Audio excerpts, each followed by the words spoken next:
All right, we're live. It is Friday night, and it's time to party. Yes, we're live. We're in the bar, and what the fuck is going on with the weather?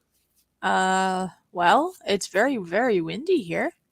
Oh, I know, and we got snow forecast from now until Thursday. Is like really spring is supposed to be here. Spring is supposed to be strong. As you can tell, I'm getting spring fever because I got last year's garden behind me. So you know what you think I'm itching to do? I have no idea. Plant some frickin' flowers. You want some frickin' flowers? I want to get up on the deck and get some sunshine. Scenes. Look how pale I'm looking.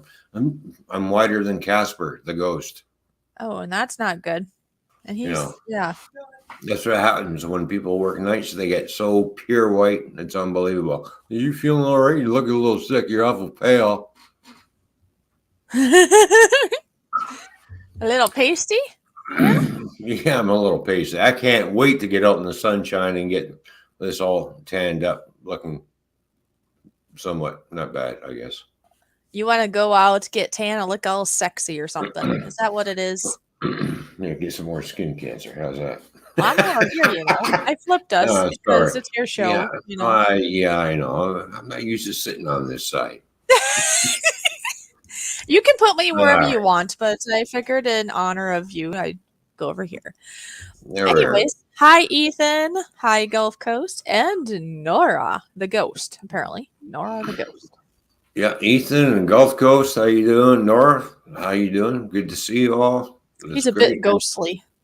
Well, you know. We are going to do a panel tonight, too, up here. We'll get that going very shortly. Well, probably within half hour to an hour. All depends when I feel like having a panel. That's very true. Whenever you want. Because it is my stream, right? Well, yeah, of course it is. Last time I checked. Cheers to everybody. I mean, yes, we kind of do things together, right? We do our show together. You help me out on Monday if I have troubles, and I'm here to assist you, like you could say today. So they're all together, yet Mondays is more mine and today is more yours. But I mean, they're all kind of collaborated to some degree, any two. So that's kind of exactly. Cool. Exactly. Cool. Because if you're, when you're streaming on a Monday and you're having technical difficulties, I'm in the basement. Pushing buttons, take it over, and sometimes I'll have to pop up. Exactly. So he's just there in case, especially because of the internet issues. Now, if I wasn't having the internet issues, then he'd probably just be in the stream for support. But right now, with my internet issues, I feel better if he can just be in the basement just in case. He doesn't have his camera on to distract me or anything. He's just there just in case. That's it. I'm just a bump on the log. Well, you're more than that, but you know what I mean. I'm down there sweeping, cleaning the basement. Jeez, boy, but you really make a mess down there. Why do I got to clean up your mess? I really don't know. Because I have to pick up your mess. Really? Okay. Yes, really. And why do I have to hear that noise already? I wanted to have a fun night. I'll still have a fun night, right? I'm not sure, but you can always tell that person. Yeah. Can you do me a favor? What's that? Go for a long walk off a short pier. What's this with me? Literally, I'm telling you, fuck off and stop bothering me. Yeah.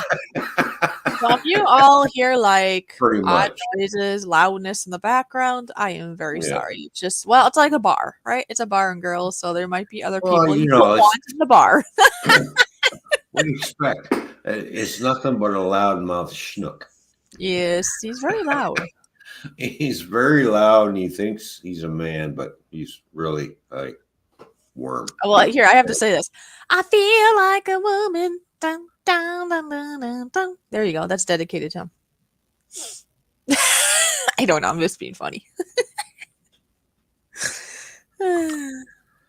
All right.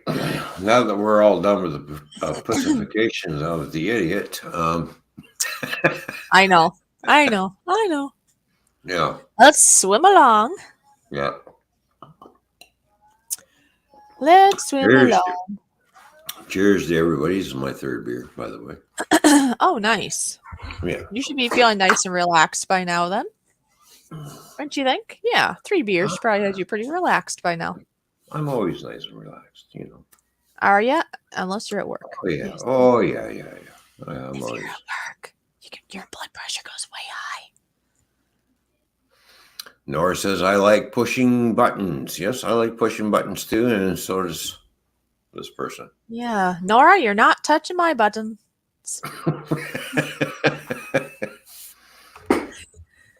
I like pushing buttons. Yes, I do.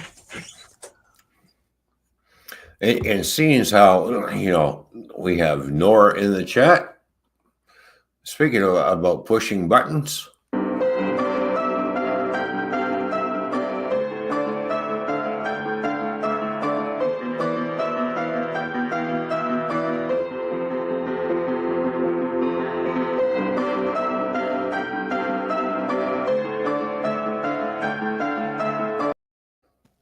Yeah. So there we go. And of course, I have to push another button because I do. What do you mean you do? I'm going to push a button. Whose show is this? Is this yours or mine? This will be more right, I think, if I push this button for you. All right, go ahead. Push. I want to be a little bit selfish if you do it.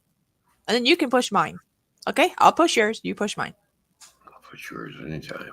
Okay, hold on.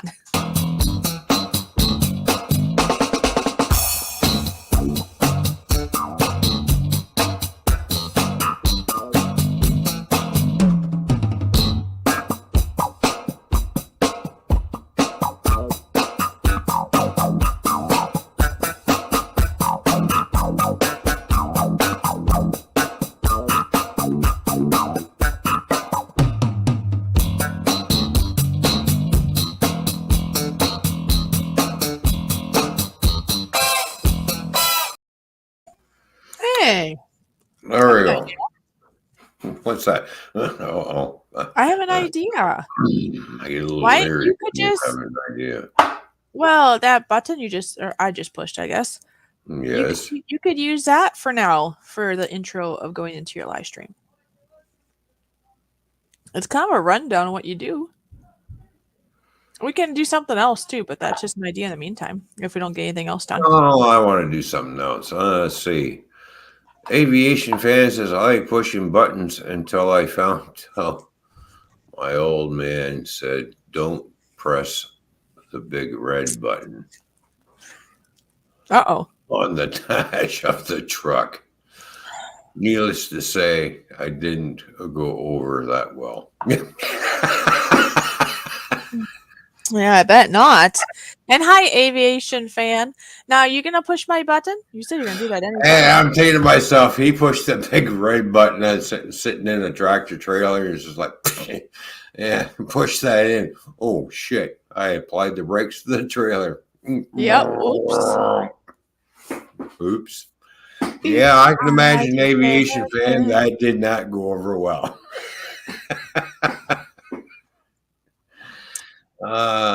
Do not touch these two buttons. Why? Well, you'll find out. I'm waiting. You're waiting for what? Yeah, I'm over here. For what? I guess maybe I got to go over there because you're so used to over. Yeah.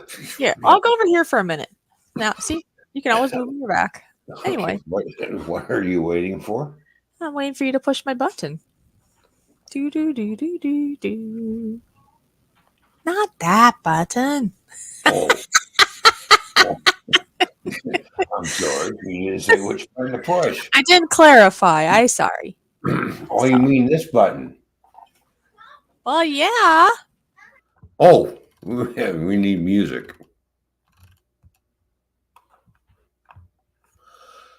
Oh, I thought you added music to that. All right, here we go. I know. I did that. That's something I still gotta do. I gotta find that file. Or do it again. I just don't remember where I saved it. Go fish. There we go. Yeah, Nora knows that too. As he looks the other way, I know. Right. Well, I was on the other side, you know. I know. All right, get back over there where you belong. Okay. All right. Yeah. I'll get used to looking over here eventually. Just. I was trying to help you out. Yeah, no, you weren't. Oh, okay. Think what you want, I was. Okay, the button's done. All right. Anyways. I really was.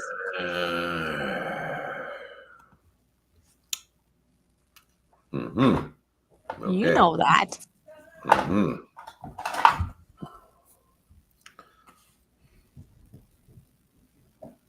know what this is for? Nope. You know what this brush is for? Painting. I'm going to powder your nose. Oh. There you go. All right. You feel better now? Nope. You feeling a little stuffed up? Uh-huh. All right. I got a snot grabber here. Oh, cool. Twist, turn, pull that out. Oh, there's something stuck in there. What you got in your nostril? Got into something, I guess. Oh, hang on. Oh, god damn. Jeez, what the hell did you eat? I think I inhaled berries. Oh, that's disgusting. Oh. I'll throw that brush away. Oh, there you go. That's it's contaminated. Hey, you got that right. All right. All right. What else is going on today besides, are you getting spring fever? Uh-huh. Yes, so am I. Taz T, how you doing? Good to see you. Mr. Taz T is in the house. Mr. Kung Fu wants to be a Bruce Lee martial artist, apparently.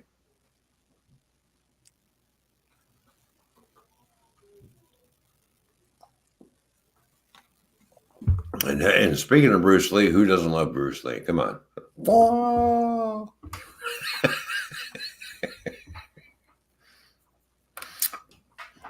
I have Bruce Lee's little book on how to do things. So yeah, I have that book.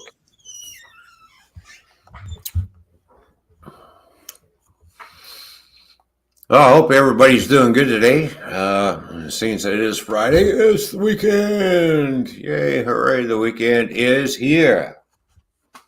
It's time to party and get silly to a certain point, I guess. I will be throwing links out shortly to people who I'm connected with. And we'll get some people up on panel shortly. Of course, Nora does not need a link. He can go up here anytime he wants. So, yeah, around 8:30, 9 o'clock, if he wants to pop up. So there we go. As you can see, I got my green screen back up after I've done moving the drums around and everything.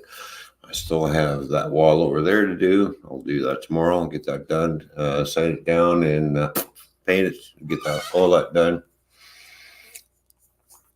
So the basement is halfway done and we're working on it. I'm just dreading the thoughts of that wall that's over there because Stupid me just put a little too much compound on the walls. That's going to be taking hours and hours of sanding. Oh, well. Live and learn.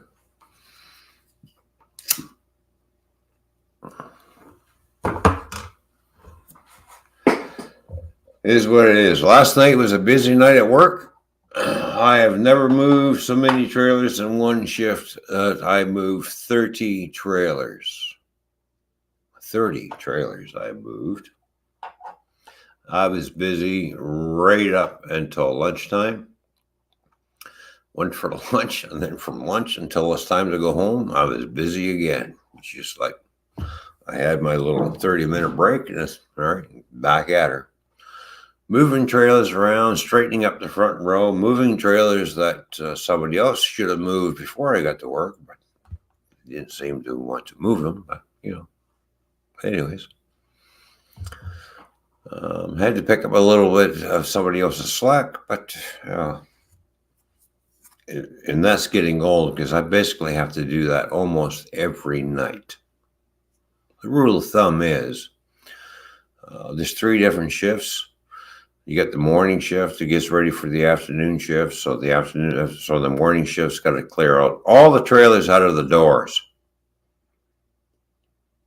for the afternoon shift. And the afternoon shift's supposed to do that for the night shift. Do you think they do that for the night shift? Nope.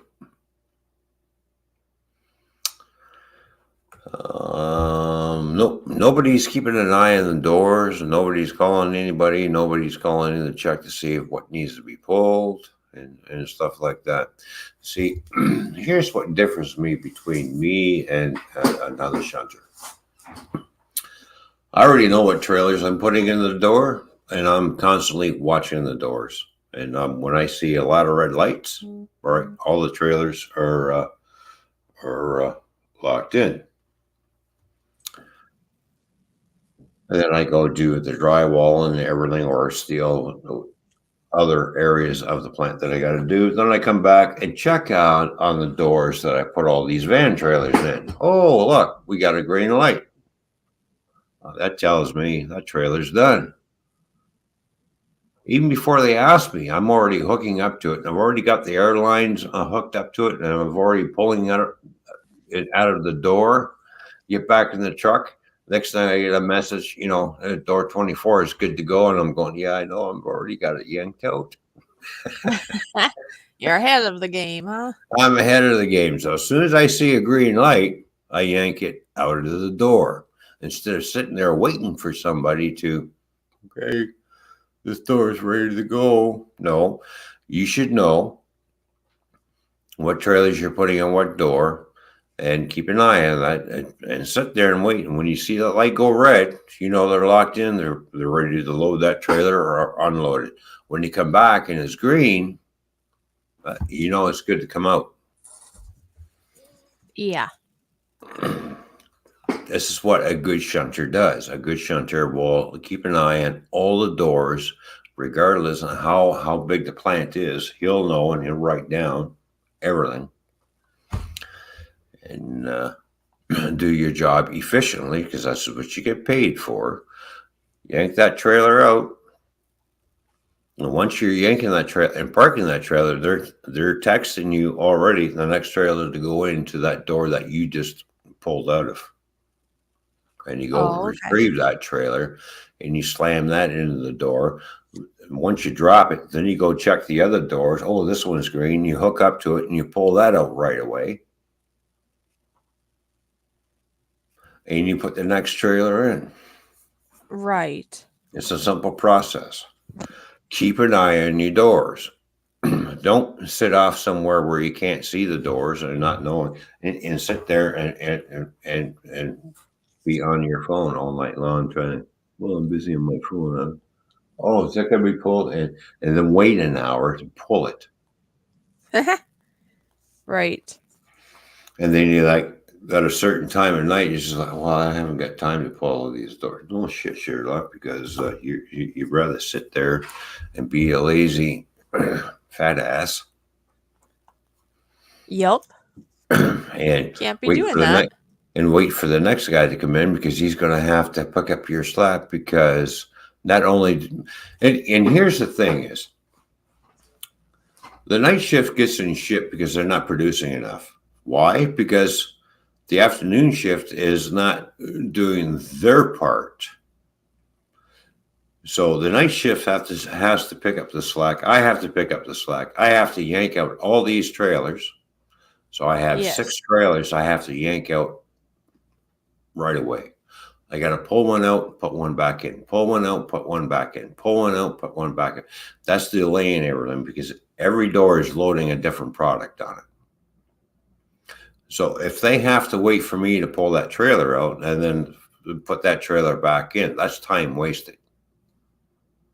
Right? So there's a lot of wasted time on nights. Why? Because the afternoon shift don't want to pick up and do the job the proper way. If I got there at night and there was no trailers on the door that say, okay, I need all these trailers, I would have all those trailers on the door within an hour. Like boom, one right after another, bang, bang, bang, bang. As soon as I put one in, they'll start loading it. As soon as I put the next one in, they start loading it. And it goes down the line. When they got to wait for me to yank the trailer out, park it, then go retrieve another trailer. And by the time I get them, they're just standing there. They got nothing to do. I need to get trailers in the door right away. In order for get trailers in the door right away, the doors need to be emptied so they can start working, start loading these trailers. So I move more trailers at night than the afternoon shift does because the night shift is a lot busier than afternoons. It's just the way it is. That's the way it is in some places, in some warehouses and stuff. The night shift is a lot busier because we got to get all this shit done. Boom, boom. We've got to get all these trailers pulled up. But when the afternoon shift slacks and I got to start yanking trailers out because the afternoon guy is too fucking lazy or not paying attention or they're not letting them know, that means I have to do extra work. Which takes a lot of time for me to pull stuff out and put trailers back in. Then yet the day shift supervisor, he comes in and looks at the night shift and goes, what have you guys been doing all night? Well, it's because of this, this, and this, and this. And I've documented everything too on my end too. I get there and I start snapping pictures. All right, all these trailers should not be in the door.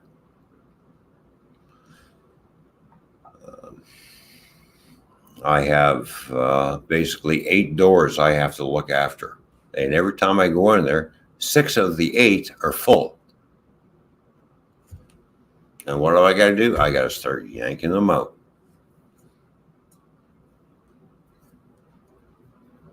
It is what it is, I guess. So.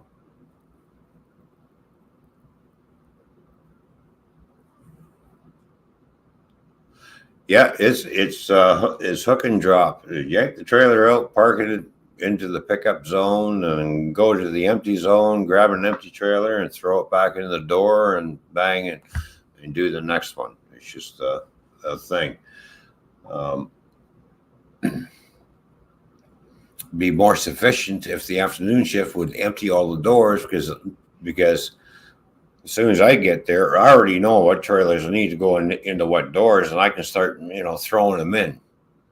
Because they have their 10-minute meeting. While they're having their meetings, I'm putting trailers in the door. Meanwhile, and then when they're ready to start work, boom, the trailers are already there. Because they send me a list. I already know what trailers need to go in because, like I said, they send me a list. Yeah, that's good. They send me a list. I said, send me. While you guys are having your meeting, send me a list of what trailers you need and what door. Right, but they don't know when the night shift starts.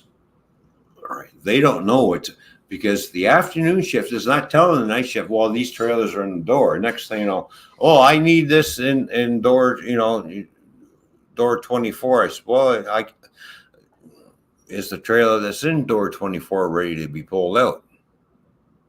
Oh, there's a trailer in that door? Yep. No, not loaded yet. Hold off on that one. And that's what puts the night shift behind because the afternoon shift is screwing over the night shift. Right. And then isn't it the truck that you're driving isn't a true shunting truck, so it makes it a little bit harder too to move the trailers around as efficiently? Well, yeah, well, a little one. I wish I had a shunt truck because if I had a shunt truck, I wouldn't have to worry about rolling up landing gear or lowering the landing gear down. I just back under it and raise the fifth wheel up so the landing gear comes off the ground and boom. That would be a lot faster and more efficient and less time consuming. But right. I have a city truck, which is a tandem truck that we go around in the city with, and I got to sit there, hook up to the trailer, wait for the truck to pick the trailer up before I crank the landing gear because the guy in the afternoons, he likes to crank the shit out of the trailers, and I'm not sitting there. You can give yourself a hernia trying to crank landing gear up on a loaded trailer. It's very hard to do. Oh, can you really? Oh yeah, you can bust a nut. Well, please don't do that. You got to keep those things. Or you can screw up your back. Oh, that'd be bad too. Mm. The thing is, and this is what I don't get. The guy's a year older than I am. Yeah. Lots of experience. You would think, do not drop the landing gear all the way to the ground. You would think so. You're not supposed to do that. You're supposed to drop the landing gear until it's this high off the ground. The bottom of the pad is this high off the ground, right? You pull your pin, you hit your air suspension, and it lowers the trailer down. And when you hear it click, all right, it's released. The truck and trailer have been released. Now you can pull out. When you go back under that trailer, right, to pull it out, the air suspension picks it up. And by the time you hook up your airlines, it's already off the ground. And landing gear goes up. No, I got to sit there and wait and crank and crank and crank and crank and and then watch my suspension pick the trailer up a bit more. And crank until it comes off, and then I can roll it up the ground. That takes about anywhere between 10 to 15 freaking minutes. Where when I drop trailers in and I go back under them, I hook up, right? By the time I put my airlines and light cord on, as soon as I'm hooking everything up, the trailer is already off the ground because I already know, because I'm letting the truck do the work. Hi, Ukrainian Swede and Nick Jones, how you doing? Ukrainian Swede. So I let the truck do the work. So let the truck pick the trailer up. Plain and simple. A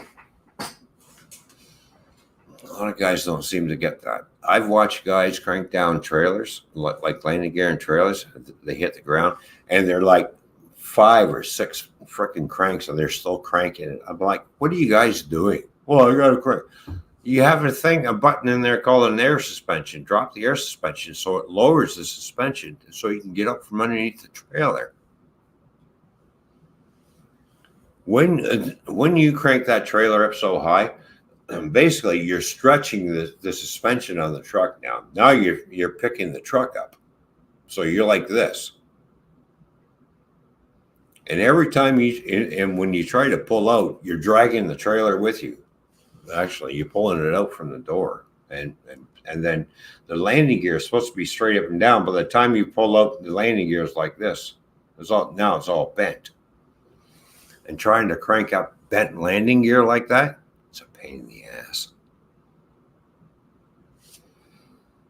You're supposed to leave it this high off the ground. As you're dropping your air suspension, the landing gear is going like this to a certain point, right? Then the landing, then your air suspension is still dropping, and you hear a click, and then you look underneath, you can see a space between the plate of the bottom of the plate of the trailer that sits on your fifth wheel and your fifth wheel, and you see a gap. You pull out. So Yeah, it sounds like they're just making more work for others but themselves too. And Mikey's here too, by the way. Hi, Mikey. hi, Mikey. How you doing? Good to see you. Yeah, sounds Yeah. frustrating. So it's like I've I don't know what the hell the truck driving schools are teaching these kids or these drivers anymore. I've watched every brand new driver and sit there and I've sat there and I watched them, and the landing gear goes and it touches the ground. I'm like, and they're there going like this, and they're cranking it and cranking it and cranking it and raising the trailer up higher, and it's just like, and when you're doing that, you're pulling your suspension up on your truck because everything is attached. Stop doing that. That's why it's called an air suspension button. You hit that and it deflates the airbags in the back of the truck, and the truck starts to go down, which lowers the trailer, which is the proper way. But there's a lot of drivers that sit there would like to extend the landing gear to its fullest capacity, which is even the trailer manufacturer will tell you, don't do that. That's not that. You're not supposed to do that. Sorry. And then when they pull out, all of a sudden they go, and it's like this. And you got a loaded trailer, and the landing gear is already bent. What do you think is going to happen Silly. after a while? It's going to bend. It's going to bend, and all of a sudden collapse, and the trailer's nose diving, and there's no way of getting under it because you'll need a tow truck to pick it up in order to, because the landing gear snapped, broke, and the trailer come crashing down. We've already had that one instance. We have multi-axles, like we've got 6-axle trailers. And, Okay. you have to, get all of the air out. So they have, air dump valves on the trailers. So you dump out all the air and you're watching the trailer come down. And as it's coming down, it's moving forward. Right? It's pushing your truck forward. Even though you got your brakes set in the truck, it's still going to push that trailer forward, like the whole unit going forward, because you're deflating the whole thing. If you drop one of these drywall trailers or a steel trailer, fully aired up, as they're loading it, the air is slowly leaking out. What do you think is going to happen to that trailer? It's going to start moving forward. What do you think is going to happen to the landing gear? It's going to go like this. It's going to go like this. Yeah, that's not going to be good. And then it'll get to the point where it collapses and it drops down. We've already had that happen because the driver was not trained or did not know that he had to dump the air. It's called common sense. It's not like a van trailer. These are heavy hauled trailers which carry a lot of weight. Drywall has a lot of weight. You're looking at anywhere from 85 to 90,000 pounds of drywall, anywhere between 95,000 to 105,000 pounds of fucking steel. Right? These are multi-axle trailers. Why are they multi-axle? So they can carry that weight. Not like a van trailer, which a van trailer is only rated for 80,000 pounds, like total. So basically, that's truck trailer combination, a total of 80,000 pounds. You can only put 45,000 pounds in a van trailer. Anywhere between 40 to 45, maybe 50,000 pounds. We're putting you want to do too much, right? We're putting more on a flatbed trailer because they're multi-axle, because they can carry more weight. That's why there's so many axles, because they're rated for more weight. But you have to make sure the air suspension is deflated before you start loading these things. Oh, okay. That makes sense. Yeah, so you have to make sure all the airbags on all the axles are completely, we've got no air. And the only thing that's supporting that trailer really is the tires and the landing gear. Once that landing gear snaps and you got a lot of weight on the nose, right, the trailer does one of these. It goes like this. And the wheels are in the air in the ass end of the trailer. Meanwhile, the nose is on the ground. Because don't forget, landing gear goes back so far. And you've got a lot of weight up here. All of a sudden it goes, neat. Yeah, that's not good. Good thing you know the wisdom of this. I know it's frustrating, but that's how work goes. Sometimes you got to just figure it out, right? I've gotten used to, like van trailers. And when I started getting into the line of work that I have now, and that we've got to deal with multi-axle trailers and right up on them. And the guy says, the guy that trained me, he said, well, you got to make sure we got dump valves here and dump valve. You got to figure out which one, because every trailer's got different types of dump valves. Some are automatic, some are manual. And then you got the ones that have got the lift axles that are in the back end and in the middle. You have these lift axles. You got to make sure those lift axles are up first before you drop the air in the rest of the trailer. You just can't assume, well, if I drop the air, it's going to. No, it doesn't work that way. There's a sequence that you have to do. You get paid by the hour, but you're in a hurry to go home because you want to get done early. No, lift up your lift axles before you drop the air in the rest of the trailer. They have to be in the correct position, because if you don't, then when I hook up to it, what happens? It takes longer to air that trailer up.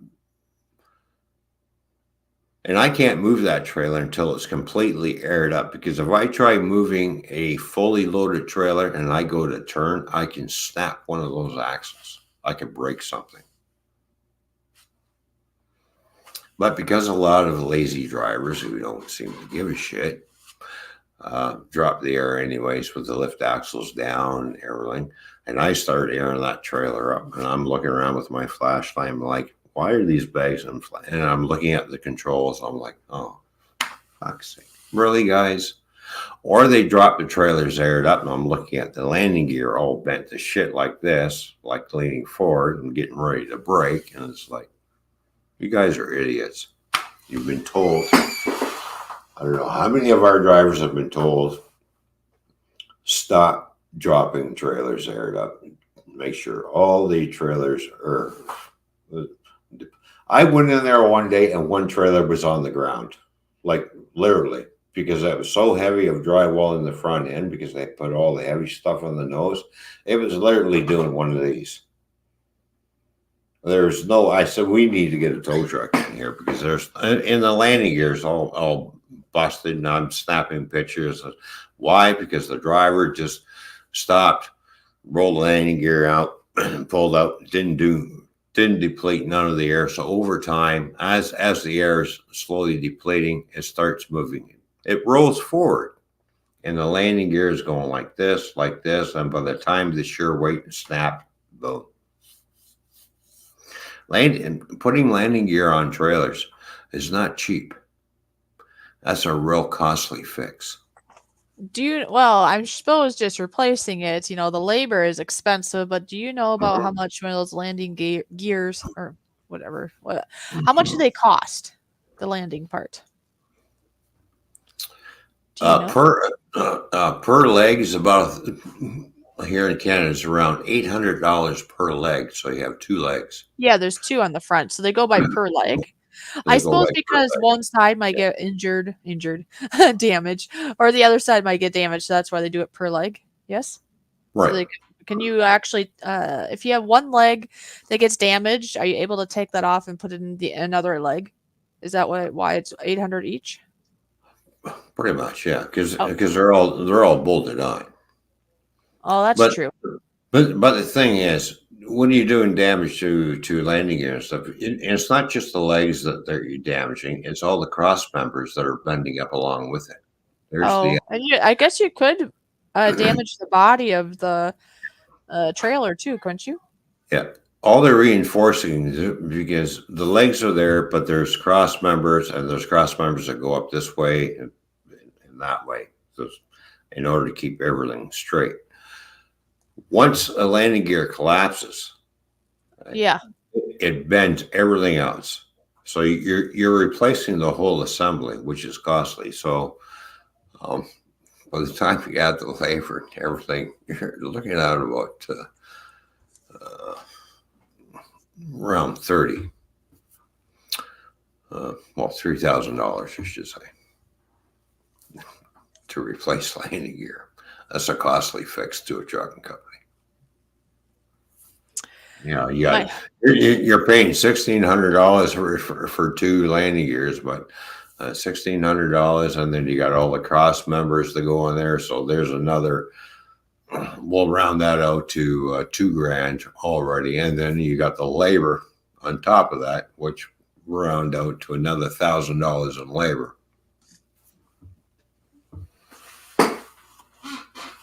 So. Oh, okay. What's Mikey saying? Mikey says company sent a axle forward straight for a straight truck for a very heavy transformer box. We welded up and it didn't go well. Oh, okay. I see.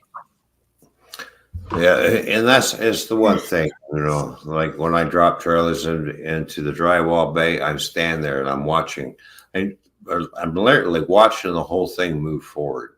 I'm going to videotape this once. You can see how much, even though I've got the brakes on the tractor set, it still pushes everything forward because the air is coming out and the trailer is moving forward because it's lowering as it lowers, the wheels turn. I'm gonna take a video of that one day. You can see even with my tractor set, it still pushes my truck forward because of the weight. Even though it's an empty trailer, it'll still push that truck forward. Because normally when I'm in the drywall bay, I will set the tractor brake. I start lowering down the gear because I'm waiting for air pressure to build up because these are roll tarps which have air-driven clamps in the front to keep everything tight. Once I release those clamps, I will set the trailer brake and push in the tractor brake. And as the trailer is lowering, you can see it pushing everything forward as I'm lowering it down. Now, once it's down and lowered and I've lowered the landing gear, I'll go back in there even before I pull my pin, set the tractor brake again, hit the air suspension drop, pull the pin. By the time I've released my lines, I can pull out from underneath that trailer. Hi, Steve. I see Stuntman Steve is here. Stuntman Steve is in the house. Speaking of him, I did enjoy making an intro for him. Oh yeah. Yeah. That's right. Yeah, you did too, didn't you? Yeah. Get on that one, Stuntman Steve. Somebody's waiting. Somebody wants to give you that intro, but Anyways, I do hope you're having a good what would it be? Must be quite the evening or night for him by now, huh? Well, it must be, yeah. So Yeah. Anyways, enough of the tractor trailer talk of truck drivers, because don't forget, truck drivers, we're bad people. You're bad? Yeah, we're bad because we protest and everything and shut things down, right? Because we're bad. Oh, well, I think other people can do that too. So. Meanwhile, everybody else loves us truck drivers because we deliver all the goods to the stuff that you buy. They got the goods. They got the goods. But in the eyes of the government, we're outlaws. The outlaws. We're corruptive. Uh-huh. We're bad people. Bad, bad, bad. Yeah, it's funny how we're labeled as bad people, but we keep the economy rolling. Rolling, rolling, rolling. Yeah, I know. It's just they weren't getting their way. Oh, Mikey said you guys are criminals. That's right. We're outlaws. We're criminals. That's right. That's right. Yeah. We're worse than the biker gangs, okay? That's funny. You know what I would like to see just once in my lifetime? A What? national strike on both sides of the border. You want to see how both sides of the government will drop their knees and boo hoo hoo. Oh no, we got no money coming in. Oh, wow. Yeah. Maybe you should listen to your truck drivers who keep your economy rolling. No, you'd rather throw them in jail. Yeah. That's what you want to do. All right. Apparently. Look, truckers are protesting. That's it. You're going to jail. Yeah. Thank you very much. You fucking dictator Trudeau and dictator Biden. All right. Okay. Both are assholes. Both are fucking idiots. Oh, look at this. Matt J says, you truckers are bad because you all don't. Listen, you don't. You don't loot and you don't burn stuff down. You all are thugs. Get it? You guys, I mean, yeah, you protest, but you're not looting. You're not burning stuff down, but that apparently is okay. But what you did is terrible. Exactly. And we still get the product to market, even though after we're done protesting, they're still getting delivered. Oh, look. So Steve, he hasn't just been communicating. Apparently, he said he's planning on it. He's just waiting. So it's all good there, Steve. Oh, there we go. Yeah, we just haven't heard anything. So it's like, okay. That's all. That's all. Communication's always good. And UFO is here. Nice to see ya. UFO, how you doing, Tim? Good to see you, brother. Oof. Yeah. So don't forget, people, everybody in Canada and America, truck drivers are bad news. Yeah, because they don't loot and they don't burn things down. Exactly, because we're disruptive. We are disruptive and we do it peacefully. Well, yeah, I was gonna say it looked peaceful to me. They're trying to make a point. Exactly. We're not running anybody over and we're not driving our trucks through buildings or burning shit down or shooting anybody. We're just doing it. Hey, we've had enough of your bullshit and we're shutting down. How I looked at it is this way. So many people don't have the guts to stand up to something that's going wrong that's wrong. There were a ton of brave and strong truck drivers making a point, making a statement. On both sides of the border. On both sides of the border. And apparently they don't like that. They don't want us to have a statement. They want us to go with the flow. That's it. I tell you what, you know, in the truck driving community, if we see a truck that's in trouble, we will pull over and see what we can do to help that trucker. There is a code. There's a trucker's code that we all follow by. If there's a trucker, because that might be you one day, stop and help that trucker. And Steve, you're fine. You're fine. So, don't worry about it. And that's back in the day where we had a lot of old school truckers, or doesn't matter which side of the border you're on, right?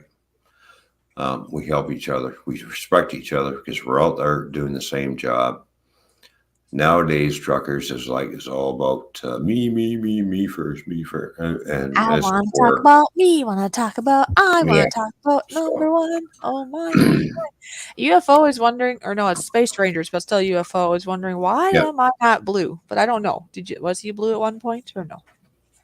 He was blue at one point. What the hell happened here? I don't know. So I thought I'd bring that to your attention. I wasn't sure if he was or wasn't, but apparently something happened. And I really don't think you would have purposely taken it away from him if you had. No, it's an awesome guy. It's the one thing I don't do is take wrenches away. No, for me, I'm just careful who I give them to, because unless they abuse it, if they abuse it, then I will say, sorry, I'm going to have to take that away, because the purpose of wrenches is to help the host, not hinder. Yeah. So, as I was saying, let's get back to the truck drivers' code of conduct between each other. We try to help each other as much as possible. I remember I'm sitting there I forget where I was. I was in the U.S. anyways. I forget what state was in. Uh, I'm sitting there looking around for this place, and damned if I couldn't find it. I got the address, and I'm like, "Where the fuck is this place?" And I'm fucking driving around, driving around. Next thing I hear a driver call, Oh, hey, Jansen, what's going on? I said, well, I can't seem to find this place. He says, what are you looking for? And I told him the name. He says, oh, he says, I know where that is. He says, yeah, that's tucked away. You can't see it from the road. I'm like, oh, great. He says, well, I'm going there. He says, I'm coming around. I'm coming up behind you. I'm coming around. Just follow me. And I followed him. We sat there and shot the shit while we were getting unloaded. Really nice guy. The guy was from fucking Tennessee. Fucking great guy. So that's the one thing I like about trucking because, yes, I'm a Canadian truck driver. Yes, I'm over in the U.S. and running around. But you know what? We all got along just fine, no matter what. can I just do one little tiny? I think Stuntman Steve was gonna leave. I told him to please stay. I said we were kind of just teasing. It's all good.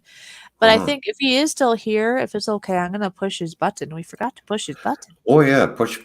Push. By all means, push Stuntman Steve's button. Okay, I'll do that, and then we can continue. Okay. All right.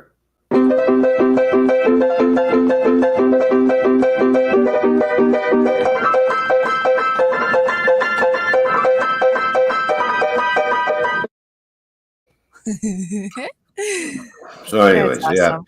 There have been many times where I've seen American truck drivers get lost, and I'm asking, I get on the CB and I notice they're driving around. So, hey, what are you looking for? All right, well, I'm going there too. Follow me. Put them out. I'll help them out. We help each other out. As truck drivers, Canadian or American, we all help each other out as best as we can.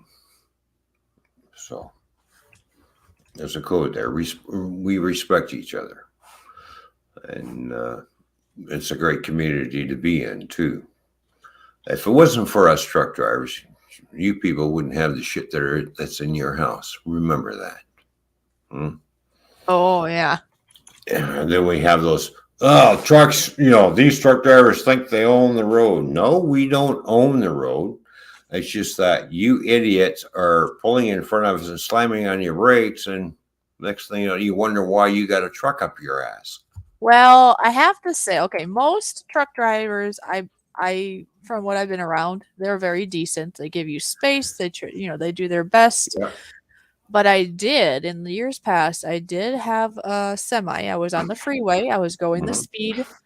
And it was kind of, I don't remember if it was slippery that day, but I was going the speed and I had a semi truck driver right on my tail, like way too close. I'm not going to speed up or nothing. And he could have passed me. And that made me a little upset. It's like, okay, you are a huge truck. If something happened, you'd like smash through me. You don't need to tailgate me, I think would be the term, that close. But most of the time, they're very decent, and they come onto the interstate. They move over if they're able to. I've had them even, what would you call it? Flash their lights, I guess it would be. Like, once you get ahead enough or something, then they sometimes will flash your lights so that you know that you can move over. Yeah. I kind of learned from family members what that meant. And it's kind of nice. They do that to each other and sometimes to other cars. Well, exactly. If a truck passes me, I'm in my truck and the truck passes me and he's got enough distance to get back in, either get on the CB, all right, driver, you're clear to come on back, or I'll just turn my lights off and on. Yeah. Yep. That's what I mean by the blinky. They just turn on and off quick. Yep. Let them know that you can come back over because you cleared me. Ooh, and sometimes if you're even on opposite lanes, you know what? Sometimes they flash your lights a little bit to warn you that there's a cop up ahead. That happens sometimes too.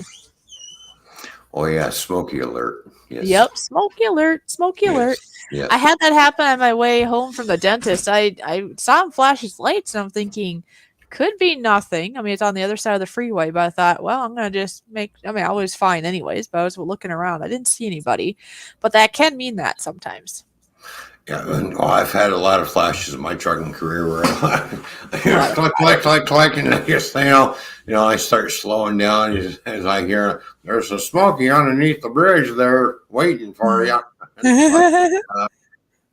And you know how many times I've gone by and I'm looking and they're in an area where they think they can't be seen, and I spotted them right away. I went, and it's late at night. And I get on the CV.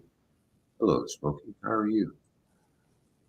Next thing you know, fine, driver. How are you? I said, I'm good.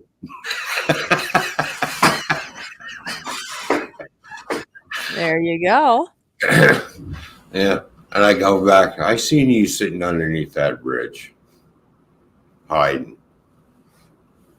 And he was literally hiding. He was trying to hide between the pillars, like. Oh yeah, they try. Yeah. They try. Yeah, which is highly illegal for one. You're not supposed to hide. Oh, they're not, huh? Yeah, I know they do that. Nope, they're not supposed to hide.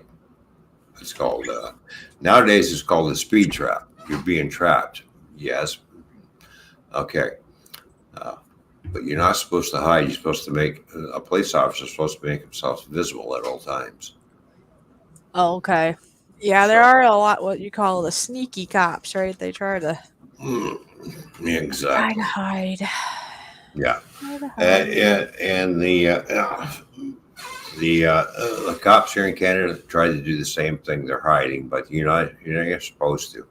So okay. On our, especially on our 401, it's very hard for them to hide anywhere because we can spot them up. Just bang, you're right there. It's like, do you ever have like cops that are like truly sneaky cops? Like they look like a regular car, and then they got lights on the inside. Those can be tricky. Oh yeah, which we call the basically a plain wrapper. Okay. Yeah, which is an unmarked cop car, basically. You don't know it's a cop car until the lights come on. So back in the day, they used to call them, because they used white cars back in the day, they used to be called, a plain white wrapper. Yeah. Okay. So, or you hear the terms of, I got a Texas Mountie with his bubblegum machines going, the lights going like this, right? Well, speaking of like those CBs, I mean, they used to use those all the time. Do they use that anymore? Not really. Probably not. It's all phone, isn't it? Since the cell phones and everything, the CBs kind of dropped off a little bit. But I still, if I was going back over the road, because CBs are not widely used here in Canada, but I know they're widely used still in the U.S. because everybody's letting everybody know. Especially if there's an accident and you're eastbound and there's an accident in the westbound and traffic's coming to a stop, you like to warn everybody that's going westbound. Hey, you better start backing down because you're not going anywhere. There's been a major accident, the highway shut down, so start slowing down. We try to let other truckers know what's happening in front of them because we've come through that area. And we're letting the westbound traffic or eastbound traffic let them know, hey, either get off the highway or find an alternate route, or you're going to be stuck there because there's a major accident. I've used that CB many times when I was in there over in the U.S. where I've got told, oh yeah, you got to slow down. Thanks, driver. And as soon as the next exit come up, I peeled off and went around the accident, went around the other way and kept going where I needed to go. Other trucks, when there's a major accident on the highway, you've already passed the get off ramp. Guess what? You're stuck until they clean up the accident and the investigation and the highway's closed. Especially, they will close a highway down when there's a fatality. When someone is killed, that's it. Everything is shut down and you're there for hours. And they will start backing the traffic up slowly, one lane at a time, in order to try to get you off, try to get you going. If not, you're sitting there. So, Oh, okay. Like we try to warn each other with, accidents, road conditions, or whatever. We warn each other. If there's a smoky, alert around, so oh yeah, we get a bear in the air, or there's a bear or smoky or county mountie, which is the county cop. So Yeah, they have all kinds of names. exactly, you see, we got a bear in the air, we got a smoky, we got a bear. Um, we got county mounties. County mounties are more or less like a sheriff type thing. Oh, okay. I suppose it depends. And they Not, say that certain different cops, I yeah, guess you could call it, have different likings of kinds of donuts. Now, if that's true or not, I think it's just a funny thing. Like, certain ones are like, right, oh, they like glazed or they exactly. like frosted or and they're just, it's just jokes. That's all. Humor, I I remember guess. I was broke down in Michigan, and because I had an injector going in one of my cylinders on my motor, and it just started puffing out white smoke, and I was losing power of that. And I'm going uphill. I thought there's a get off ramp, so I thought I headed for the ramp. I couldn't get up the ramp because the truck just lost power, and that's where I stayed. And I put out all my triangles and everything to let them know I'm broke down. Here comes a county mountie a couple hours later, knocking on my door. He says, "So you broke down?" I says, "Yep." He says, "Well, you can't sit here for too long, much longer." So I got a tow truck coming. So I already called for a tow truck, and I got it coming. He says, "Well," he says, "You got your logbook handy?" I says, "Yep, I do." I looked at him. I said, "Are you DOT approved?" He looked at me. He said, "I don't have to be DOT approved to look at your logbook." And I said, "Yes, you do. You have to." He says, "I'm not Oh, sure," and he knew I was from Canada, just because it says Ontario, Canada on the plates, right? He says, yeah. and says, "I'm not sure how they operate over there in Canada, but in the U.S., when we ask you for your logbook, it says I already know the laws in the U.S. If you're not DOT approved, you have no rights to my logbook." That's true. And hi, Vanessa. And he's just like looking at me. He says, "No, I have rights." I said, "No, you don't." I said, "Look, I'm going to hold it and hold up a lot. Here's where I crossed the border." He's going, "Yeah."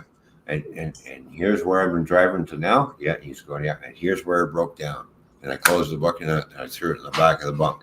I said, "Now, you still have no rights to go through my logbook because you're not a DOT approved officer." And he's like looking at me. He says, "You read up on our laws, didn't you?" I says, "Yeah, I didn't fall off the turnip truck the other day, my friend." You didn't? Oh, No. no, you didn't. Now you're like, what? No, the first thing that I got told when I was the only reason why I went to truck driving school is to get my license. I already knew how to drive trucks, but I Yeah. went through to get unemployment. The first thing they say to you when you're in truck driving school here in Canada, read up on the American laws, and Oh, okay. exactly what we did. Let's see. Officers who are not DOT approved do not have rights to your logbook. Oh, okay. Officer who wants to inspect your trailer, when there's a seal on there, you make sure there's the there's the what's it called? A marshal. Oh, okay. Make sure there's a federal marshal there present when you open it up when they have to break that seal. Well, another thing, I mean, this is really necessarily truck related, but something I Yeah. heard that I think is true. Let's say you got stopped and they say you were speeding. So that could go for commercial or just general driving. From what I Right. gather, you can actually go and see the radar to make sure, because sometimes they will just say they got you and they might, not everybody's truthful. They could be lying. And you Well, actually yeah. have the right to see it.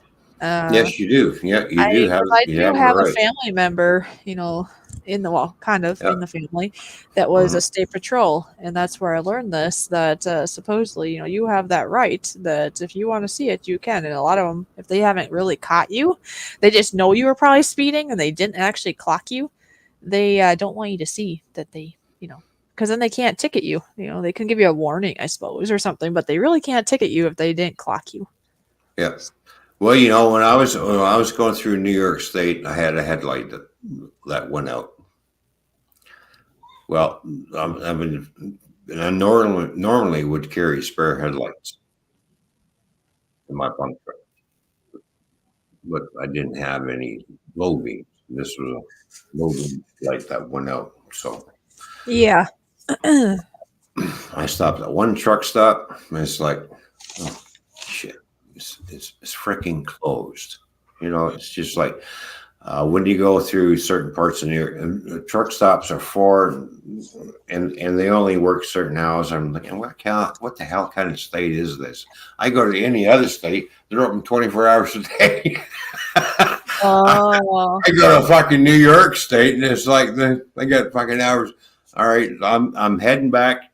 I'm going back to Niagara Falls there because that's where I crossed. And that's where I'm going. I get pulled over. I seen the flashing lights coming up behind me. Oh fuck! Here we go. Oh, and I marked everything all in my logbook and everything. Right. Okay. All right. So I pulled over, shut the truck off, and sitting there waiting. It comes up. Oh. He comes up to me. He goes, "How you doing, driver?" I said, "Not too bad." He says, "You know why I pulled yours?" I'll play stupid. I said, "Nope. You realize you got one of your headlights out?" And I said, "Oh yeah." I said, "Yeah. Like, yeah."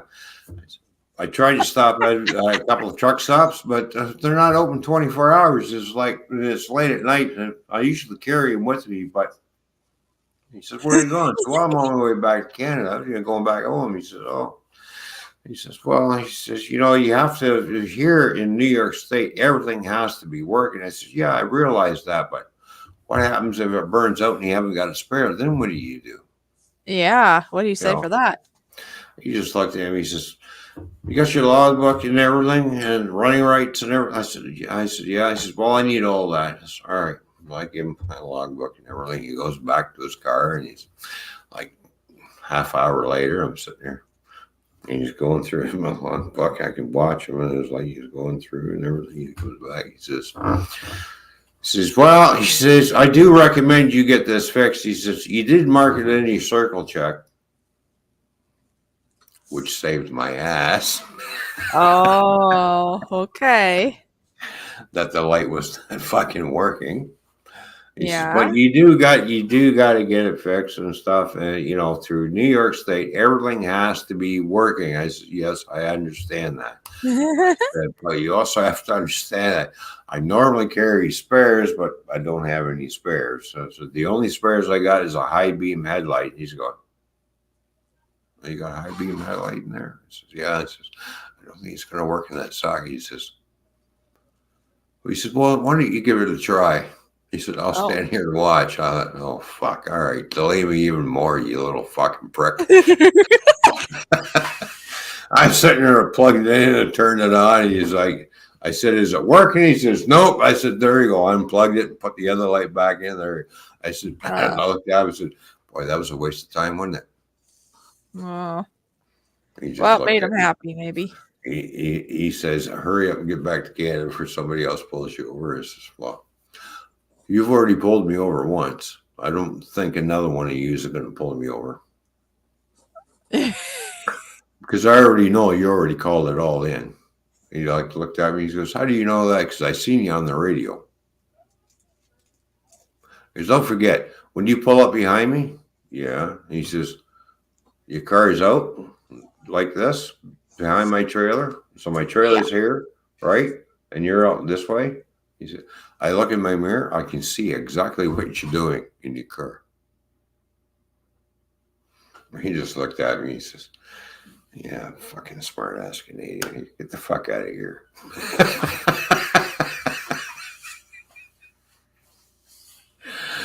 Yeah, I'm sorry, but U.S. cops don't like it when Canadians read up on U.S. laws. We know what we can and can't do. So there you go. Anyways, They think that they can trick you. Well, yeah, because we're out of country, out of state truck.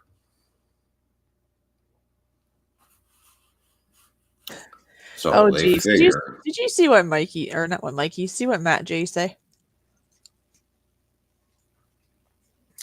Have fishy make ya turnover, Mike.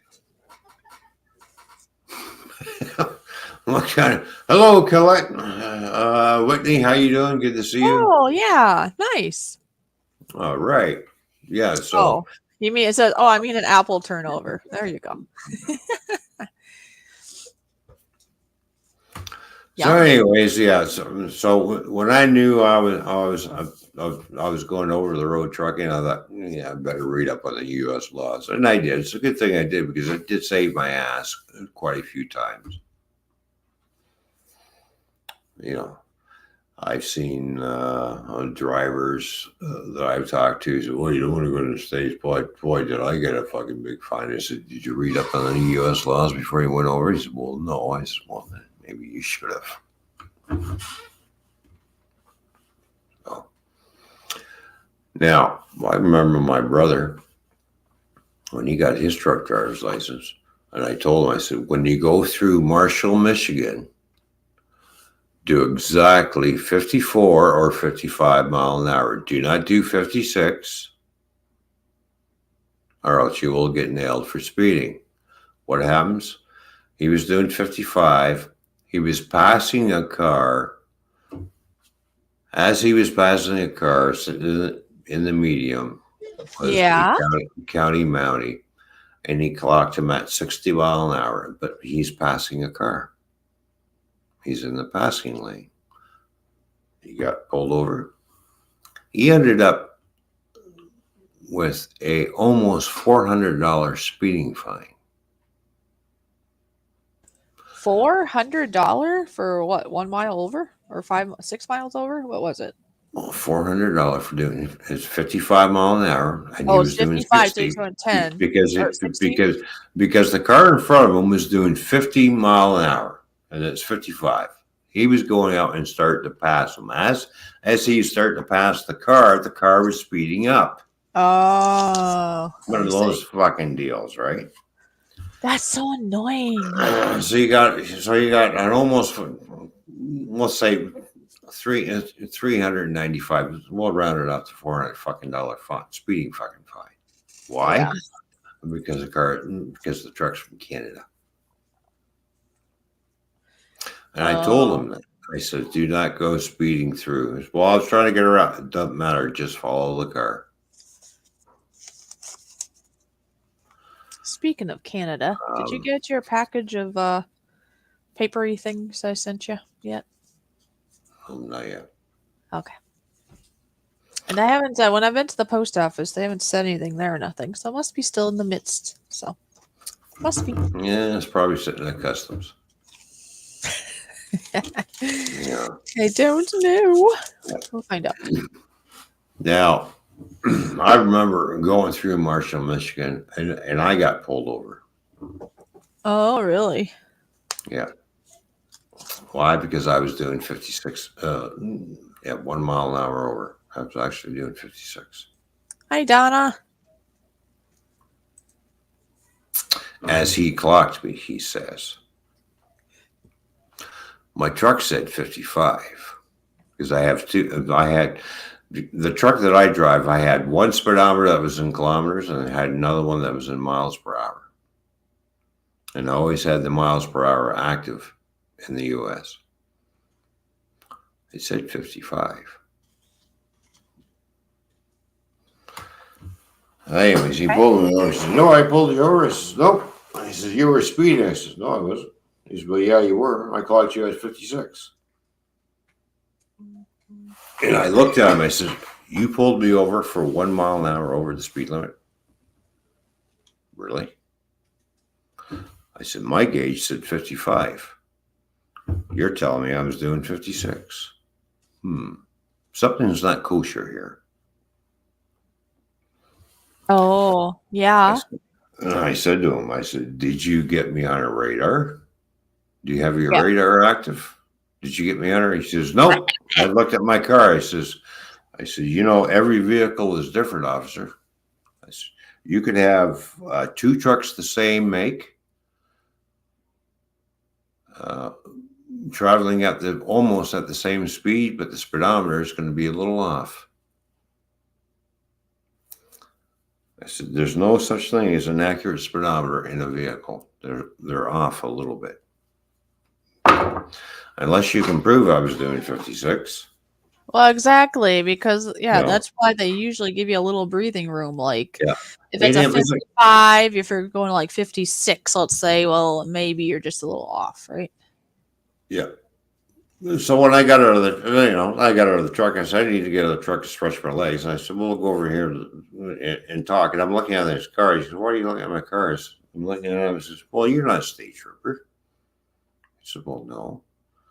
I said, do you have the authority to come out here on an interstate highway to pull me over? He said, well, yeah, you're in Marshall, Michigan. And I said, I'm looking at this. Oh, I said, no. Oh, okay. All right.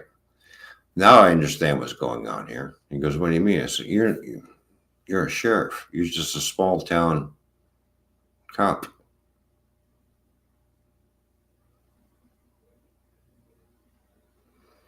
He says, yes. I said, now you have no radar built into that cruiser of yours? He said, well, don't. I said, how do you know I was doing 56? I can take this to court and fight it. You should go ahead and write me up a ticket. We'll go to court over it. And guess who's going to pay my wages? He goes, who's that? I said, I'm looking at him. He says, it's going to be you. So he looked at me. He says, you kind of know your rights over here, don't you? I said, yes, I do very well.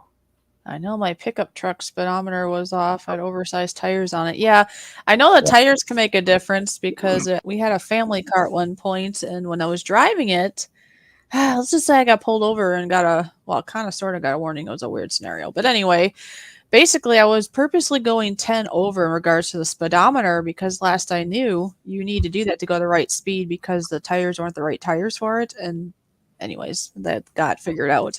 But they forgot and neglected to tell me that they actually had changed the tires and they actually put the right kind of tires on. Thus, I was speeding. I actually was going 10 over.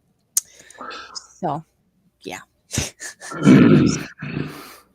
Do you really think the speedometer is hooked up with the tire rotation? Well, no, but it does make a difference because we did test it out and everything. It was all, we figured that out. I actually was moving faster. I just didn't realize it, at the time because I was just so used to that. Speedometers nowadays are hooked up to your transmission. That's why they put certain size tires on your car. Right. Yeah. Because it goes with the transmission. So if you start putting smaller tires on, because the tires are turning a lot quicker now. Everything's just like, it throws it off. It does throw it off. Tire size will throw off your speedometer big time. Wow. Kathy Bates has swam in. Hello, Kathy Bates. How you doing? Good to see you. Yeah. Excuse me. I'm sorry. Did I get any on you? No, you didn't, because you looked the wrong way. And I don't dare swim over there because I'll get in trouble. All right. Anyways.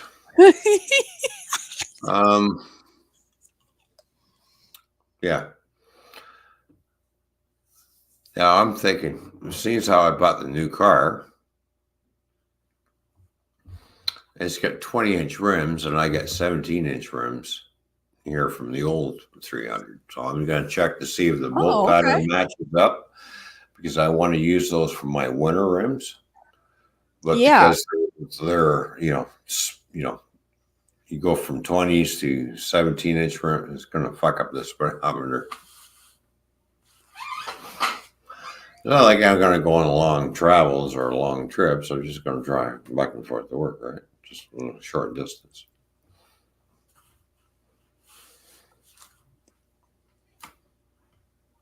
But I like to run snow tires because snow tires do work, even though. Well, I got all season radials. No, you don't.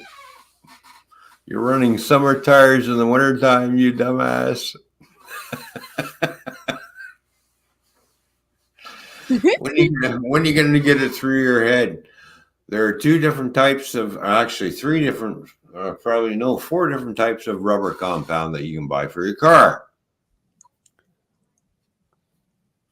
One made for wintertime, one made for summer. No such thing as all-season fucking radios. I don't give a shit what the tire. Well, they may say that, but it's not going to work very well, right? Yeah, it doesn't work. We got all season. No, you got 3-season tires. You got spring, summer, and fall. That's it. You don't have all seasons. You have 3 seasons of tires: spring, summer, and fall. That's it. When a road gets to a certain temperature, your all-season radials will start sliding along that road when it gets really cold. It just kind of goes like this. Because there's a different type of compound that are made for winter tires, which is a lot harder and can stand up to, cold temperatures. They kind of grip the road a lot better.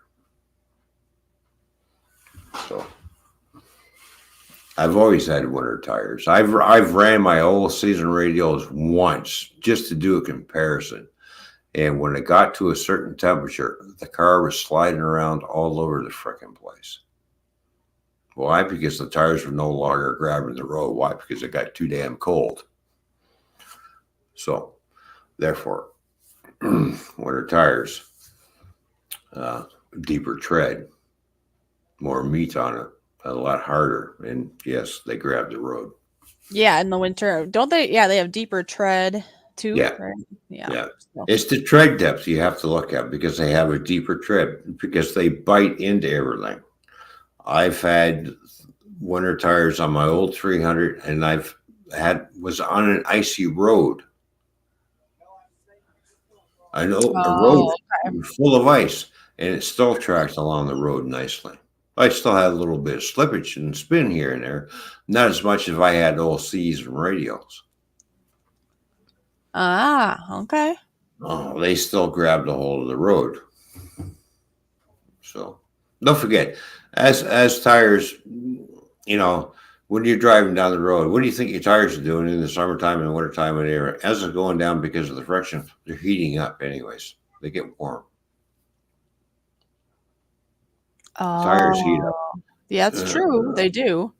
Tires heat up because of the friction, because they're going against the surface. They're going and they're warming up and they're warming up and they're warming up, right? If they get too warm on a slippery surface, they just kind of boom, slide around. I noticed that. I know when it's time to put my snow tires on because when I go around a certain off ramp or different highway or going around the corner, if I'm going at a low speed and I notice that my back end is starting to slide out, yeah, it's time for snow tires. I did that comparison at the same temperature when I put my snow tires on a little early and did the same stunt. All right, went around the corner. Did my ass end slide up? No, I just held the road and just went around the corner, no problem. So don't be fooled, people. They tell people because they're all season radios because they want you to buy the tire all year round. And then when you educate yourself, you're like, no, I want snow tires. Boom. You're like, oh, shit. He knows the difference between summer tires and snow tires. Yes.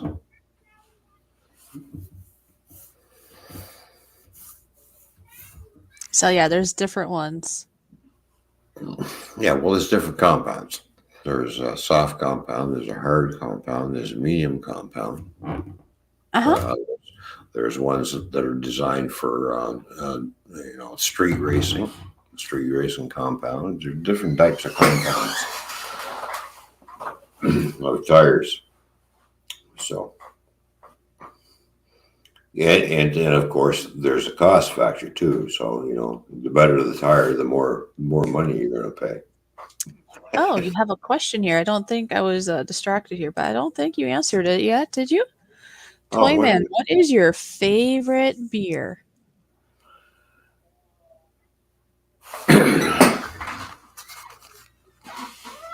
Okay.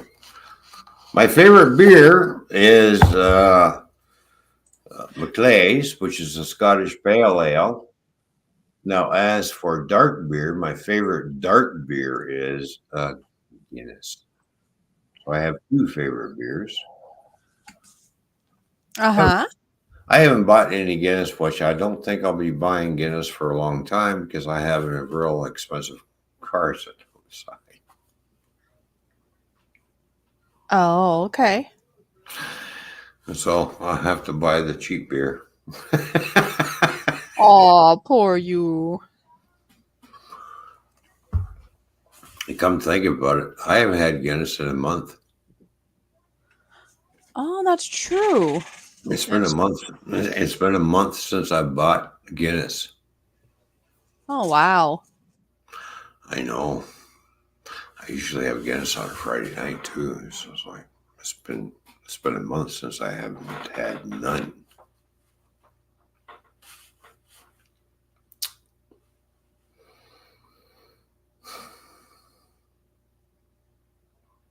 You know what I mean? Well, yeah, I do. Oh, geez, Matt. Ron's favorite beer is the one that has alcohol and bubbles. And speaking of bubbles, before we started the stream, we were talking about how you should wash your vegetables or fruits and stuff. And I was saying that sometimes that I've gone through stages. I haven't done this in a while, but in the past I have washed certain vegetables and or fruits with like Dawn soap or something like that, right? But it's something more firm, like maybe like a carrot or an apple or something like that. I was telling him, I said I wasn't washing like berries or something that's gonna suck up the bubbles too easily. And then he was laughing, saying that that somebody like him maybe would be overeating and then all of a sudden have bubbles coming out of their mouth. I don't know. That was just comment. Well, exactly. Thank you for turning me into a human bubble machine because every time I burp, I get this big bubble come out of my mouth.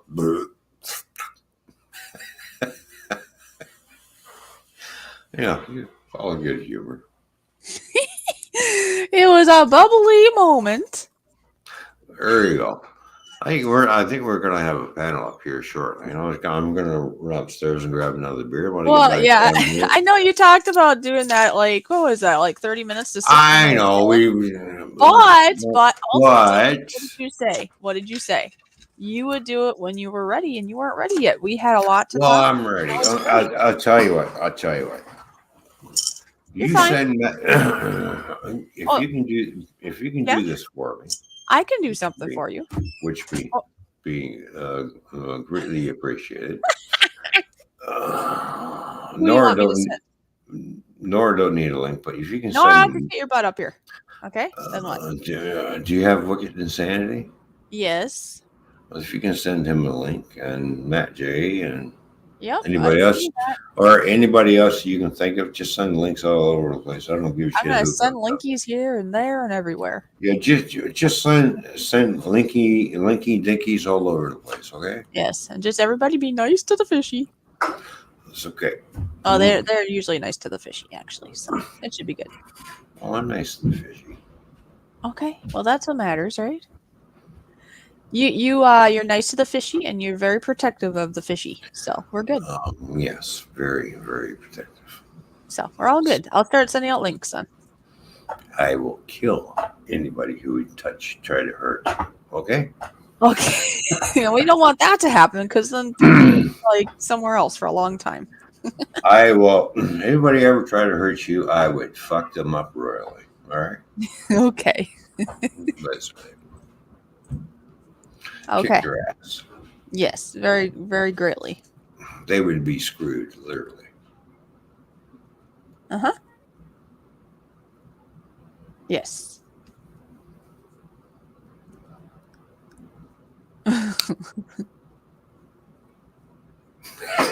You're so funny.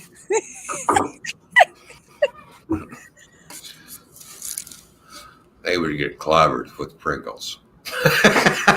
Oh my God! Really? All right, I'm going up and grab a beer now. Hello, Mikey. What's going on, Mikey? How you doing, buddy? I'll be back, buddy. Mikey, you hold that thought. You hold that thought.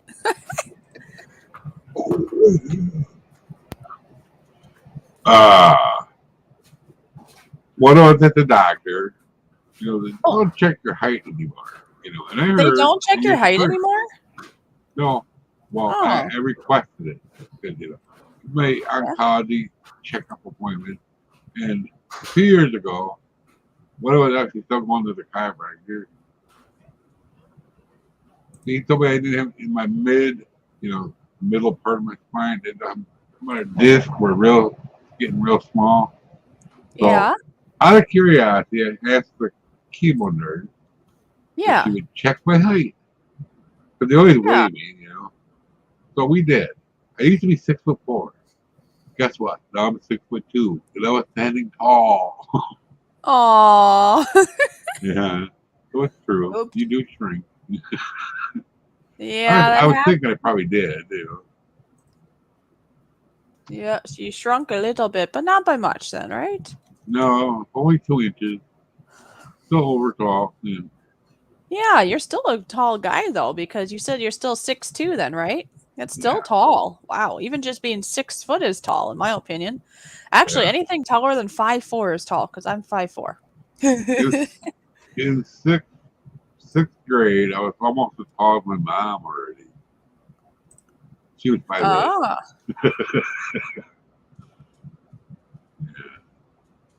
But that appointment went well. Everything looked good still. Yeah. Every 2-year checkup. Been off chemo for quite a while. Yeah. Wow, but I didn't know that they didn't really do height anymore. Well, if it's your first appointment, they might. Oh, okay. I don't remember doing that because they really did check my height because they don't care about your height really. They don't want to know what your weight is because you can lose weight. I'm still holding it 300 or what, which is good. Okay. Well, I had no idea when I first started chemo. I didn't realize I was 386 pounds. When I first came to live here, I was 240. She went too good. Yeah. And of course, I would eat like Jethro. You know what I say Jethro? Cover the hillbilly Jethro. Oh, right. Yeah. There he is. There he is. Come on. Hello? Yeah. Hello. I tell you that mic. Yeah, apparently he still is. He likes his mic. I'm using the Snowball Blue mic.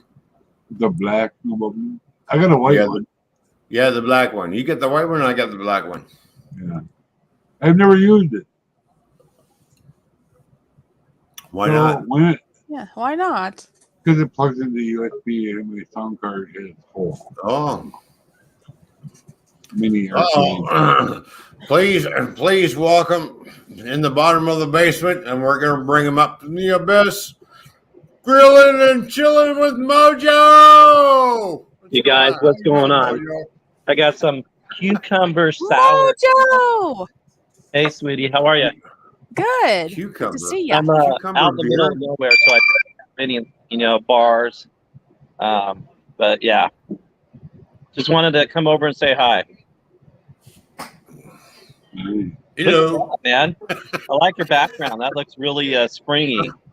Oh, and Well, that was Joseph's here too. Actually, that was my garden from last year. That's my flower garden. Nice. Well, I'm gonna jump off. I just wanted to give a little love. You guys take it easy. We appreciate that. You took a second, and that matters. Thank you, Mojo. Oh, yes. All right, you guys. I'll talk to you later. All right, buddy. Thanks Sounds for coming amazing. by. All right. Can I Hello, play Joseph Grohl. Joseph Grohl. Woohoo. Yes, play the button. Hurry up. What are you waiting for? Was waiting for... No, I'm not waiting. Joseph Grohl is in the house. Woo, woo, woo, woo. Joseph Grohl is in the house. Woo, woo, woo, woo. Yeah. All right, welcome, Joseph Grohl. Harold, hope everything is doing good for you, man. He has a surprise for you, he said. Yes, Look. it was Joseph. I know what it a surprise would be. Joseph, if you come on panel, can I send you a link? That's a surprise. That'd be a good one.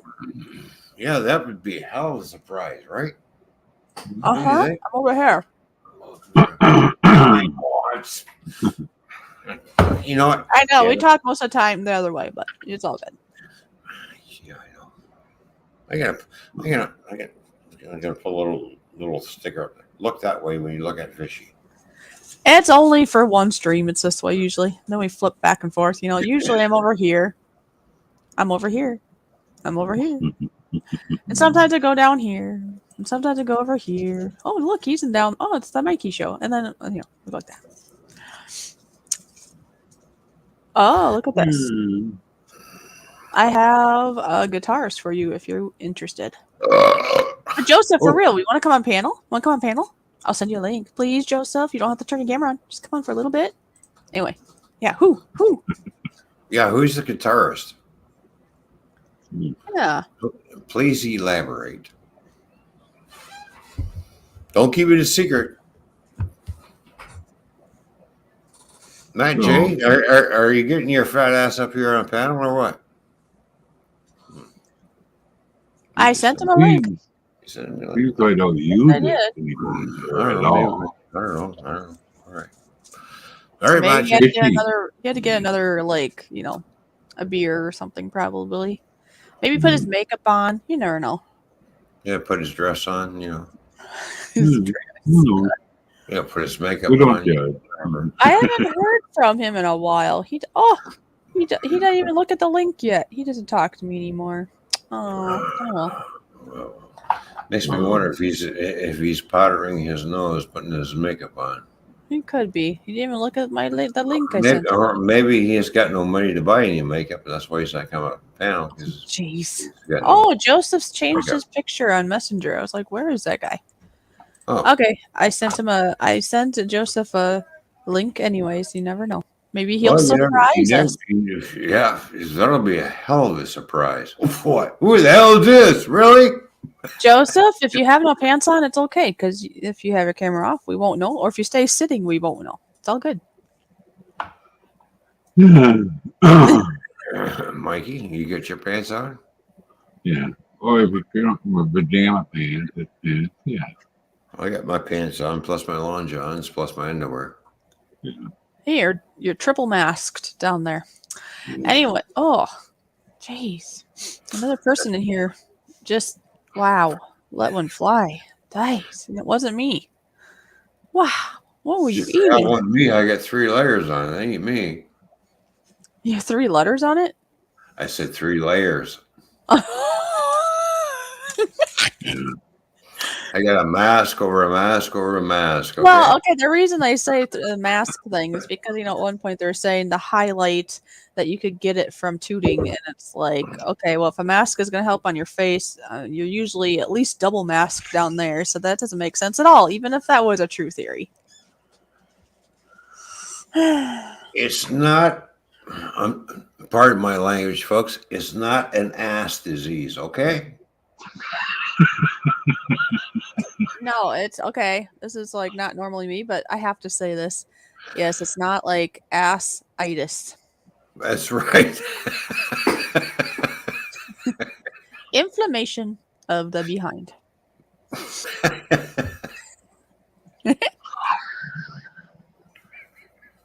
I know what you mean. I know. Just like with all the toilet paper. Do you really? It's a respiratory disease. Do you breathe out of your ass?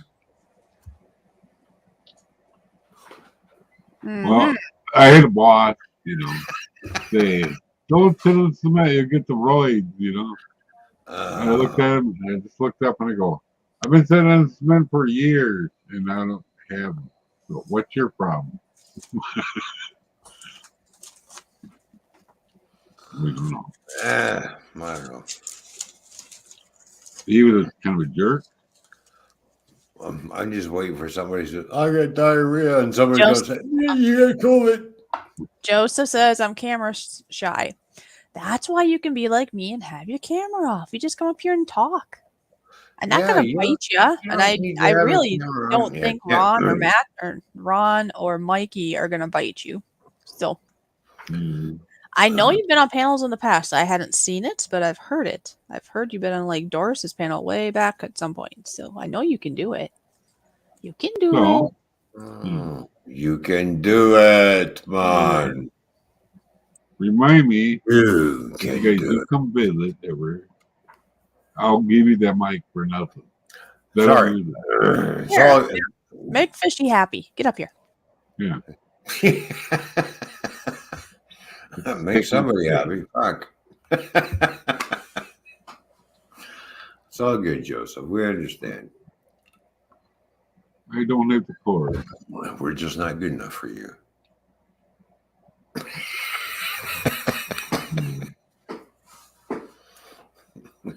Joseph Graham probably going, what's that son of a bitch, eh? No, I would never swim away. I'll tell you what, Joseph, if you don't want to do it in public, that's fine. But hey, we can invite him to a private one, maybe. Oh, yeah. Oh, yeah. There's always this. That's the joys about having StreamYards, because we can either do it publicly or we can do it privately. But no, Joseph, I can guarantee I would not swim away. Sorry, Joseph, we haven't seen you in a while, so we got to bust your balls every once in a while. Yes. Yeah. I'll tell you what, my knees are hurting something terrible. I thought, here's what happened. I thought that my appointment was at 9:45.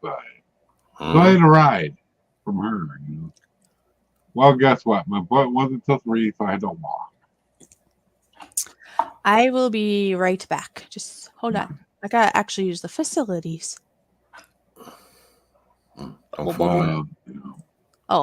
Okay. Splish, splash. I was taking a bath. Oh, I don't want to take a bath in there. Anyways. Go ahead, Mike. I read the sheet wrong. I can get a ride from the ride people, but not the next day. When I found out, it's like, no, it's only 4 blocks, and I really need to exercise. But 4 blocks both ways, up and back, $8 total. I'm paying for it now. You find as it gets damper, your joints kind of hurt more as it gets more damp? Yeah. I'm going through that too. I already know when it's rain because I broke this wrist in 3 different places. I already know when it's going to rain, because it starts to ache like crazy. It's like, oh, it's going to rain. And sure enough, it rained. Because I have fibromyalgia. Oh, okay. Yeah. Everywhere it hurts, not just one joint. My knees, my entire body broken. Speaking of that, I should probably take one of these. Not narcotics, just generic Tylenol. Oh yeah. That's all I get. Oh, and I told the doctor about these, and they didn't say anything. The aspirin. Oh. They have that on my list. Actually, that's good for your heart. An aspirin a day keeps the doctor away. Yeah, we got this stuff. This is the low dose. They used to call it baby aspirin. Now they call it low dose. Yeah. But I also have the other stuff. It's like they're okay with it as long as they don't overdo it. You don't want to burn a horn. So Yeah, because I already know I'm getting arthritis here and there every once in a while, and will take Advil. It takes the pain away. So yeah, I'm not allowed to take Advil for reasons. Why not? My high blood pressure. A few other things. It really doesn't work anyway. Nothing really works. Well, I know when I was in the hospital after the heart operation, they were giving me the pain message. This ain't working. Mm-hmm. Well, we gave you quite a bit. I said, no, it's still not working. I'm still hurting. Mm-hmm. She goes, well, we have this other stuff. And I said, the other stuff, what we called back in the day, morphine? She goes, yep. And I said, okay, yeah, give me some. Yeah. Boy, I tell you, that stuff worked really quick because I was real happy. When I had this is years ago, we found out when I had the double lung class. Yeah. I was on Percocet when it came in. And when that wore off, they gave me morphine. Morphine doesn't work on me, apparently. Oh. Oh, because it wore off at 10:30 till 2 something in the morning. I was sitting there staring at the clock, screaming, watching every second tick by. Hello, Joe's Candles. How you doing? Good to see you. I hope everything is good in your end. Thank you for coming by. Appreciate it. It's always good to see Joe's Candles. Pop in. So, as you can see, I got my green screen put back up. I did that today. I thought, well, I can't stream without my green screen. I need a background. So, yeah. It only took half an hour to put up, so done. Yeah. Oh, you moved over so you can work on the other side of the basement? Yeah, I got to work over here. Yeah, the computer and everything used to be on that side of the basement, so I slid everything over this way, and the drums and everything, so I can start working on the other walls, which I'll be doing tomorrow. So I got everything all puttied up and prepared. All I got to do is just sand the whole wall. I sand the whole thing down. The reason why I sand it because I got to create pores in the old paint, or things filled up. And, so it sticks. Yeah. Yeah. Adhesion. I don't know why people seem to think, well, I can put paint over paint. No, not really. Well, you can, but only if it's latex, flat latex. You should always, lightly sand the whole wall down before you repaint. Always lightly sand it. Just take a fine grit sandpaper and just. Apparently, when you first go ahead. So when you're done sanding it, then wash the wall down, let it dry for a day, and then boom, you're good for a coat of paint. But I got to cover up blue paint, so I have to do more than one coat. I have to do about three coats. Yeah, makes sense. So let it dry in between coats, and then. When she first got this house, they decided they're going to paint stairs and the railing. Well, guess what? What? Well, I don't know what paint was on there. It was green, whatever it was. Probably oil-based. It was probably done way back when. Anyway, it stayed on there until somebody used it. The railing, me. Now, because of my grip, the paint's peeling, off the railing. Yeah, well, when I wasn't roofing in the summertime, I was painting houses in the wintertime, and I worked for five different painting companies. And from all the five, they're all sanding the wall. So they're like, well, we got to fill all the holes and sand all the putty work down. I said, yeah, I understand this, but we got to sand the whole wall down and then wash it down. Like, all right. I thought, when I worked for the first company, I thought, all right, this is a little different. I've never heard of that before. And then I apply for a job at another company because they were paying a little bit money, more money. They did the same thing. I'm thinking, there's got to be something to this. And then as the years go by, that company went tits up. I go and work for this other company. They're doing the same thing. And it's like, so when I go to work for 5 different painting companies that paint houses for a living, and they're all doing the same thing. Yeah. I never done inside. I know how to do the inside. Yeah. But my grandpa taught me how to do the outside. Mm-hmm. How to wash it properly. You don't start at the top and work your way down. You're gonna have streaks. Right. You start from the bottom and walk your way up. That way it rinses itself. Anyway. And we have another special guest in the basement. As soon as this camera connects, we'll let you know who it is. Mm-hmm. It's Nora. He wasn't supposed to come up yet, but he did. Huh? I'm just kidding. I know. Hi, Nora. How you doing? We'll let you know who it is. Oh, there he is. Hi, Joe's candle. No, see, I didn't fall in. Try to get white door. I think. I don't know. There he oh, it's a nice lake. What's going on, Nora? Not a whole lot. How was your day? Good. Well, that's good. Nice hairdo, by the way. Thanks. He knows. He knows. Is it that He time? knows all the girls like it. It's Is it that that poodle time? look. Huh? Is it time? Is it time? Yeah, it's time. For a little bit. Yeah, it's time to stick your finger in the socket and let's see how many Who's more that girls dude in you the bottom right corner? That's called Nora with the poodle haircut. That, or the poodle hairdo, I should say. And all the girls love it. Mm-hmm. Hey, look, Ron's even thinking about it. He's like, that's pretty nice. Look at that. Look at him look. Look at him.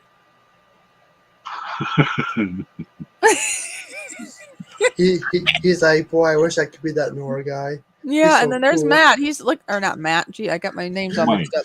There's Mike. Actually, no, you're right. There's Matt in a few years. Oh my gosh. Poor Matt. Actually, not poor Matt. Mike looks really nice, actually. Yeah. So, Yeah, there we go.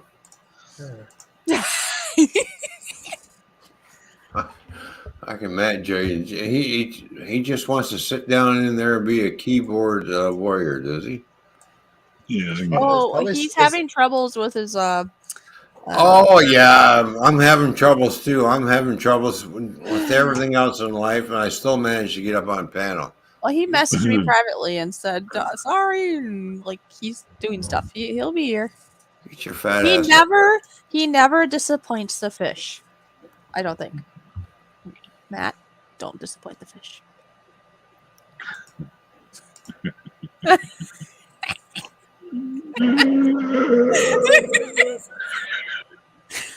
But what matters more is that Ron doesn't disappoint the fish, which he has never done. So it's all good. Is that what you wanted me to finish that sentence? Yeah, there you go. Yeah, the fish better not disappoint the Toyman either. Oh. Oh, You broke it last I don't want to. You know it works both ways, right? Well, yeah, I would hope so. It's a two-way street. Is it time for a poodle dance? I think this is a good time for a poodle See, dance. he wants to do the poodle dance. That's what he's saying. Is it time? Is it time? Well, he's beaving and bopping around there. He's doing the poodle dance. There we go. You make me tough easy. Yeah, stop. All right, Nora, rock away. Come on. Come on, Nora. Come Come on. on, You do can do it. it. Oh, there he is. He can shake that booty or hips or what is it? Something. He can shake something.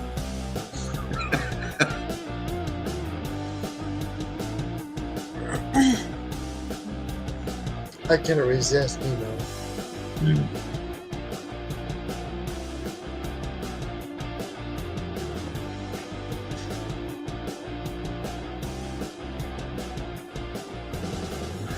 You know, that's got field goal written all over it. You just walk it behind it, kick it in the ass, and watch it fly. Something like this? No. No, I think he means more. Oh, I'll show you. More or less like football. No, he means more like this. Except pretend that's the dog. Yeah, there we go. Right? Oh my goodness. There we go. There you go. That's what he's thinking. I know what he's thinking. Poor Nora. Was that a cat or a dog? I don't know. That was that was one pussy that went flying. Ooh, I got 5 new likes on TikTok. I'm just gonna fly away now. Oh, yeah, you look impressed too.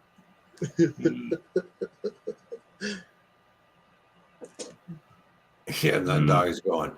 When you let me down, I'm gonna bite your fucking ankle.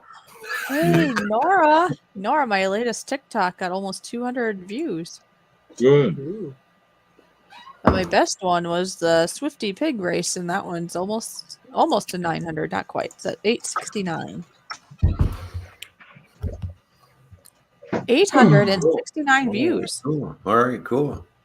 Yeah, that's my best one. 794 is the second best, and then 282, and then okay. 228, and 187. No, 194, 187, and then 36. So what's a tactic? A what? A tactic. I don't know. Or a TikTok, or a tactic, or whatever you want to call it. Yeah, I had never been on there. I'm sorry. I thought he said something else. So I'll just leave that alone. He's not talking about ticks yet. They're not out yet. My granddad probably secretly took a movie of me. Never mind. Phone, put it on. Never mind. Oh my goodness. What? I don't know. I don't know either. I was being funny, but that kind of backfired. So, how you doing, Ron? I'm here. Long time no talk, right? Now you're here. Yay. Yeah, I'm here. Everything's all good. It's okay. It's all good. He's still swimming, I think. Yeah, well. Somebody got a nice little surprise after he got out of work this morning. What? Oh. A nice little surprise. Mm-hmm. A message from Nora. Oh. Oh, that. Oh, yeah.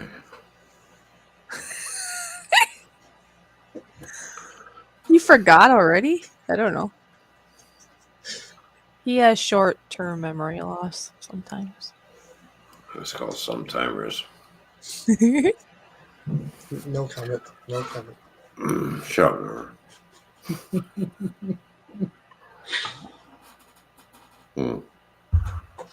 Anyways, hey. I am Hey, it's for horses. Your peaches?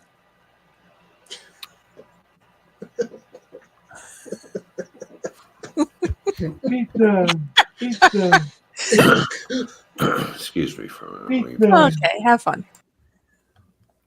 I haven't ate yet. I'm really hungry now. Did you put him in the basement?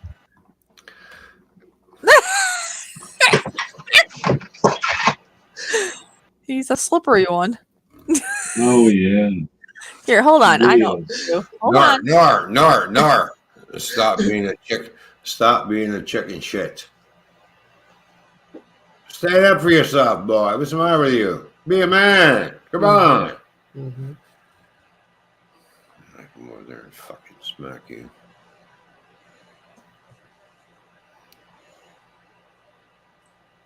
I was shrunken in height. Ah. Now 6'2". I lost 2 inches.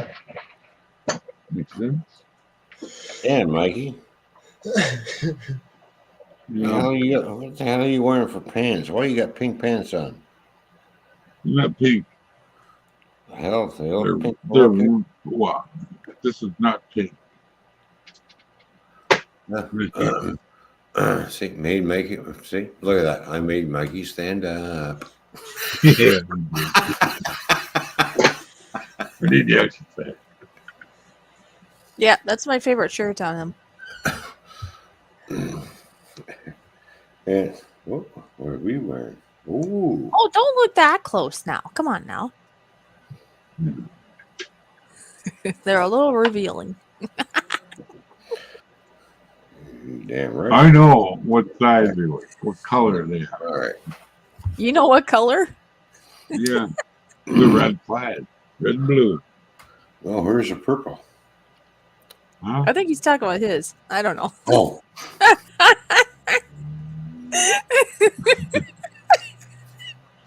I do like purple. I can't find the purple pants. Matt said, LOL, Mike even looked. Yeah. There you go. Yeah, jeez, what a day, what a day, what a day. And of course, this morning, I really like the new car that I bought because when I sat in that driver's seat, oh, damn, it's toasty warm. Mm-hmm. I've never had heated seats in my car before, but hey, this is a nice luxury. Yeah. Nora took it. The new car.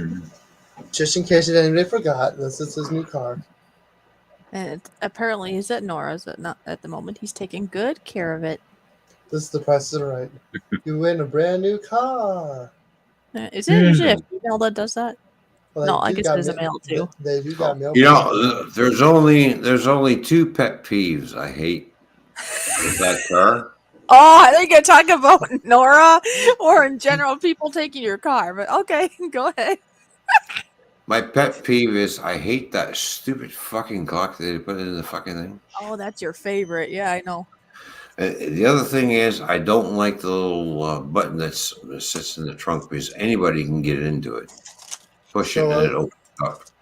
So I can put there's the button I can push something like does it look like this?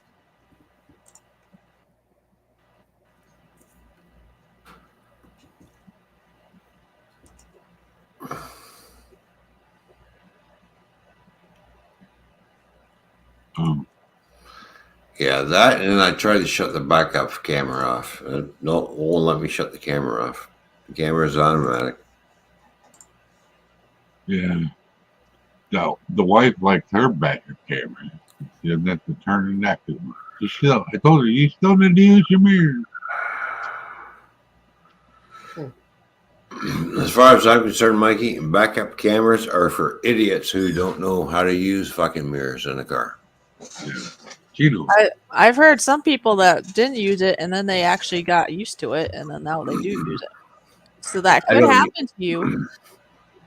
I'm a truck driver, so my truck does not have a backup camera. I have to use my mirrors. My car has a backup camera. I refuse to use the camera on the car because I'm used to using my mirrors. So there you go. Yeah. I will not use. I'm going to put black tape over that fucking thing and be done with it. Oh, okay. Because every time I'm having to look over the LED screen, when I'm backing up, it's just, fuck, really?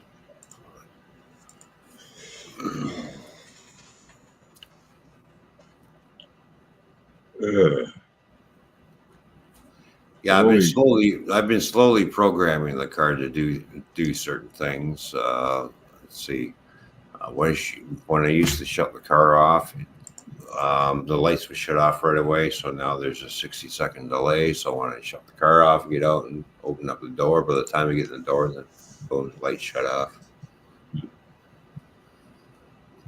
Your hair is fine.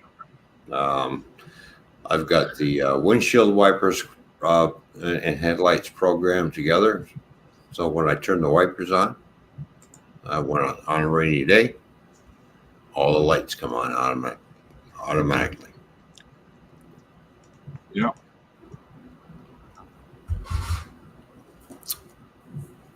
So I got everything programmed. I got to program everything. I'm still going through the programming. Like going click, click. What's this for? And I'm like reading back.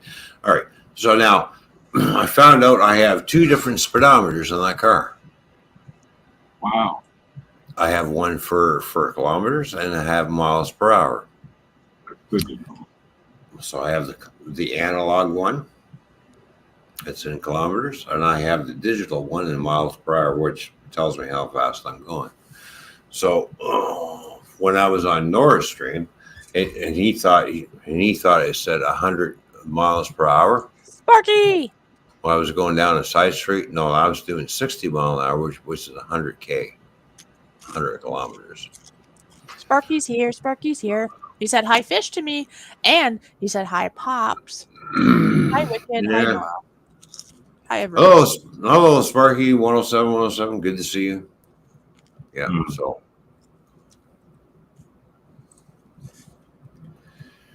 Yeah, and the other thing is, it does have heated mirrors, but the heated mirrors come on when it reaches a certain temperature. That's when they activate.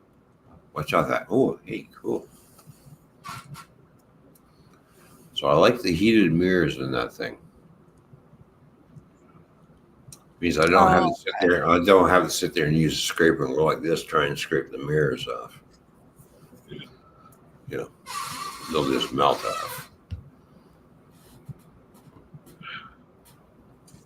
Right. But I have been looking up performance upgrades on that car.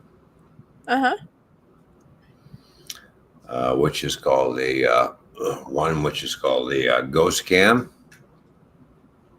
Yeah. That's about $3,000. Yeah, so you know what the ghost cams do. It gives it.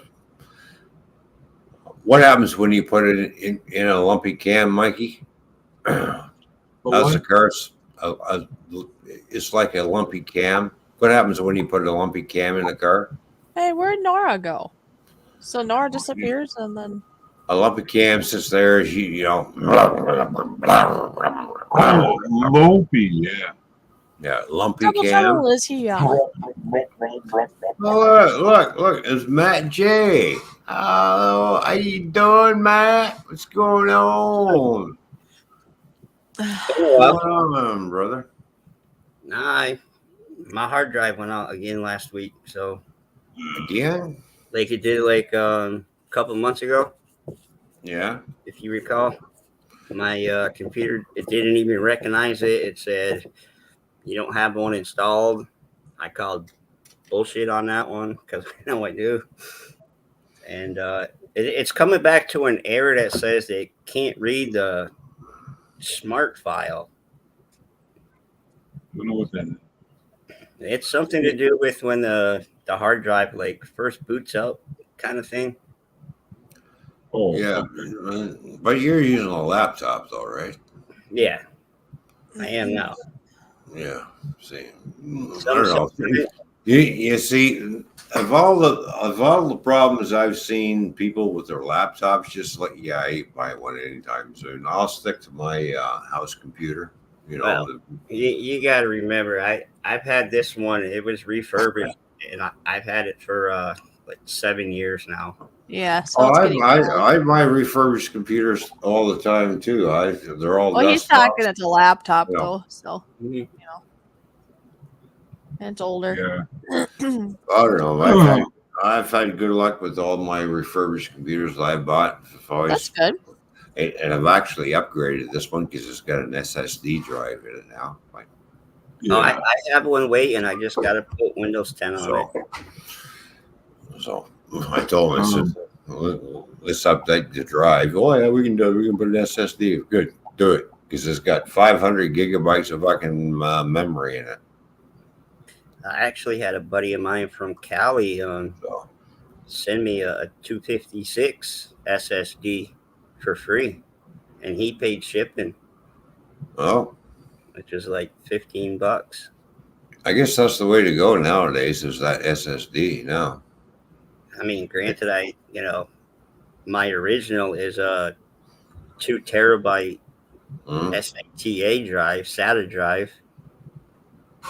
But hey, he sent me that for free, and since I've upgraded, the computer's even been faster. So, which is really nice. Yeah. Oh yeah, because you were having troubles with it, so you. Yeah, I was having troubles until I upgraded it, and it's just like, damn, and troubles have stopped. So, took off like a rocket. Hey, what's up, Sparky? Yeah. I was just saying, when I built the Greenwood, this one here, that one, when I built that, it had a previous computer had a spinning drive in it, you know what you're talking about. I gave it to my son, so he reformatted it, and what pull? It was in there a long time. I have an SSD in the new one. It's actually two, but I only use one. Well, the one I got now, it's a rescue build. Because the one you see when I turn the thing off, about a year ago probably, it quit finally. I built it in 2017, so I got a lot of miles on it. Well, you know, all the computers that I've had over the time, they've all been HP computers. Never had a problem with them. I had an HP laptop. So. It only lasted me about 2 or 3 years, and I burnt it out. No, it wasn't Thorn. Too much gaming. Trying to do video stuff. Right. Yeah. My friend, my lady friend, she had a desktop, but her HP keyboard, she typed kid nails, and she typed really fast, 100 words per minute, you know. And the key popped right off. I'm serious. Yeah, I believe it. I've done it. But I finger peck, but I've done it. Yeah. Well, you know. Funny thing is, I still have lots of other plugins where I can plug in other boards and upgrade the computer even more. There's even a little slot to put in a gaming device if I want. It's like, wow, fucking really. Oh, so. My first computer with a gateway. Oh yeah. Back in like '99.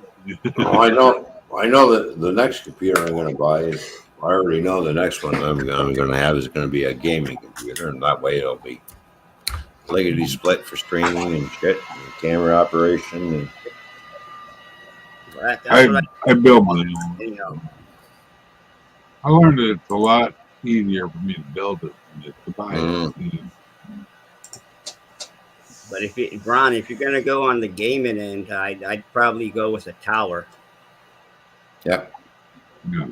I mean, it gets pretty pricey if you want to do that on a laptop. You know. Yeah. It's almost about a third of your drum set. Yeah. Like $3,000, something like that. I really can't use the laptop here because it'd be too high, and my wheels went away, and I'm not gonna undo my wheel for that. Well, I know one thing that when this place goes up for sale, because we just had another condo unit in here that was up for sale that got bought, and I found out that it went for $500,000. Yeah. Hi, Jennifer. They're up. Wasn't it like 600? I thought it was 600,000. No, that was the one 2 blocks over. The one in this complex. Oh, that's right. Yeah. Now, hi, Jennifer. I've seen pictures of it. It's in worse shape than mine. Hello, Jennifer White. How you doing? Good to see you. It's in worse shape than the one that I have, and it went for $500,000. It's like, holy fuck. Yeah, because a bidding war starts happening, right? You know, people are bidding on it. Like, I'm thinking to myself, geez, if I fix it up and make it look nice, and the only thing they have to do is replace some flooring every once in a while, gee, I'm thinking around maybe 6, maybe 7. That'd be great if I got 7. Yeah. Hello, RD&T. How you doing? Good to see you. Thank you for tuning in. RD&T, yay, yay! That way I can get myself another place and get another railroad going, you know. Hopefully, I don't get booted trying to put a virtual background on. On the track again. Of course, I'm not sure about the bank loan that I have with the car because it's an open loan. I can go in with no penalties because the house is planning on going up for sale very shortly, and I wonder how they're going to feel when I walk in and I'm going to pay off. the loan off. Wait, you have all that interest to pay first. Yeah, no, you're not making much interest off of me. Sorry. The car will be paid for. So, Better than being in debt, I guess. Well, I had no choice. I had no choice but to get another car. So I know somebody here locally who has who had a really nice job, worked his whole life, and he got a new truck and he paid it all with cash. there you go. Thanks for mentioning me, Nora. I appreciate it.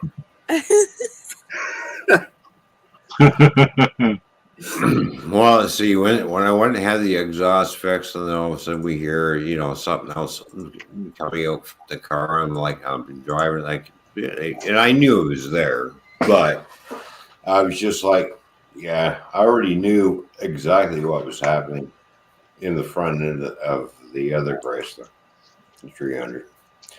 The recuperating steering was on its way out. And I priced it out, and I'm like, all right, I like the car. I like to keep the car, but I'm not sure. Let's see. I don't think I'm going to spend two grand to fix that. Right.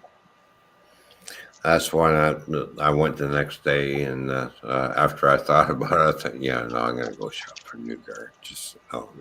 This car is becoming a money pit. It's time to get rid of it. So, yes, when a car, even though it doesn't matter how much you like it, when a car becomes a money pit, it's time to say, see you later. You've been a good car, but now you're costing me too much money. It is more than what you're actually worth. So I like the new one. I know it's growing on me, of course. Like I said, it's fast. I've been looking at some modifications to do to it, which I do to all my cars, and modify them. No, never. Not you. I got to modify the cars, man.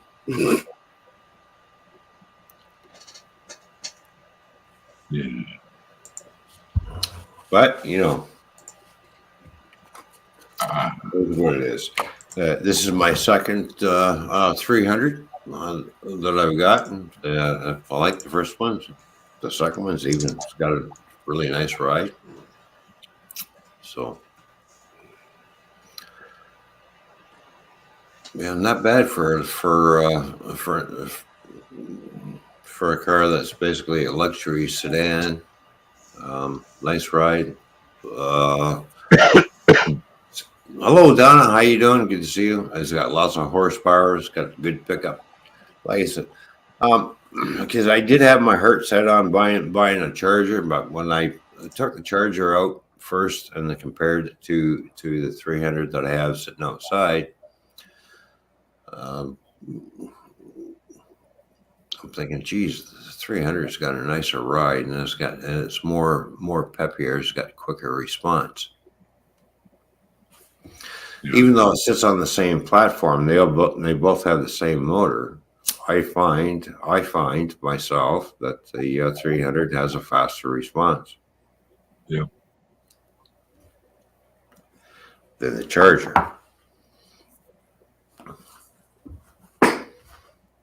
And then I find out that the Charger is listed as a sports car on the insurance, and insurance goes up, so I have to look at that cost.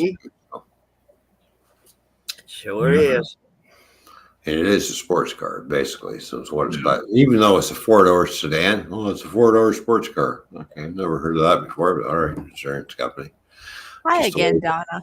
It's just a way to dig more money out of us, I guess. So dig, dig, Yeah. dig.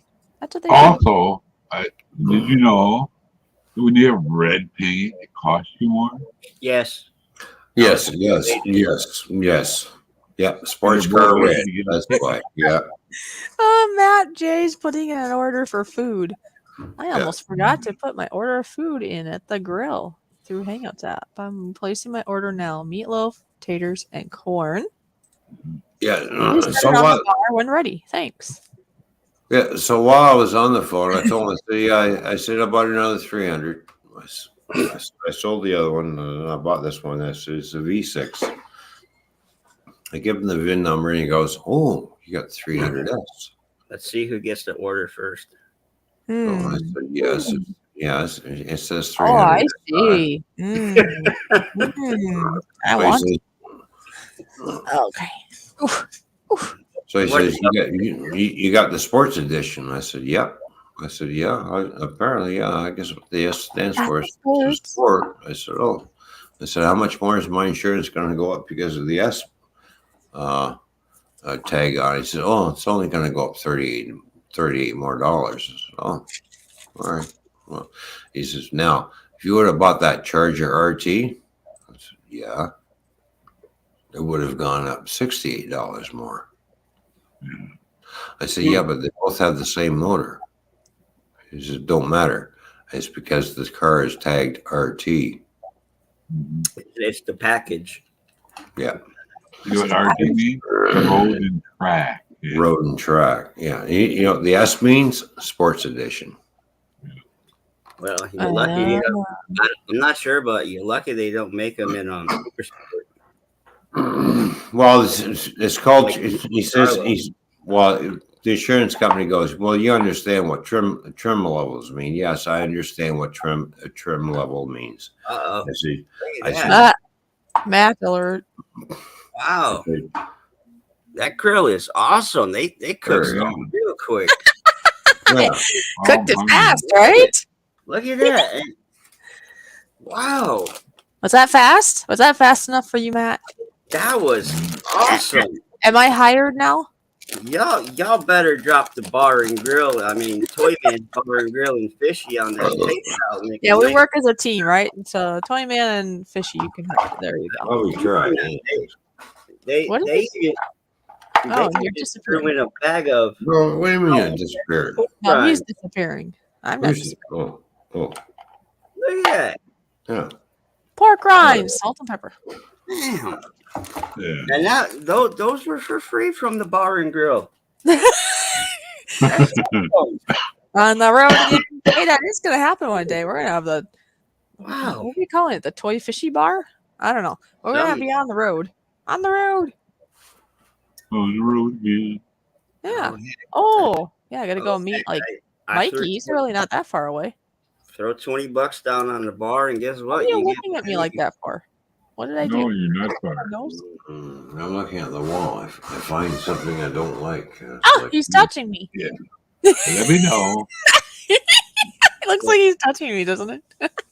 Kathy Bates, if you're still watching, I did say I was waiting until later. I was behaving all night. I'm still behaving. Yeah, you're being good.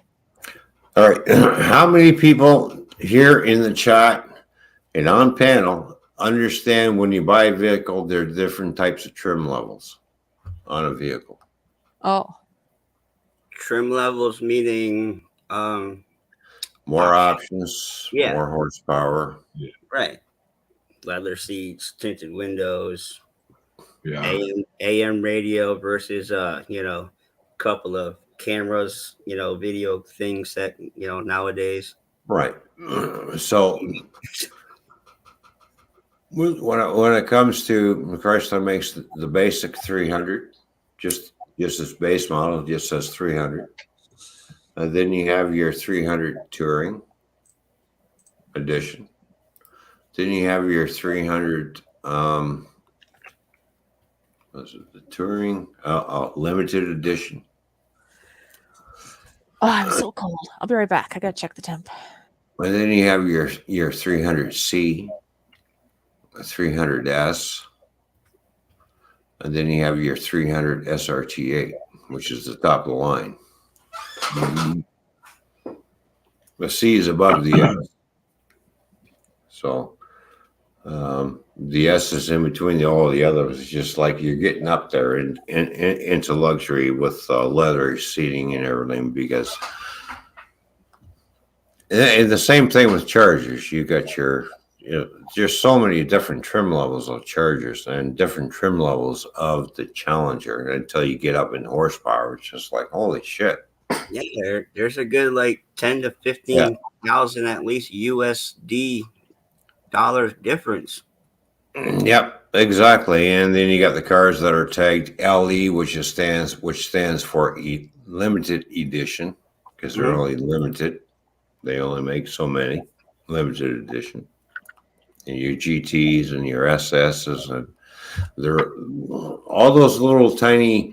It says the manufacturer, but those other little words that you see beside the nameplate, those are all different trim levels, which boosts the car up in price. Which also boosts up. Okay, they all may look the same on the inside. You get a little extra features on the inside than others. A little more horsepower because it's got to do with the computer. So, my car produces 305 fucking horsepower. I could buy the same car in a touring division, and I've got 292 horsepower with the same fucking motor. It's all about the chip. Exactly. It's all about the chip. Oh, seems so mad at the truck guy. When I had my 95 Silverado extended cab, it was a 95. I put a premium cap on there, Taylor wire, bigger spark plug, better spark plug. I was getting 20 miles a gallon with a 350. Nice. Oh yeah, you can buy a fully loaded Charger, right? Yeah. That's got all the bells and whistles to it and the big horsepower. You can buy the next Charger underneath of it. It's got the same motor, a different computer chip, a different horsepower. And you're sitting here and you're scratching your head and going like, okay, we both have the same kind of car. Yep. You've got a higher trim level than me. Yep. Why do you get more horsepower than I do? That's called the computer chip. Now I can go out and buy an aftermarket computer chip and plug into a car as long as it's made for that car and that computer chip, and boost that horsepower way up. But the only thing is, the only problem is when you plug in super chips and stuff into a car, because everything has rev limiters in it, it overrides all the lever. Basically, you're opening up that engine wide open. Mm-hmm. Hey, can I make an interruption right quick? Yep. Is shirt still minimum 23 with free shipping? Yep. Okay, I'm gonna plug it right now if y'all don't mind. All right, that's fine. I made yes, all right. Yes, Nora. I made a salad. What? Yeah, you all get free shipping if it's in America, right? Yeah. Mm-hmm. Yep, in the States. Yeah. And Matt's in the States, so he's good there. I'm like a character over. There we go. We'll have to abbreviate something. Oh. One character over. Oh, there you go. Look at that. There you go. There you go. Oh, cool. Thank you. You're welcome. Awesome. Yeah, I already know that when I get some money after I sell it, I already know I'm gonna put some ghost cams in my car. Oh, are ya? Please don't tell me you're going to drop the rear end and put some spinners on it too, because we're going to have to take away your license if you do. What do you mean spinners? Oh, you don't know what spinners are? Oh, I've heard of those. You're talking the things that spin around Yeah. in the inside of the wheel, right? The tire rolls forward, but the inner rim spins backwards. Yeah. No, I was not thinking of doing that. Because that is Please so don't. Well, he didn't even know what you were talking about, apparently. So why would he be thinking this? No, all I was thinking is boosting up the horsepower and make the car go a lot faster. Yeah. Me, I'd be doing that, and I'd be amping up the sound system. All right, hey, If it even needed it. it's got a great sound system. I've got no complaints with the sound system over. It's got Boots sound system in there. It's just like it's got a nice big driving subwoofer in the trunk. Like, Did you say Beats? yeah, Beats. There you go, Okay. Beats. Yeah, Beats stereo. Yeah, you can't. Oh yeah, I had that thing cranked the other day. It's just like, wow, yeah, man. Like, all right. It's like her SUV. It's an Nissan Road. Yeah. It had the good sound system in it.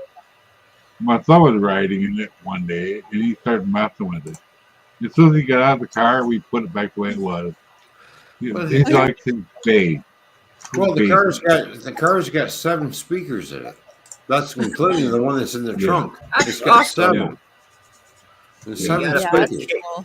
And it's got a built-in equalizer. So I was sitting there, I was screwing around with the equalizer, like, and I wanted a lot of more oomph and bump, and it's like, there we go. Oh, I know how to do that. That left side all the way up, right side or middle, kind of lower. Oh yeah. Right side, cool. Mid to lower. I'm gonna step away for, I don't know, might be an hour, half an hour to an hour. I gotta go warm up and spend some time with some little peoples. So all right, sounds good. Okay. All right. Make sure they don't get grumpy. No, they just need some cuddle time. It's all good. All right, I got you. All right, that's good. So I'll just drop to the basement and I'll be back. Okay. Okay. You ain't got to explain no more, girl. Okay, you guys carry on. You're doing good. All right. The stream is going really well, so keep it up. Yeah, you got double trouble up here now. Yeah. Well, double trouble. You can keep Ron in line. Perfect. Oh, great. Rob and I get along. Excuse me. Damn. Really? Just kidding. Hold on. I gotta. Wow.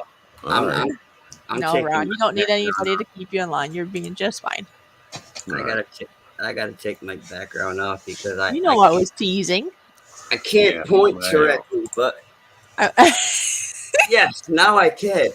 Him and I. Hey, don't be poking me like that. You might wind up with a dirty finger. Don't worry, Goldfish. I'll be keeping an eye on this on the situation. 1, 2. There we go. Yeah, he was poking on me too. Anyways, I'm gonna go to the basement now. You all have fun. Yeah, all right. Make sure you stay in your fishbowl. Yeah, I don't want to get dry now. Okay. Nobody likes a dry fish. No. Yeah. Only the wet ones. I mean, the ones that are in water and they're moist. Hashtag moist. Yes, I like my fish nice and moist. Good luck. And look at that. I already failed. Nora, it's all good, Matt. Nora, you're supposed to be a good mod right now and dropping the $5 fishy monthly Ron thing right now. It's in the PayPal. It's already in there. It's already there. Oh, it's all yeah. Don't forget, join the Fishes Army, and you will be able to get private streams and air and all the other perks. Yeah. So there we go. I am the manager of Nightbot, you know. Well, yes, he is. I haven't seen Nightbot on the StreamYard side in a minute, so. Oh, you know what I ever suffered when I decided to cook it? Whatever the frozen some kind of pasta thing. You put them in boiling water. Something like that. Tortellini, maybe. I ain't gonna tell you. Boil it and then you put sauce on it. I watched some newsreels that you know who from Ottawa was over there in the European over there in the European assembly and stuff, right? UN. And I couldn't believe, and I'm sitting there, I'm thinking to myself, here's all these other people speaking out, and I'm like, he's sitting there listening to you people, and I'm thinking to myself, you basically handed Trudeau his ass right to him because they were disgusted. Ron, and it's lucky. And to tell you the truth, I am disgusted too. Really. For him to sit there and stand up in front of that assembly to say he stands up for democracy and freedoms, meanwhile he throws truck drivers in fucking jail, freezes bank accounts. I remember. And has horses trample over fucking everybody. And you call yourself a person who supports democracy and free? No, you. And they labeled him, and I'm glad they all did that because they all told them to get lost. They just said, "Please leave. Hey, we want you here. We want you." I can see. I'm not sure if this will happen or not, but I can see down the road Canada getting kicked out of the UN. Listen, probably because of what that motherfucker has done to this country. He should. I used to be a proud Canadian of mine, and I love my country, but I'm not so proud anymore because what he has done is fucking disgusting. It really is. It's too much government fucking overreach. He acted like a fucking dictator. He is. And he is nothing but a fucking dictator because if you go against his policies, and then he decided to strike a deal with the NDP, and the NDP's in there like a wet, dirty fucking shirt. Oh yeah, we'll keep you in power. Boom. Now he's fucking seized power. It's what a dictator fucking would do. It's what a communist country would fucking do. Try and seize power. Don't y'all remember Hitler? Yeah, exactly. Yeah. I mean, same pattern. Trudeau should be like the U.S. President Brandon's, like brother. Yeah. And the thing is, these are Eastern Bloc countries that used to be under the USSR who fucking told him off personally, right in the assembly. Mm-hmm. You do not stand up for democracy and freedoms when you fucking do this to your own fucking people. This is a dictatorship. Government overreach. People who can't afford to fucking pay their mortgages anymore because you freeze their bank accounts because they've lost their homes because of you. Yeah, y'all gotta check the webpage, the Hodge twins. Yeah. I love it. Hello, Brian. How you doing? What's up, BBK? Just freaking peachy. What's going on? How you doing? I'm not even sure this is working correctly. We can hear you. We hear you. We see your avatar. Yeah. Everything's working good. What are you having problems with? I can't tell whether or not, given that I don't have my microphone or my camera set up, it's your camera. It's your camera. Mic is all good. Microphone. Mic's all good too. All right. Well, then I'm not going to worry about it so long as you can see the avatar. There you go. Yeah, don't worry about your camera. Your mic's good. Everything's good in there, Brian. You Sweet. probably just got to give your camera permission to connect to StreamYard. That's all. Yeah, You gotta go. You gotta go into the settings for that on the StreamYard app. Yeah. Every time I try to do this, I have some slight issue, but as long as you can hear and then that's all I care about. If you click the settings on the StreamYard app and you click the camera, and you see how it's gonna say like integrated or something like that, you just might have to change that. That's all. Mm-hmm. Ow! Sorry, I didn't touch you. My hands are right here. I didn't touch you. Nope. I have a large cat who just decided to jump in my lap. Which a large cat jumps in your lap has a lot of claws. That's another trick. That's another trick question. I'm not going to answer that one. BBK, you should have been here earlier. Fishy put out a question about washing vegetables. I said, I'm not going to tell you how I wash my vegetables and berries. And then this is a trick question. I'm very liable to get myself in trouble just being me. Never mind throw out a thing like that. Get off of me. That's what she said. She said, "Get off of me." Welcome to Friday night I at can't breathe. Get off me. Bar&Grill. All right. Look, Mikey's going, I can't breathe. Get off me. Yeah, you smother me. Nora. Where the hell's Nora go? I think Nora's hiding again. Yeah, he does that. You know, he'll shut his camera off, mute his mic. You never know what the hell he's doing by on that camera. Hey, I'm over here. All right. I had an argument with my redneck neighbors today. Are you in the States?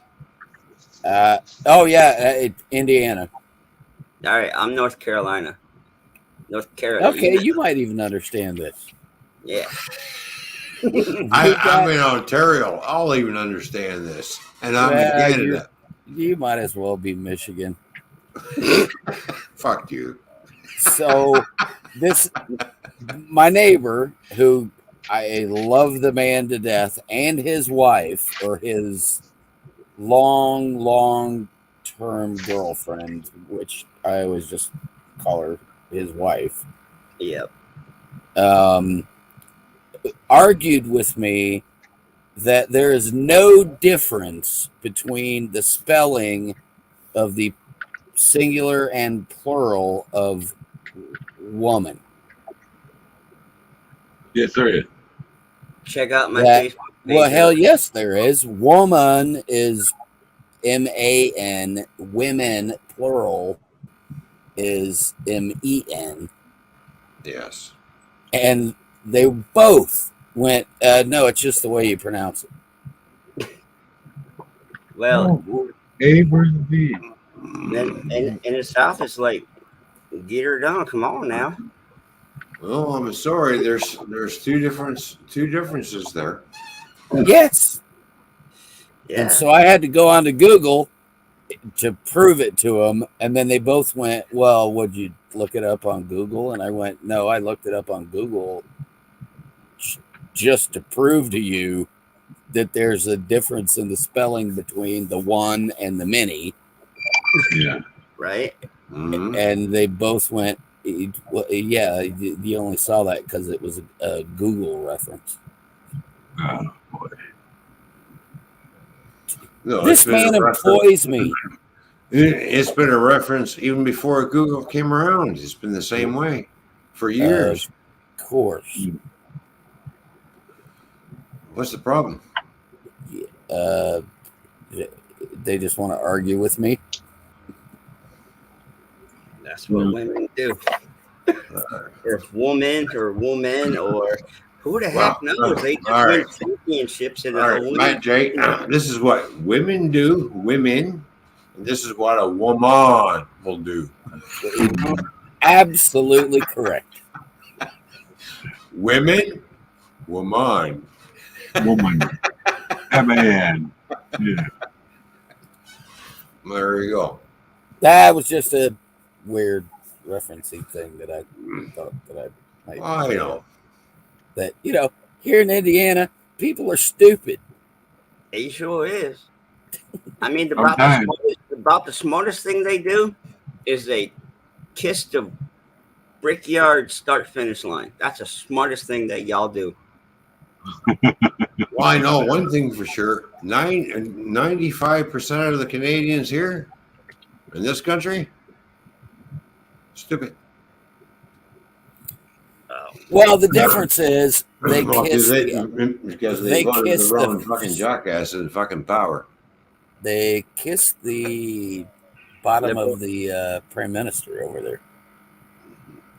I don't kiss his ass for one bit. He can go fuck himself. He can fuck right off.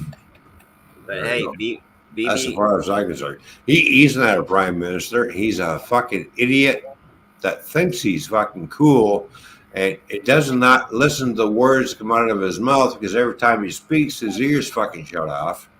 Just like Biden. Absolutely. Biden's a fucking retard. Complete fucking buffoon.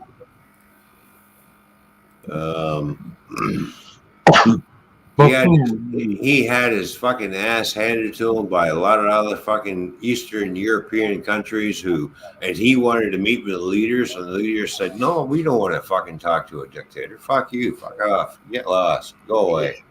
He was asked to fucking leave that meeting. He was asked, you might as well leave. We don't want nothing to do with you. Get out. He probably got, that from Hunter Biden when, Biden was handing out all the, the free smoking utensils. Yeah.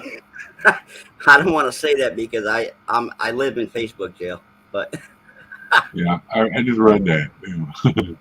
But hey, well, I know Senator Ted Cruz. But Mikey, even said my Facebook in the private. I know. I can put it in the public if it's okay with Ron. What's that? My Facebook for hilarious political memes and good, bad, the ugly. They got funny stuff. Oh yeah, sure. Go ahead. Put that link in. Okay. Was that the Ghost Rider 7-Eleven? Okay. Yeah, that's me. That's my Facebook. I don't even much.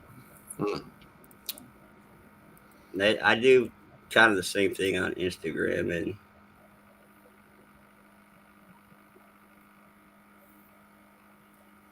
All I know is it's time to move on, go somewhere else to live. Well, hey, did you hear about that dude from Africa who moved to the Ukraine and he's been there for like 9 years and he's trying to like run like a little kitty cat and he just like moved this off. He's been there for like 9 years. And he's like, no, I'm not taking up arms. He's looking for a free handout again. Oh. Yeah. You know what the real deal about Ukraine is? Is it just like that retired Canadian sniper that's over there in Ukraine that's been picking off people? I don't know. I think I dropped the link on my Facebook earlier. Well, there's a guy over there. He used to be in the Canadian Forces, and he's a sharpshooter, a sniper. No, this dude's just looking over for there going, like, why are you involving yourself in that war? It's got nothing fucking to do with you. Like, I'll put it in private chat.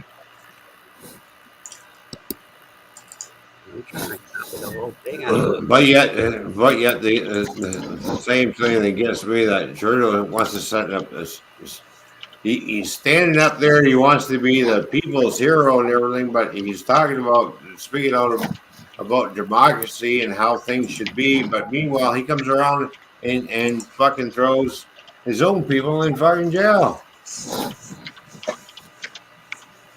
How can you stand there in a fucking in a foreign assembly stating that you stand up for fucking democracy and rights when you're throwing your own fucking peaceful fucking people in jail and seizing bank accounts and doing government overreach? Yeah, you're throwing them under the bus. I mean, you two-faced motherfucker. That's a two-faced little prick. Because if you speak, and I'm going to speak out against them, and I'll be the next one with my bank account will get freeze and I'll get thrown in jail. I don't give a fuck. Nora! You little fucking prick. You are a little fucking prick because you're a snot-nosed, little fucking baby ass little motherfucker. And when somebody comes up against you, you want to fucking cower down and use your power to overreach and think you can do this and do that because I'm prime minister and I can do what I want. Blah. No, you can't, motherfucker. I'm sorry. You cannot do what you want.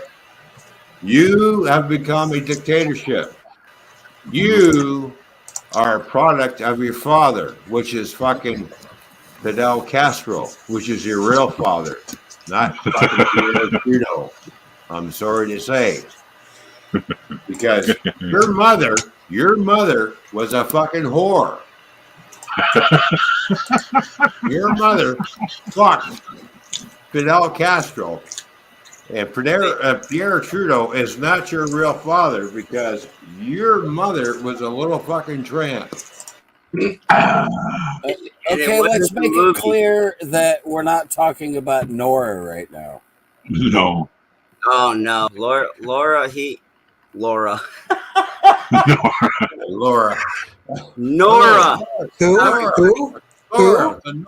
Who knows no Mora? Laura just hangs out at the railroad tracks. That's all. Yeah.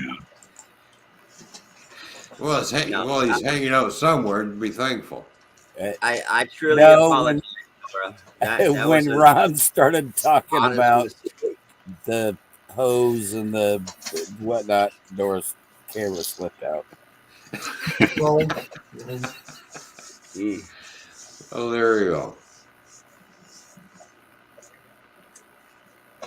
What I put in private chat, I just found out today that Ukraine is the largest producer of neon gas.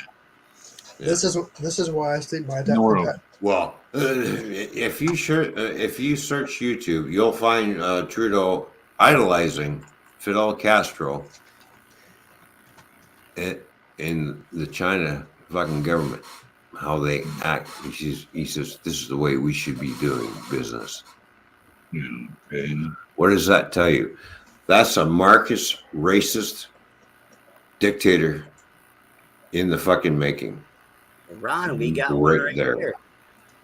We got one right. It's called our leader. You've got a fucking 70-year-old frail old man who does not know what he's doing because he's gone fucking Yeah, it's called what the fuck? Yeah. It's China. What the fuck is it? And I watched him the way he walks towards the cameras. This is the way he walks towards the camera. Yeah. Oh well, the Russians and we're gonna do everything. And he walks away. Y'all more than welcome to friend me on Facebook. I will definitely accept y'all. And then we got some other fucking assholes. Anybody who uses Facebook, just drop me a note and let me know where you came from. It's all good with me. I'm good here in North Carolina. Ron, I thought you were doing an impression of Nancy Pelosi.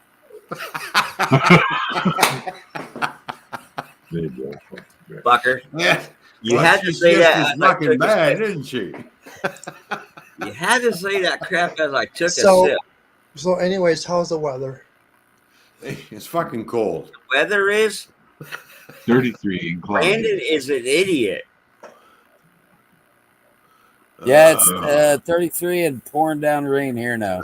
You know the only senator that I see that's got some fucking balls and got some gumption, and says it questions a lot of people because I fucking watched him. And when he come out and he lashed out at fucking Trudeau and says, we have a threat on our border. Yeah, you do. And that's fucking Cruz. Yeah. Which one? He gets down to fucking business. I watched him and I watched him fucking interviews. He said, well, obviously you're not going to answer the question because he was questioning somebody else and they're fucking running around avoiding the fucking question like everybody else fucking does. He said, well, you're not going to answer that because you're stupid. Anyways. Which Cruz are you referring to? Ted Cruz. I thought it was going to be Ted Cruz, but I was going to make a joke and say, what, Carnival Cruz or... Not Tom Cruise. Not the actor. Ted Cruz.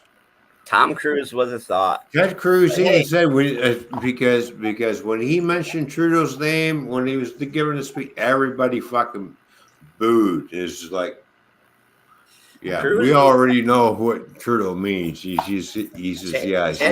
Teddy don't mess around, but hey, no, he don't fuck around. No, he gets down to fucking business. I like him. I really do. I like him. But he also said, and he is correct, there is a threat sitting on your border. There is. It's called Russia. No, it's called Canada. There's a big threat sitting on your border now because of what Trudeau's done. We are becoming a threat. This country is becoming a threat again. So the old war of 1812 is going to be revised very fucking quickly. Guaranteed. I mean, I'm not going to tell you what. Nora asked me. It's time for me to fucking leave. Nora did ask for the weather. And yeah, my fucking city's in there too. If it would. All right, fuck you, California, fam. All right, thank you for the weather report. Cali. All right, California. Thank you for the weather report. Bullshit. You know I'm not in Cali. Motherfucker. Nora, did you get to see that? Oh. I put him up. Somebody brings him down. Sorry, Brian. There we go. All right, we got a. He's doing green screen. Shit. Right now, I would give up on the green screen and just work on cam. But Nora, did you see my weather? Yeah. All right. I would play those video clips here every now and then, just to get a good laugh on how the one Eastern Bloc politician just basically handed Trudeau his fucking ass right to him, just like, you're going to stand there and speak about democracy? Really? And I've come to find out that he wanted to meet with these people. They said, no, we don't want to talk to you. They refused the meeting with Trudeau. Oh, get lost. See ya. Bye off. You're going to act like a dictator? Who left the vibrator on? Nora.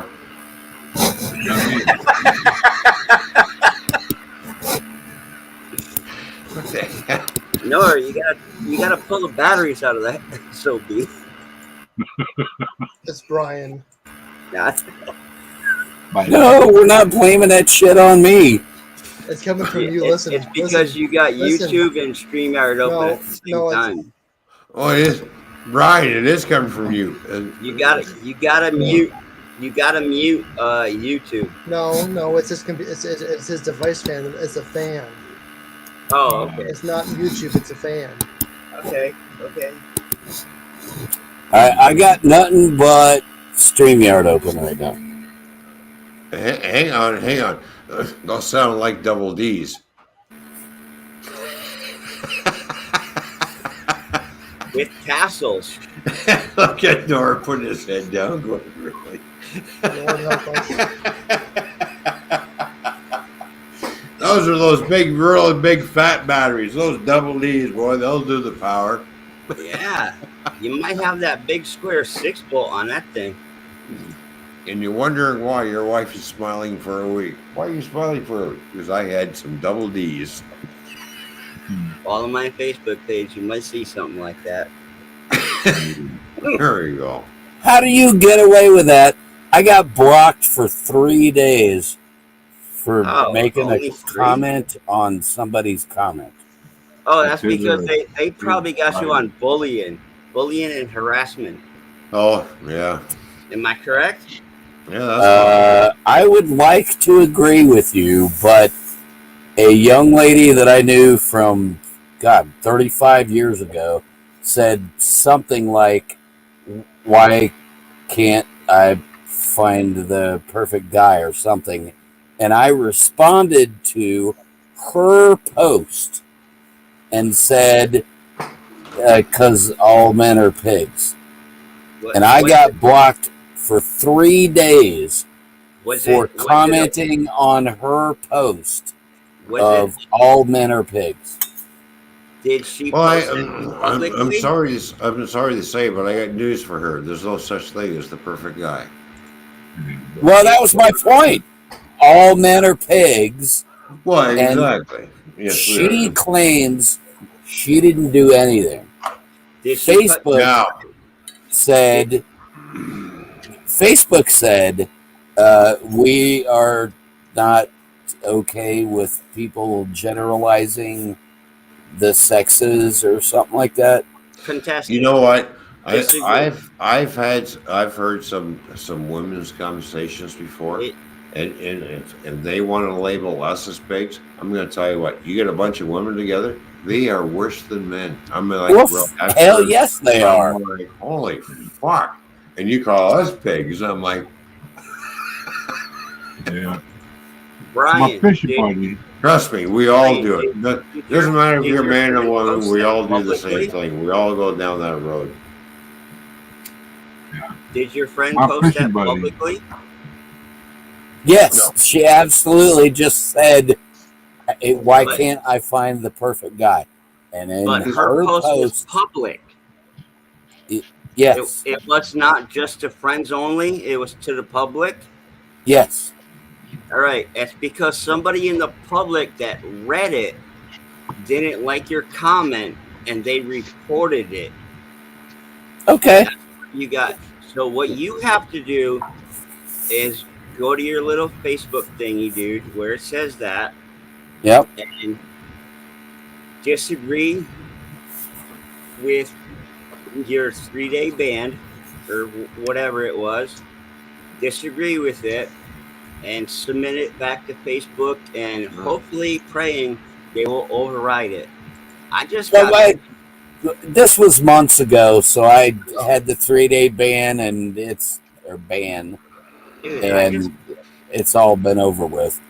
It was probably some guy who you accidentally buttered. Well, you just called me a pig. Yeah, it was a snowflake that got butthurt. Yeah, exactly. Well, I have a feeling it was somebody that knew she was butthurt, literally. No, I got butthurt. I don't like that conversation. I got butthurt. I was told I was a pig. I know this is live stream, but I'm gonna tell y'all right now: if y'all get butthurt too easily, don't fucking go to my Facebook page. Don't go to my Instagram. Please don't. Y'all will seriously get butthurt. No, I mean literally. I think he knew she was butthurt by me. Oh. But the thing is, there's no such thing as the perfect man. Ain't no such thing as a perfect woman. Exactly. You keep looking at it, we're gonna find it. No. There is such a thing as a caring and loving woman, Kelly's a caring and loving man too. Kelly, real fan. But you just have to find those because they don't grow on trees. Shout out Kelly Rail Fans Adventures in the house. Hello, Kelly Rails fans. How you doing? Good to see you. Good vibes. Well, we try to give off the good vibes as possible. Sometimes they're negative, but when they're negative, because we're out lashing against our governments. I disagree. It's not negative. It's called people have opinions. Well, there you go. And my opinion is that Canada right now sucks. If everybody agreed with everything, it'd be a boring world. There you go. I wish it was that way. I mean, it's just like if anybody up on the panel right now is into NASCAR, I think I know a couple of them. They should know my driver, Chase Elliott. This is why I sleep my entire day away. I hibernate. And I then go to no, bed you ain't going to sleep. I went to sleep about this morning about 9 o'clock, and I didn't wake up till about 5, 6 o'clock. Nora? Yeah. Even though Matt Jay's a big NASCAR fan, and so am I. Not everybody agrees with my driver. Well, both my drivers have retired, so now I have to fall on William Byron, who's driving the 24 car. Mm-hmm. I have to, you support, Mr. Hendricks, and then support. I don't like the jackass that they have driving the 48 car. Who's that, Larson? Wait, that. And I'm all Hendricks, you know that. The 9, the 48, the 5. Nobody cares. It's March. Nobody cares about racing. It's all about racing. What do you mean nobody cares about racing? The racing season's here. It's been here since fucking February. Buddy. Where the fuck have you been? Yeah, we should all be talking about the fact that Purdue lost tonight. Well, hey, I'd rather talk about racing than basketball March Madness. Shh. I'm gonna unfriend my friend request. So how's the weather, Ron? Fucking cold. Yeah, we got freezing rain coming because it started freezing rain this morning. When I wake up Sunday morning for church, it's going to be in the 30s here, Ron. Yeah, all right. Thank you, California, for the fucking weather update. Yeah, he's going to call me California now.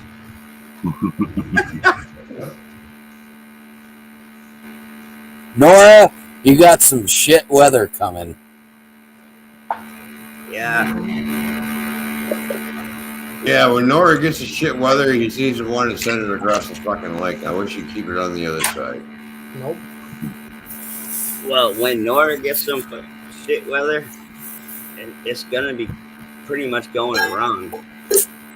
That's all right. Nora and I, we're only, fucking, really? Thank you, fucking Lake Michigan. You fucking cocksuckers. When my peeps in Alabama, Louisiana get some shit weather coming from Texas, that shit usually rolls over here to the east coast of California, aka North Carolina. Well, it's too bad because that band of snow that I see that's going through Wisconsin and Chicago is bypassing Indiana. Fuck, you're lucky, Brian, but it's coming towards Michigan. Dude, there is like rain, freezing rain, and snow predicted all week down there. Well, here's what's on my radar, and here's what's over. Look at that. The freezing rain is in the pink. The snow is in the blue. The rain here is like, really? Fuck. Good. And we got a little freezing rain down here. Y'all keep that shit up there. Ain't got nothing going on down here. Motherfuckers. Come on, no, go a little bit lower. You can see go a little bit lower to the right. You'll see California. Oh, you mean over here? Oh yeah, The other nice California. No, Yeah. the other California on the East Coast, North Carolina. Pip, pip, cheerio. Pip, pip, cheerio. Carolinas. material. Hey, you're getting closer. See, ain't got shit over. There we go. Yeah, but look at Indiana. Look, it's all full of rain and shit. And goes West Virginia, Pennsylvania, Ohio, Illinois got some rain. Michigan's got some shit going on. It's all coming our fucking way over here in Ontario, where I am. That's where I am in that little fucking balloon. There's me. There's me in my balloon right there. That's where I am in Canada. You motherfuckers, can you keep your fucking mother to yourself? Tap my fucking screen right now and say, "Here's my fucking balloon." I would, but hey, shit. How about we just tap my balloon and say, Raleigh, North Carolina, and I'm speaking that without Southern twang. Yeah, good luck with that. Yeah, there you go. Yeah, good luck with the other people that don't know about Raleigh, because they gonna spell it wrong. I before E? No, it's E before I.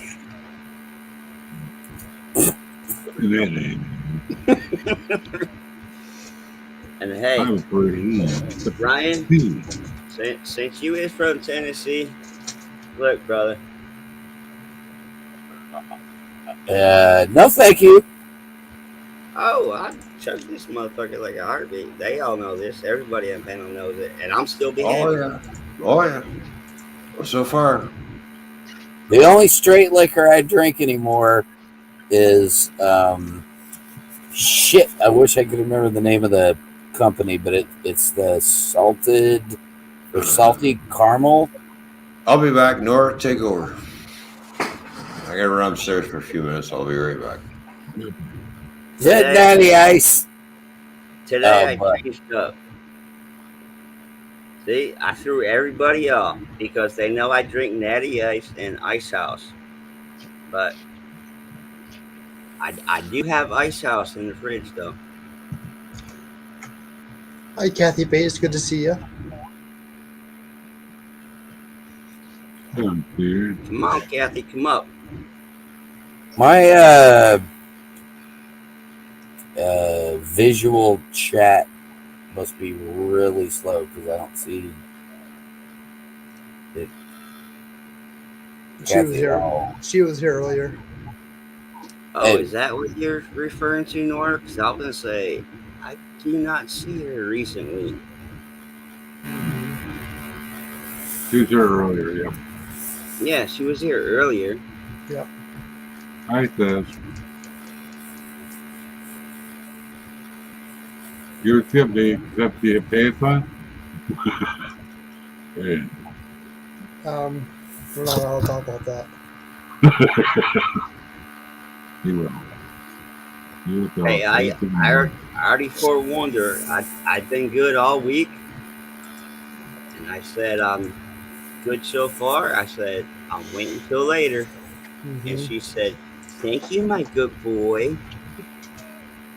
With an Italiano accent, of course. Mm-hmm. Always a good boy to Kathy. Me too. I don't know. Why did I get a notification on a private message from Fishy, but she's not here? Oh, Fishy had to go take care of some things right now, but she probably dropped you the StreamYard link. She did, and now I'm trying to figure out why I got a StreamYard link from somebody that's not a part of the group. No, that's why you're here, bro. It's either she dropped you the link, or Toymans Bar&Grill dropped you a link, or maybe Nora. Ron doesn't give a shit. Yeah, he does. I don't give a shit about what. Oh, I said I was teasing about Stella giving me the link to the StreamYard, but stage on right now. There's a little motherfucker called 420 in the house. Why? Who wants a link? I got a link from Fishy. Yeah. And she's not here. I know. She'll be back. She's taking care of entertaining the Take kiddies. care of business. Mm-hmm. Yeah. Yeah, she's just taking care. She will be back. Yeah. She's spending quality time with the kids. Yep. It's cuddle and story time. Yeah. It's not her fault you're late coming up. And I gotta go to work in the morning. it sucks to be you. Well, Hey, just leave Brian. Just leave your beers and liquor out. I'll keep a good eye on them. see, I'm look. I lock up this RV every time I go to sleep, so nobody's taking shit. Kelly can't stand Michigan. Well, there's nothing up there in northern Michigan. And Seth says, Ron, I took a nap. I'm glad, Seth, you took a nap. Good for you. All right. Mm-hmm. Yeah, that means Seth's ready to rock, jam. He's gonna be up all night like me.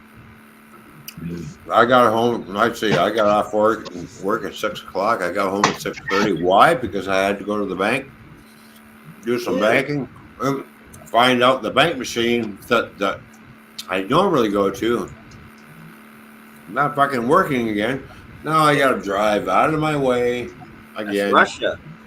To go to the next fucking bank machine and do my fucking bank. Wait, hold on. I time out. I take that back. That's called the U.S. trying to freeze Russian and everything money. So, hey, once again, blame it on the Brandon. Hey. If you can't get money, blame it on Brandon. Seth, what's up, dog?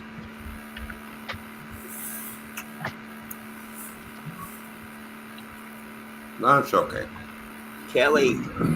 We all live in the unfriendly North American continent, so we're all. Kelly, I got many friends in Michigan, by the way. I got many friends in like every state and almost every country. Not that I'm a whore, but yeah, I do get around. Look at Noah smiling. He's trying to hold it back too. He's like, It's okay. It's okay. It's all right, Matt. You're not the only one that gets around. Nora gets around too. Yeah, I know. I usually stick with only one ninja name though.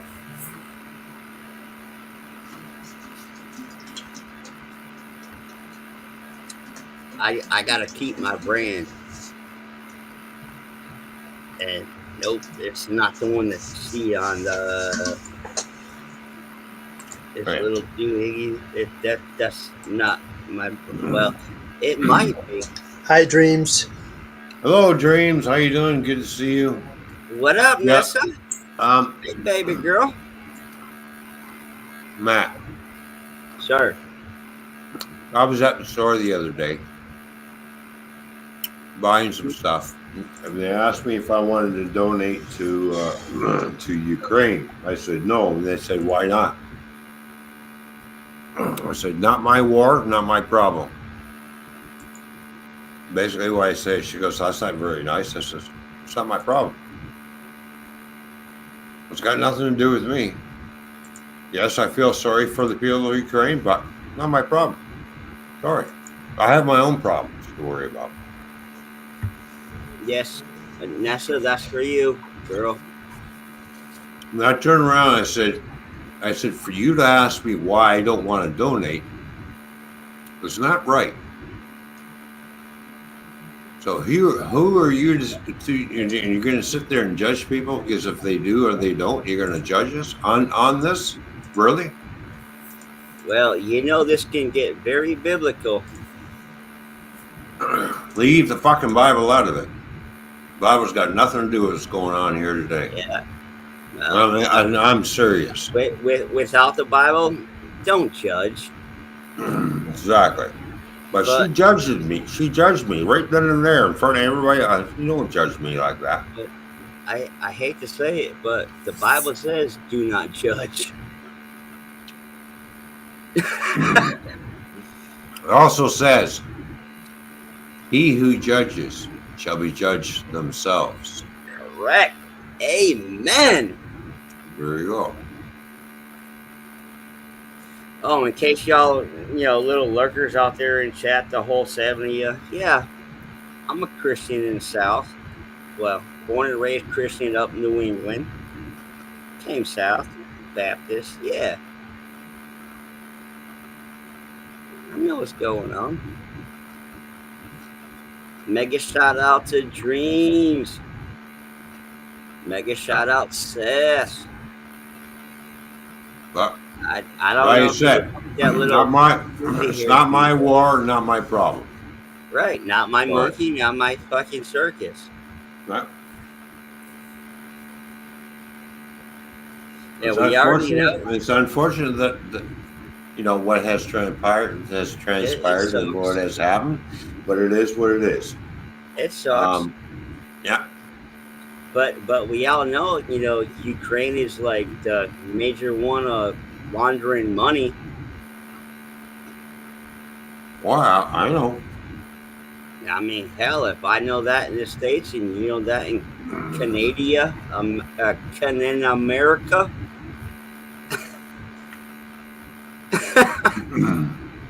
You know that government is more corrupt than the Russians. Mm-hmm. It's just more communism.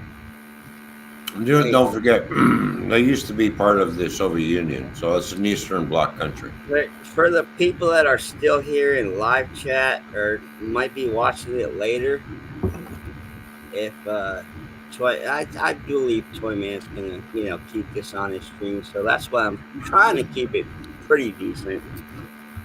Don't follow my streams because they get haywire. But anyways,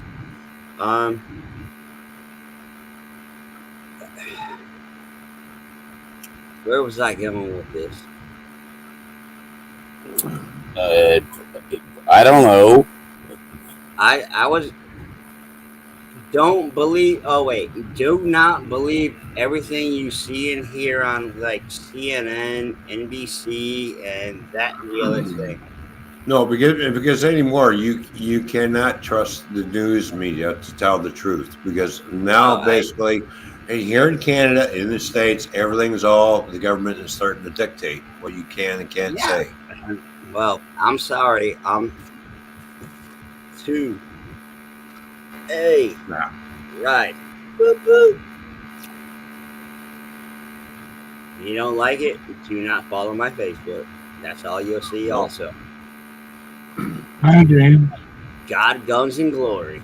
Today's news media, either be it CNN or NBC or ABC or BBC, they'll tell you exactly what you want to hear. Nope. That's the bottom line. Yeah. Journalism anymore, when they used to report the news, was factual. Anymore is all made up, and a lot of it is fucking bullshit. You know what, Ron? Yeah. When I was about like 10 years old, I can still remember my daddy telling me, "Don't believe anything but the news." Today, like 30 something plus years later, I'm not trying to hint on my age, but it's called, you might want to believe anything possibly but the news. Well, I watch over the years I've been around. Watch the news media go like this. And next thing you know, it's just like they're starting out, all of a sudden, bang, no facts. All of a sudden, all this bullshit started coming out. And it's just like, and you're trying to make, you want to make people try and believe what you're saying is the fucking truth. Meanwhile, you're not telling the truth, because governments have already fucking intervened, and they've intervened ever since the fucking 90s. They started, and it's gotten worse. I miss Walter Cronkite. Mm-hmm. Gene says on my phone, I might have to vote soon. I gotta charge it. All right, James, no problem. It's all good. Thank you for coming by. Thank you for saying hi. Ron, Nora, and Mike pretty much know I'm very outspoken at times. So, and they know right now I'm really trying to refrain. Well, I'm outspoken too. I tell it like it is. If you don't like it, not my problem. Sorry. Y'all three definitely know, and many in chat and many others know. I tell it like it is. Yeah. But if you're going to try and change my way of thinking to your way of thinking, hell no. Yeah, they ain't fucking happening. Sorry. I've been around a lot longer than you, and I see exactly what's happening, and I don't like it, and I'm not going to agree with it. And I'm not going to bow down because you say so. Guess what? Did I show you my free gift on my dinner earlier from tonight from the Bar&Grill? Salt and pepper. I mean, they done cooked me up a nice meal tonight of meatloaf, taters, and corn. There you go. Yeah. Come on, Ron. Pull that photo up. Before you keep filling your face with. I'm eating barbecue chips. Pull my damn photo up about the stuff y'all cooked for me tonight.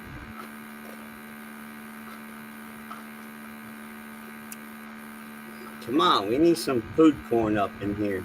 Yeah.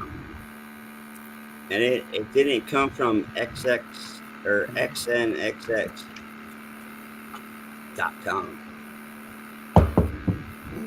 Well, depending on what the weather's like tomorrow, I'm hoping to get some grilling done because I'm itching to get out there on the grill. You gonna record it, Ron? I'm gonna do it live. Oh yeah, Ron does a lot live. Yeah, I'm probably gonna end up seeing that late because I get about that's all right. 11 hours a day. Right, sometimes that's what I gotta do. Gotta catch up on it on the next day or sometimes even like 3 days, 4 days later. Or I have a computer problem like I just had, and I'm like 4 days out of whack right now.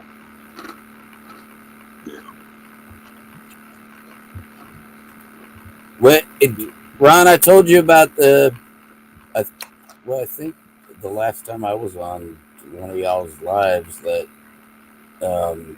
my neighbor decided to buy a laundromat. Oh yeah, that's right. Yeah, how's that working out? $270,000 for the equipment. Wow. And without us even being open yet, I mean, open to the public. Occasionally we have people come through that are like, "Do you have the equipment up and running?" $730 in 2 days, and we're not even open yet. Oh, is the equipment in good condition, or does it need to be refurbished a little bit? Oh no, it's all been removed and replaced. Oh, replaced! Wow. Which is the. I got a minute. Hold up. All new washing machines, which was the 273,000. And how many washing machines are there? I'm being like how many washing machines you have to do? Well, they're all different varieties of like 20 pounds worth of stuff, 30 pounds worth of stuff, 40 pounds, 60 pounds. And I have made a load of money being their maintenance dude. Mm. But hell, I know the average laundromat over here has anywhere from 20 to 30 wash machines in them and 20 to 30 dryers. That's about where we're at. Oh, is it? Okay.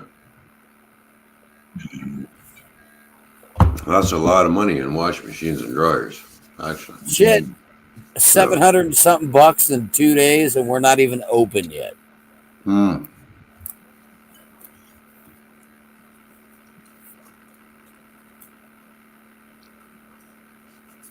And then the trick is to get them all set up in the coin operated, operation.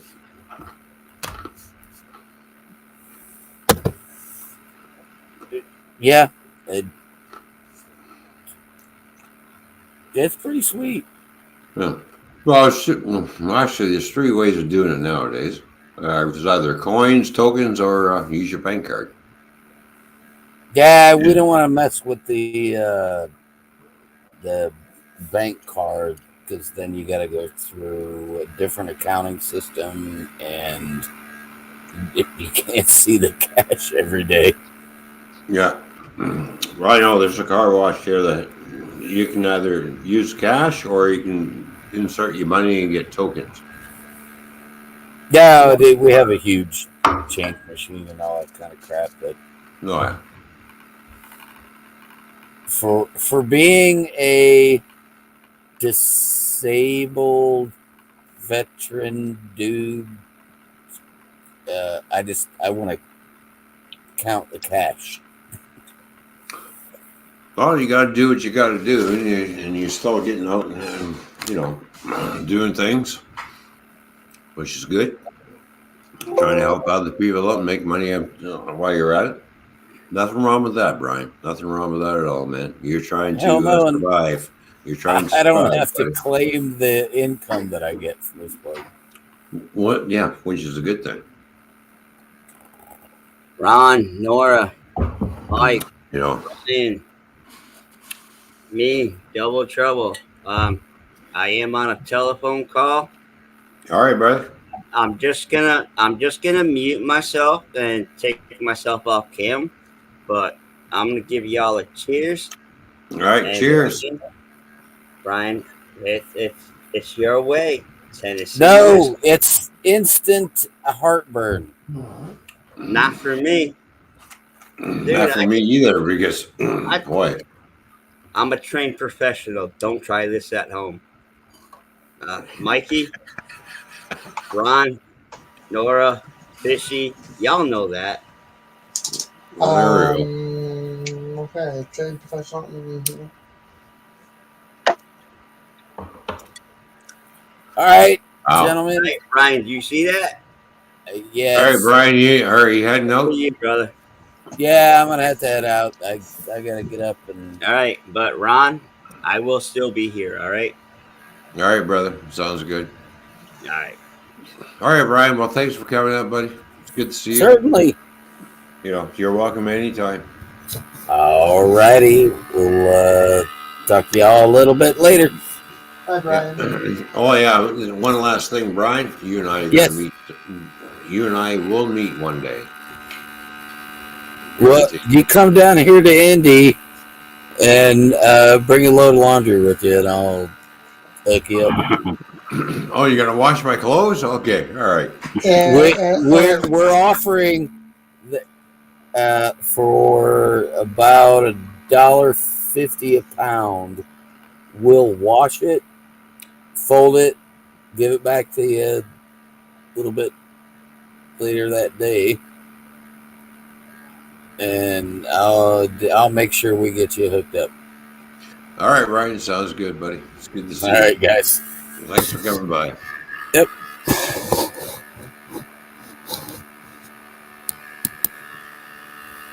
BBKRV was here. Right on.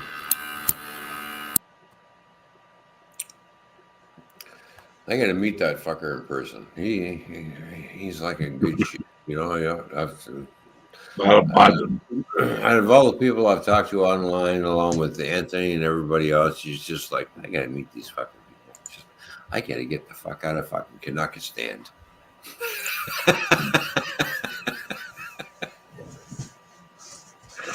And start crossing that border again. That's it.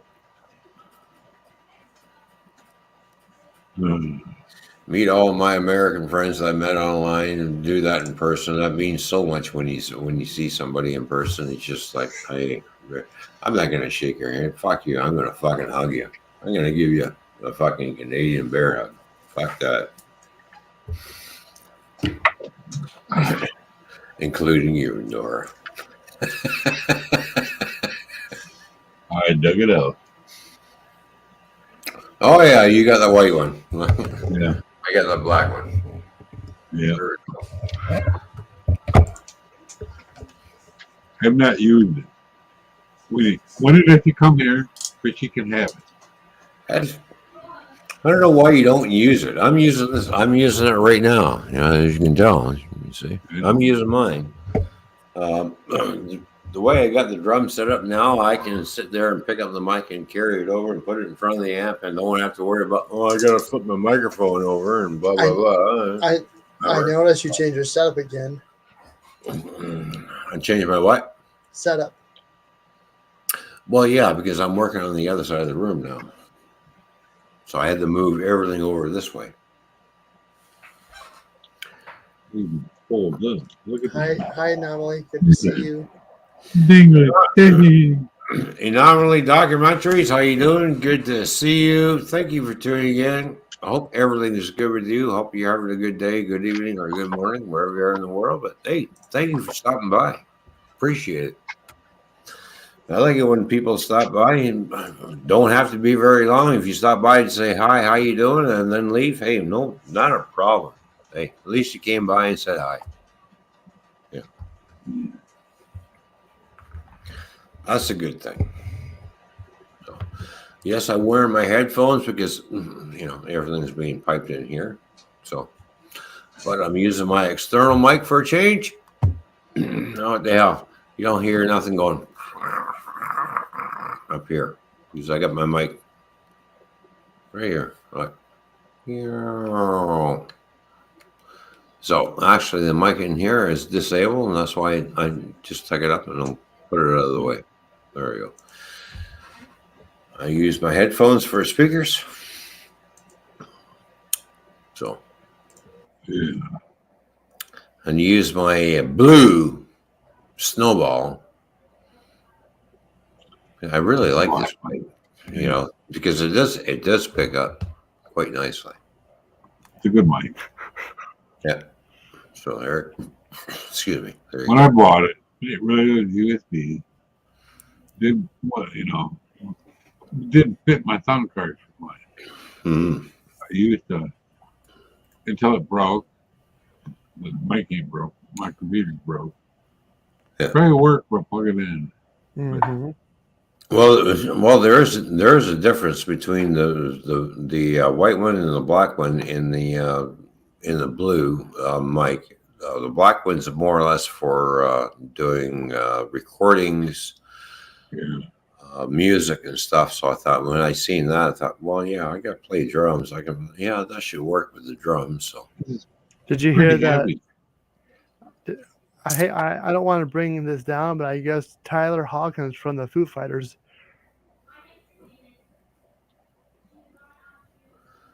Oh, really? That's bad. Man. Oh, wow. Yeah. Yeah, he died. Oh, did he? Oh, yep. Wow.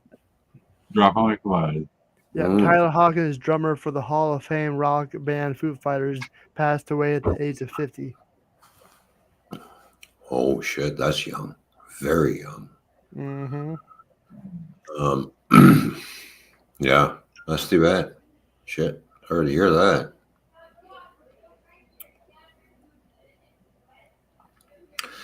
You know, when you're born, you don't know when your time is up. So you might as well try and make the best of it. Yeah. If you're gonna wind up being an asshole and a cranky person, that's on you. You're gonna regret when you're on your deathbed that I was a real prick and an asshole and stuff. Just live your life. Try to be kind to others. Don't be an asshole about things, right? Don't try and stir up shit. Just live your life. Treat your neighbors good. Treat everybody with a lot of respect, because guess what? When you treat respect, you get respect back. When you start treating people with a lot of negativity, you're going to get all that back, and you wonder why all this negativity is coming in, because you're the one who started it. So don't be an asshole. We're not here. You don't know how long you're going to live. Nobody knows. You're here today, gone tomorrow type of thing. Yeah. And you will be, for all those who don't believe in afterlife, that's on you. But I believe in afterlife, because you will be judged in how you treat people when you go in the afterlife. And if you judge poorly, you're going to get treated poorly in the afterlife, guaranteed. You get what you get. Exactly. Yeah. Karma. Mm-hmm. Yeah, exactly. It's what goes around comes around type of thing. Just try to be the nicest person. I know sometimes it's hard for me sometimes. I admit that. Yeah, sometimes I've been an asshole. But, I try to change my ways as I get older. I change my ways. Mm-hmm. There's a lot of people out there think that who you get to a certain age, I'm just going to sit here and wither up and die. Well, that's on you.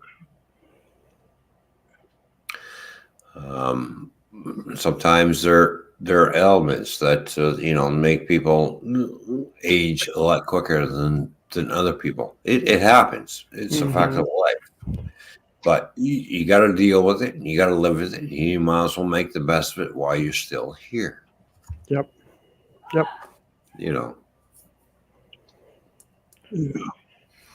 I've watched my dad die of cancer. I've watched other people die of cancer. I've seen my best friend right in front of me and died in my arms. OD'd on drugs. Welcome back, Fishy. So, welcome back, Fishy. Thank you. Hey, Ron, I messaged you a couple times. You know that? By chance. Sorry. I can tell you didn't see it. I'm like, really? It's been a whole hour and you ignore me? Anyway, I am back. How are you all doing? Right. Good. Yeah. If you look, you see I'm not lying. I've learned from you. When you're streaming, shut your phone off. I still see it before an hour go by. All right, here comes the guilt trip. Take it as you wish. Let's see. My first message was at 7:17. Second one is 7:41. Third one was 58 minutes. Okay, it's all good. It's like, what? He's usually get better at that, but he must have really been getting into something, and that's all right.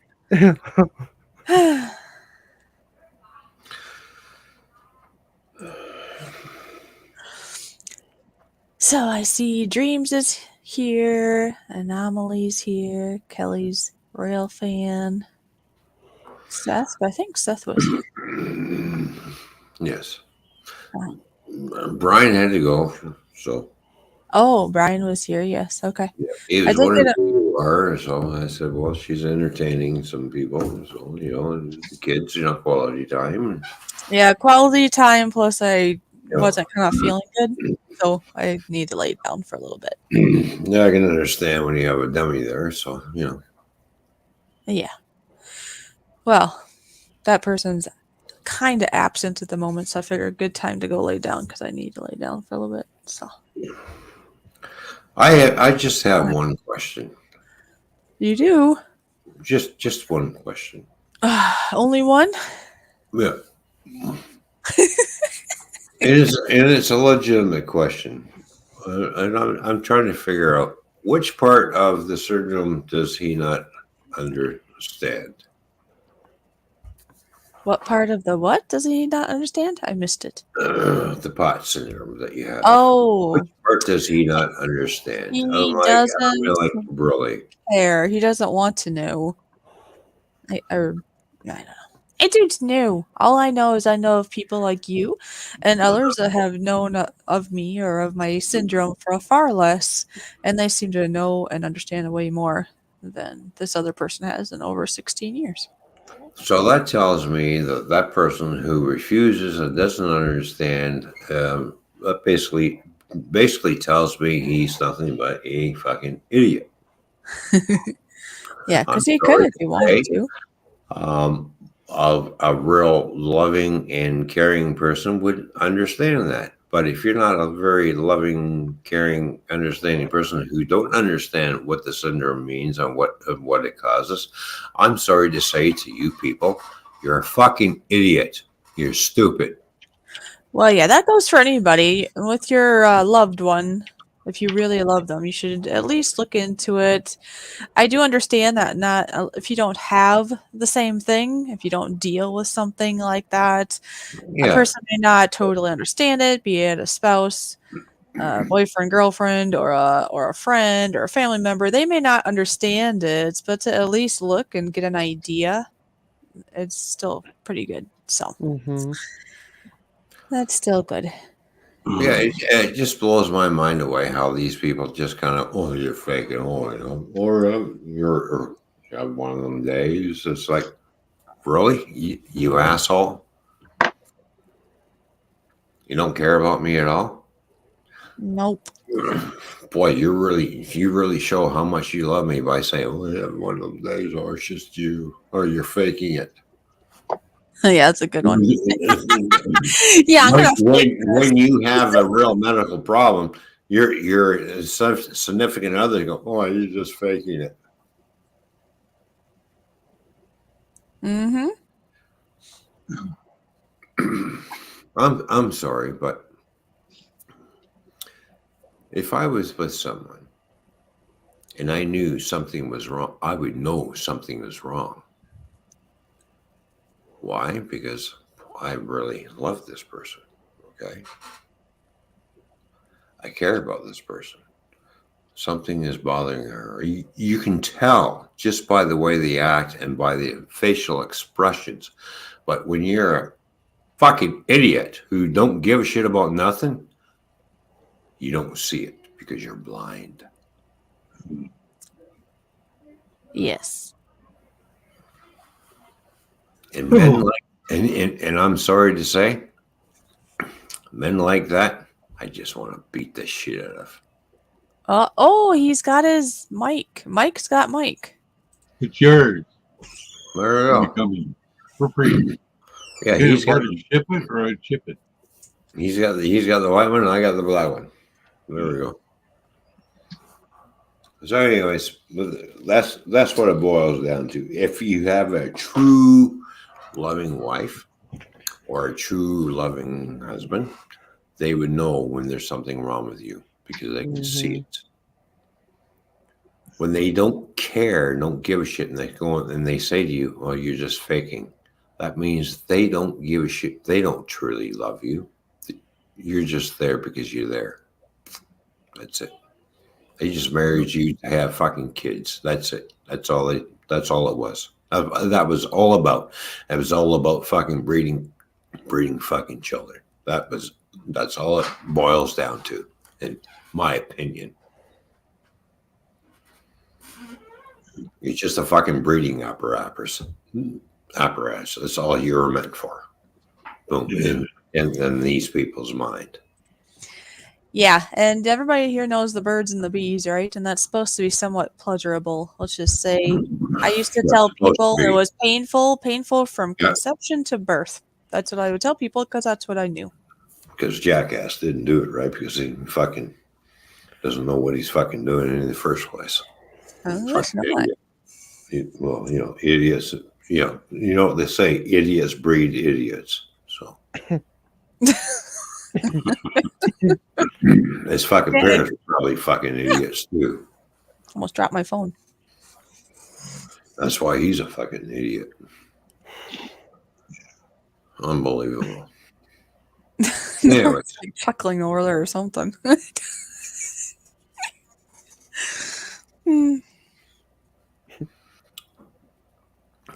I'm just poodle dancing over here. Yeah, you just poodle right along. He's poodling. That's close to puddling. Poodling. He's poodling. No, if he was puddling, he would be peeing himself. Oh, watch out, Mikey. You're under him.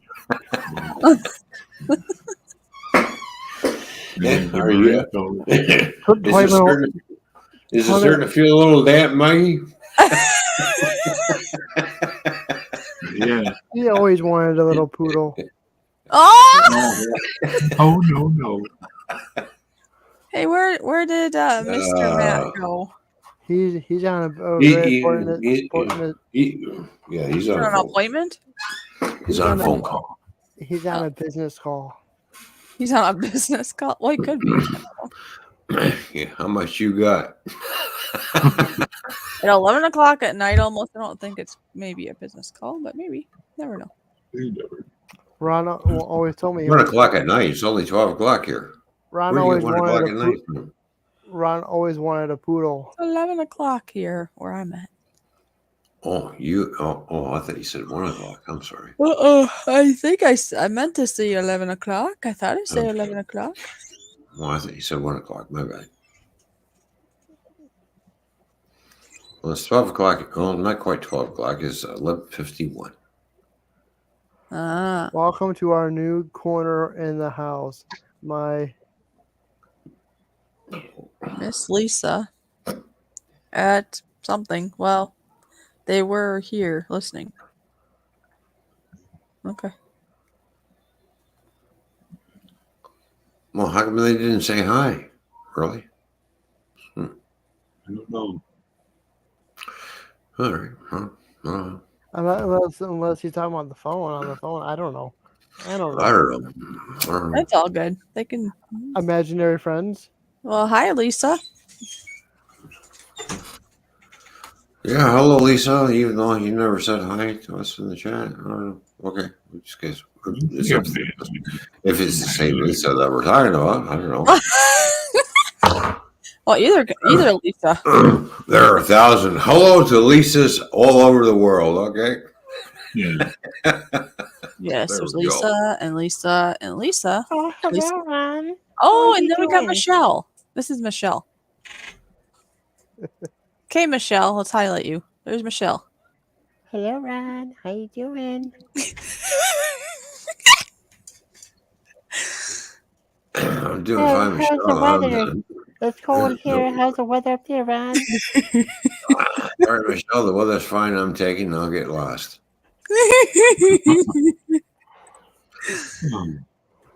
That's an eyeful, huh? Whatever you're selling, I'm not interested. Sorry. And other people in the chat going, "Oh yeah, Ron, if she was selling UBS," no, I'm not that kind of guy. I'm sorry. You may think I am.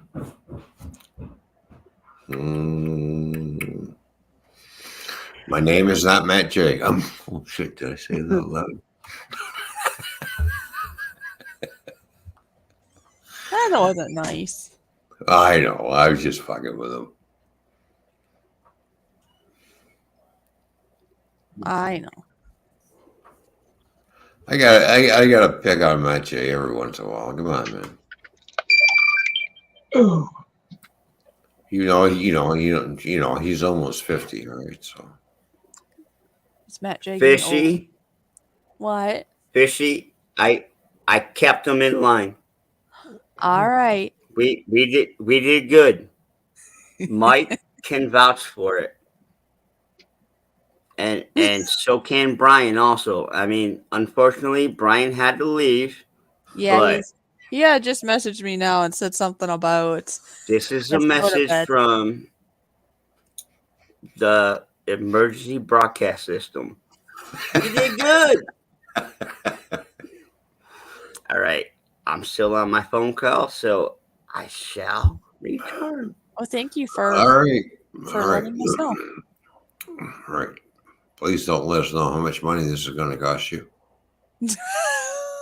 Oh my gosh, come on. He's looking at me going, what?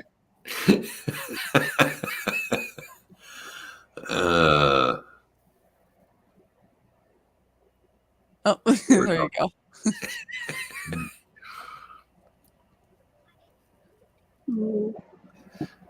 Matt J's on a sex channel.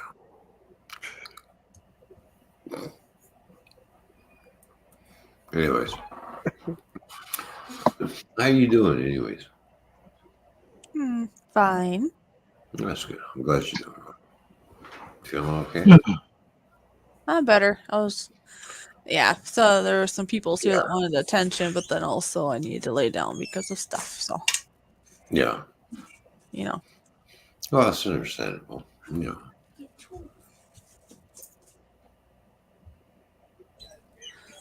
Yep, I need to lay down. So then I felt better. So now I'll be fine for a little bit. Then I'll probably get tired. Then I'll have to go to bed. But for now, I'm fine. Yeah, I was trying to find some news on the CP rail strike, the rail line strike that's here in Canada. Yeah. I can't seem to find anything because Ukraine's overshadowing everything. Which one about the Teamsters? Yeah, the Teamsters. Yeah, they're not on strike anymore. Oh, they made the agreement? Yeah. Or either they made the agreement or the government of Canada ordered them back to work. Maybe. Never know.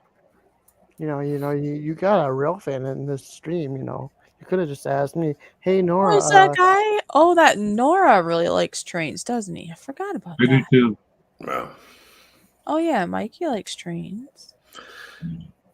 Well, we'll see what happens if the Canadian Pacific decides to turn around and put Kansas City Southern under a different paint scheme. I'm slowly monitoring that as well.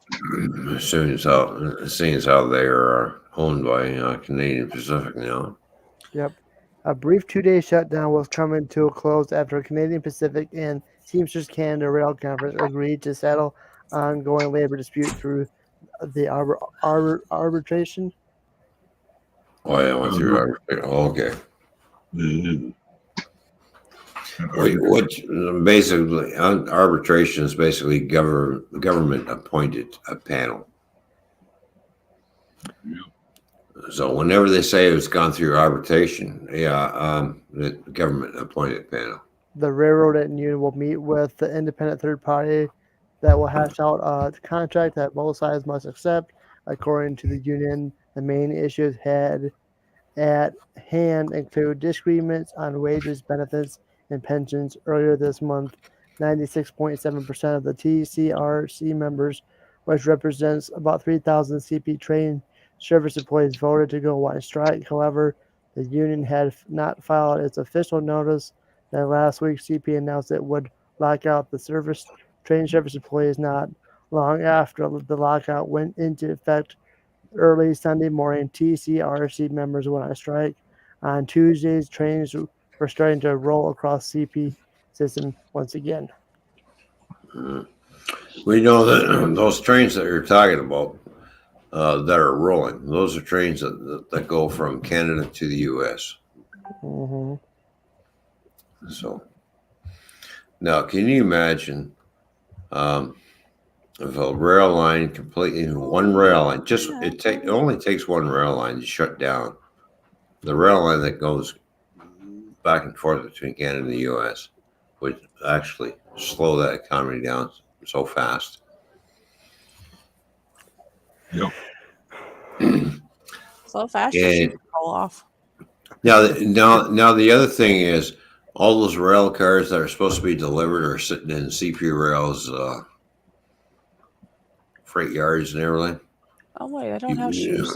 And when people on strike for a certain rail line, do you really think when they see another rail line come in, try and hook up those cars and pull them out? Do you really think that's going to happen? No. Nope. They will put themselves in front of that car. You got to go through me in order to get to that set of trains.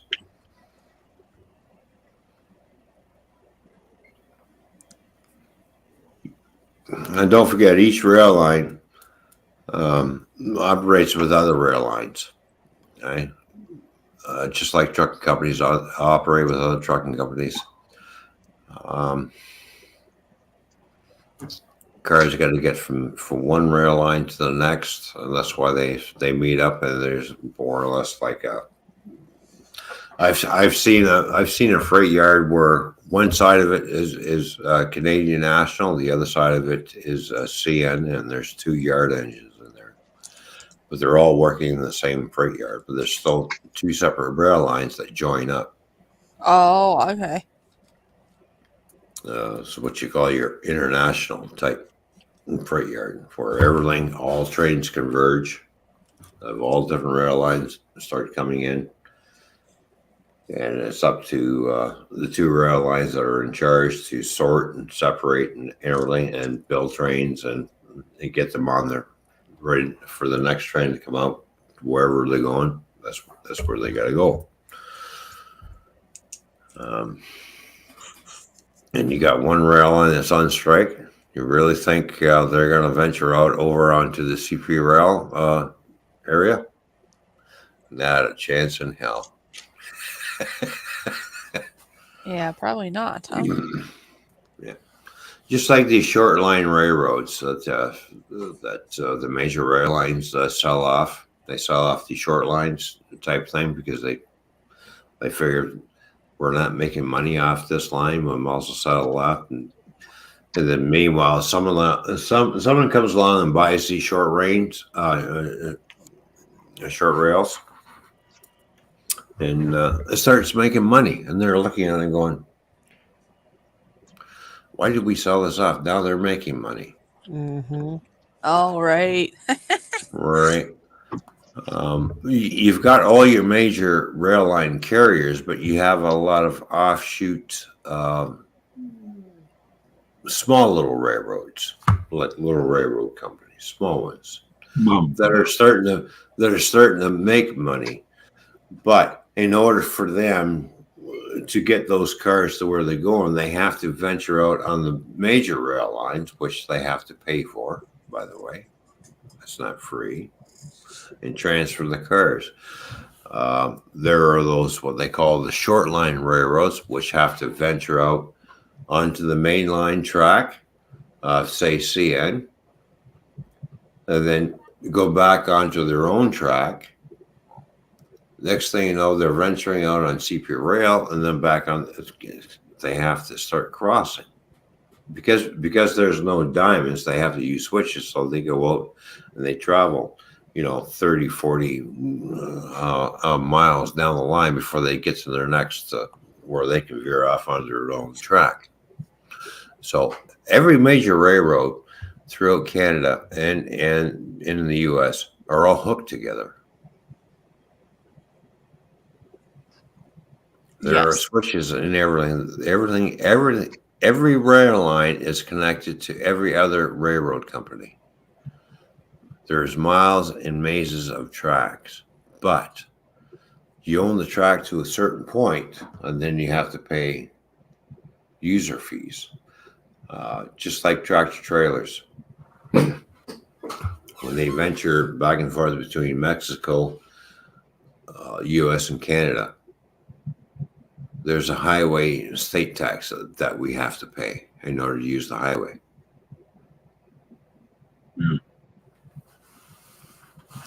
Because it's wear and tear on the road. So they have to collect the money somewhere, and there is a user fee. Mm-hmm. So and it works on both. And they do it on both sides. Mexico does it. The U.S. does it. We do it. So there's a thing called the road user road tax. It's called. We don't have to pay for it because we drive in our cars because the tractor trailers make up the difference. Mm-hmm. So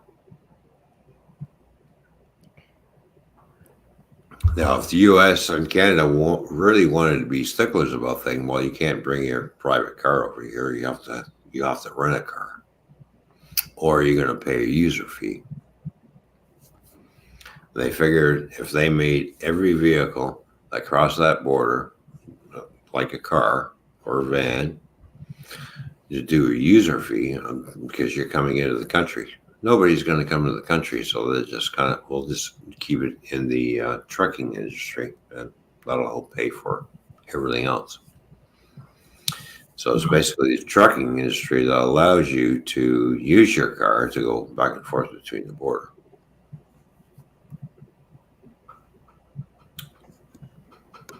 A lot of people don't know that. They just say, well, that's for trucks only. No, that's for your car too. So you have to have running rights and everything. You have to apply for running rights to run in Canada. You have to apply for running rights to run. If you're a Canadian company and you want to run in the U.S., you have to apply for U.S. running rights. If you're a U.S. trucking company, you have to apply for Canadian running rights to run in Canada.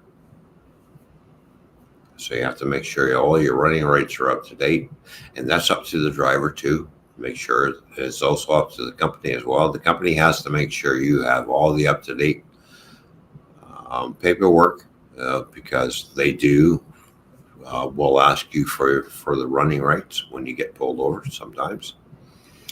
I've gone through many inspections at the border where I said, but the DOT comes up and says, I need your logbook, I need everything, and also need your running rights.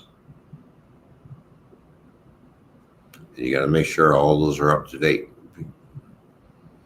as well. That's the responsibility of being a tractor trailer driver, is make sure everything is all legit before you even attempt to cross that border. Because if it's not legit, one, you can get fined. 2, the company will get fined. 3, the company can get banned from coming across.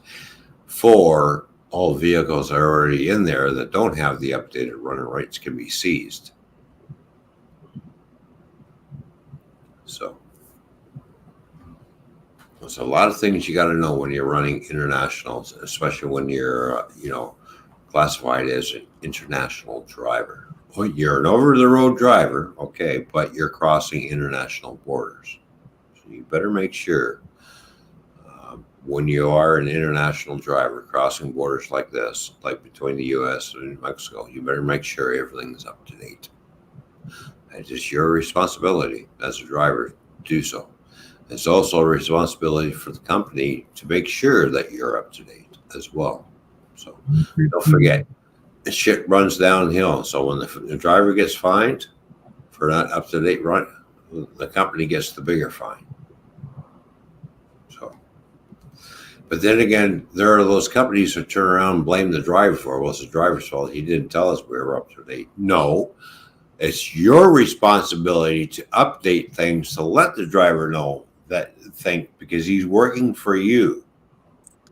Thank you, Christy. Thank you, Christy. Thank you.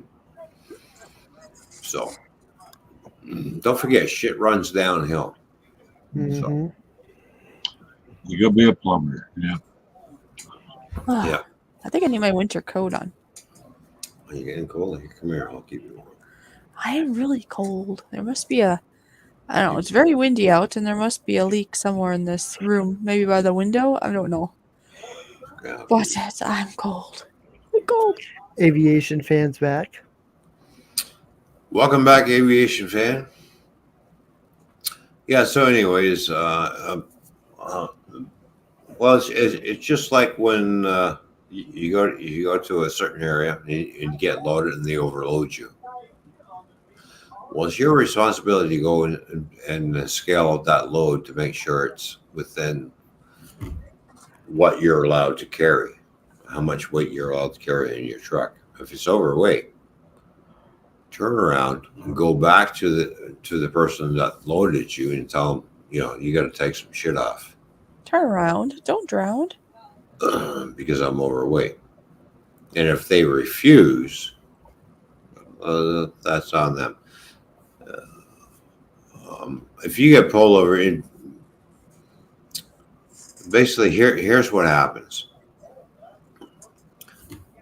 The driver gets fined, the company gets fined, the trucking company, and then whoever loaded it gets fined. If the driver has documentation stating that he went back to the person who loaded the truck and they refuse to take things off because they say, no, we're in our rights. No, I'm overloaded. Here's my weigh scale ticket. I wouldn't weigh it. I'm overloaded. You got to take some shit off. If they refuse, you've got that documented. So,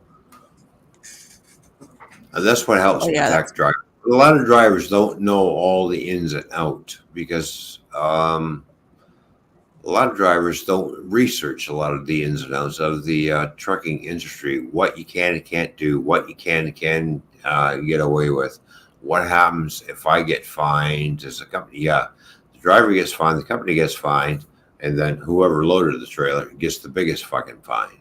Okay. So it's basically, it just goes down the line.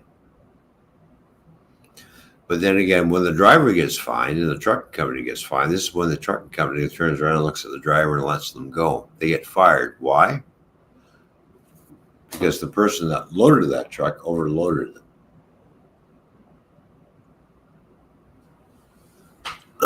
So the owner of the trucking company automatically goes after the driver. Well, it's your fault because we got fined. How's it my fault? I'm not the one who loaded the fucking truck. And you're going to fire me for this? Really? Yeah, that doesn't make sense, does it? The funny thing is, the shortage of truck drivers on both sides of the border are pretty substantial. Sorry, there's a loudy in the background if you hear it. Well, he's just showing how stupid he really is. Anyways, there's a shortage of truck drivers on both sides of the border. If you're going to sit there and fire one of your international drivers, you're shooting yourself in the fucking foot. Mm-hmm. Now it's going to take you weeks to find a replacement driver.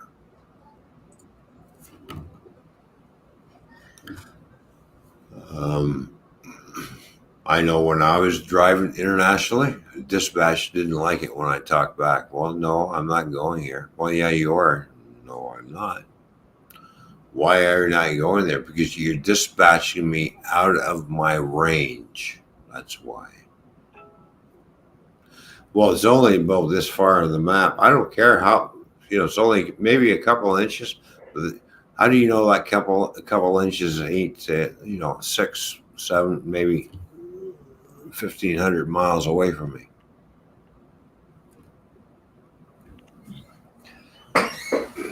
So every truck driver who's gone over the road, your radius is basically for pickup is anywhere between 60 and 80 miles from where you've dropped off from your drop-off load. Should be anywhere between 60 to 80 miles. That dispatch, all of a sudden, you're going halfway across the countryside, and you're supposed to be there a certain time, and it took you 15 hours to fucking get there. Meanwhile, you're supposed to be there in 3 hours. You know what I mean?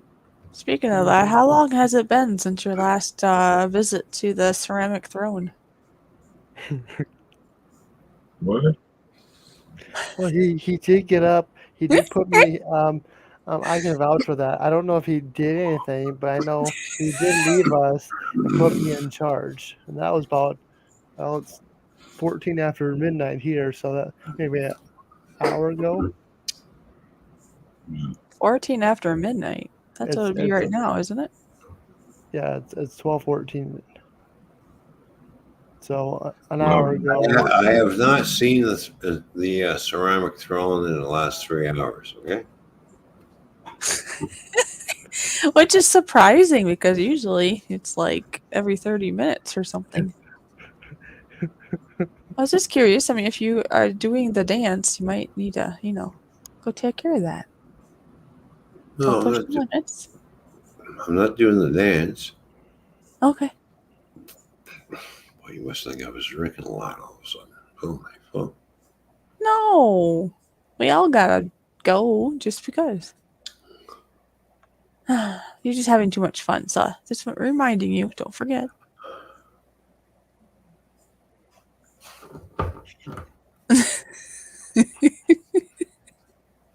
He's just like, whatever.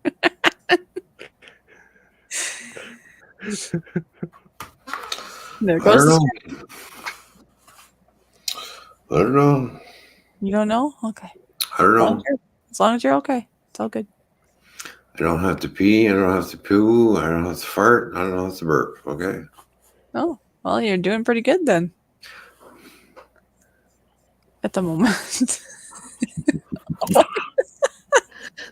What do you think, Fred? You all good? All right, good. Do you have to pee? No? All right. Thank you. Well, it's good to have good communication with all things. Yeah, me and the penis have a good conversation. Oh, that's good. Stay in tuned. Trust me, it is in tuned, right?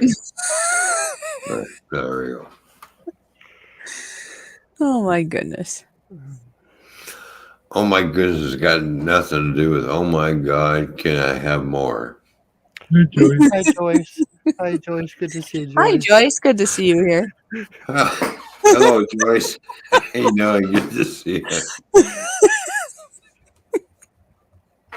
I really just say that out loud. Oh, yeah. Anyways. You said all that stuff out loud. Do you know this? Yes, you do. Yeah, I know. I meant it. Okay. I was just going. How are you doing, Joyce? I know she's been busy, so nice to see her here. Yeah. I hope everything is good with you, Joyce. Thank you, Joyce. Bow down. Thank you for tuning in. Appreciate it. Why are you bowing down? I don't know. Bow down, kiss feet. That's what I've been told. Yeah. When somebody says to me, bow down and kiss my feet, I'm going, yeah.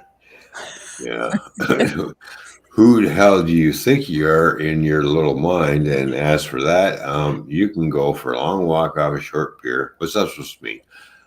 Go fuck yourself. There you go. You'll be the happiest person. If you can do that to yourself, you will be the happiest person on the planet because you have nobody else to bitch at you. Cooking Green Bastard Style is here. Cooking Green Bastard Style is here. Hello, my fellow Canuck. How you doing? Good to see you, buddy. I hope everything is good with you, man. It's been a long time. Fellow? Did you say fellow or foul? I said fellow Canuck. Okay, good. What up, Green Bastard? Woo-hoo. Speaking of strange Canucks, here's Matt J. He's not a Canuck. Hey, Christy. What's up, girl? He's a Canuck wannabe. Mikey, you doing all right? Yeah. All right. I've never been yelled at yet. Good. All right, Matt J. How was your phone call? Was she good or what? Well, he's on train tracks. Fishy. Oh, doing all right? I'm sorry. My bad. Wrong gender. Sorry. What was I thinking? Hey, now you say you weren't going to swim so much in this area. Slow down. What? Not you, Matt. Not you, Matt. I'm not sure what you're talking about. You know exactly what you're talking about. No, I don't. I'm One too many Nope. beers, huh? I Hi, do Matt. not know what that No. you're talking about. See, you, Matt J, don't know what I'm talking about. He got lost a long time ago. Say what, Ron? See, I told you. I had to turn my effing volume up, but I'm gonna hide behind my icon right now. So, what's up? I was asking how your phone call went, and did you get things rectified, and how much money did you make? Oh, it's still going rectified, but I'm still on it. Still haven't set a price yet, eh? I just had to put a little bit of lube on it, and little bit of fishy stuff, and it's all good. All right. Dude, I'm trying to get this person in the chat with us, but Yeah, I agree with you, Green Bastard. I'll be a lot happier too when the freaking snow is gone. they're just being anal. Yeah, Mother Nature's just not being nice this year. I know Green Bastard's isn't out there to get his barbecues going, his grills, and everything else going, and so he can start whipping up a storm, making us all fucking hungry, and just like what I do, make it all hungry and drink beer and other shit. No,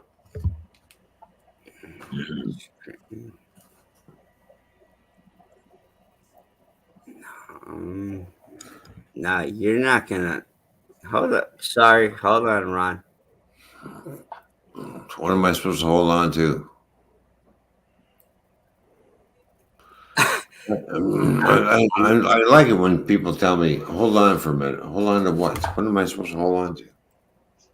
Listen, fucker.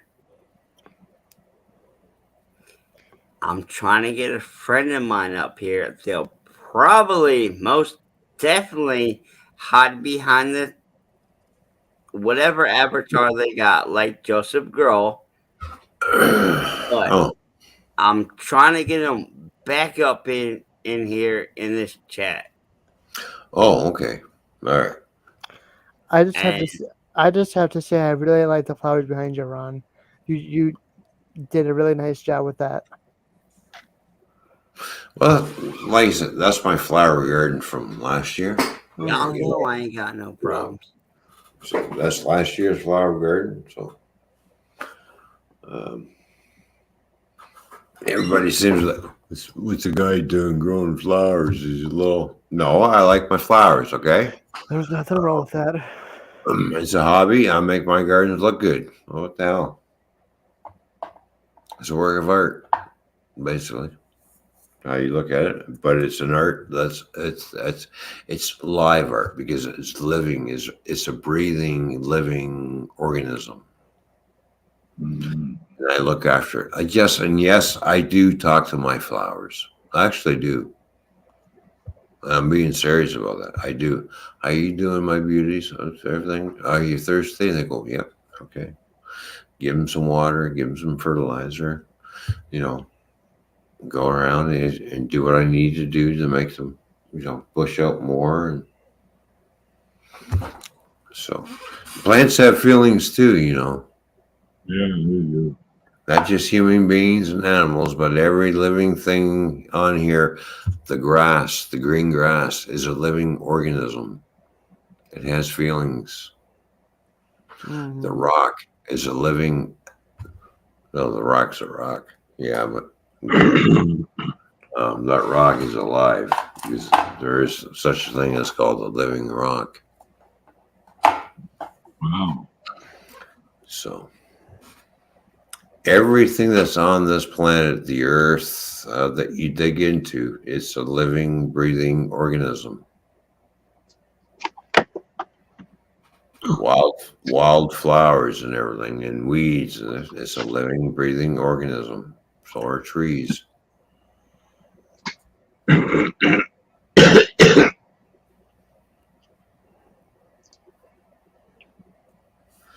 So you don't need to venture off into space to find out if there's alien species. They're right there in front of you. Yeah. The grass, the tree, the flowers, the weeds, the fish, the squirrels, the rabbits. They're all alien species. There you go. We all have to live on the same fucking planet.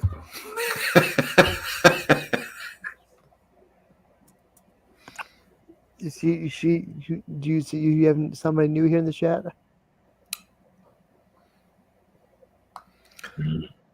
Lisa. Hello, Lisa. How you doing? Oh, there she is. Mm-hmm. There you go. Yeah, trees eat my house. There you go.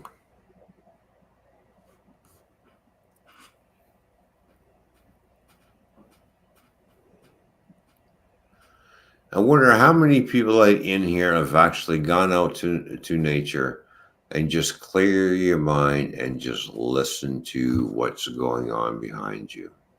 Mm. Just listen. Just listen. You go somewhere where you don't hear any cars or trucks or anything, and no people. Just go out into a secluded place.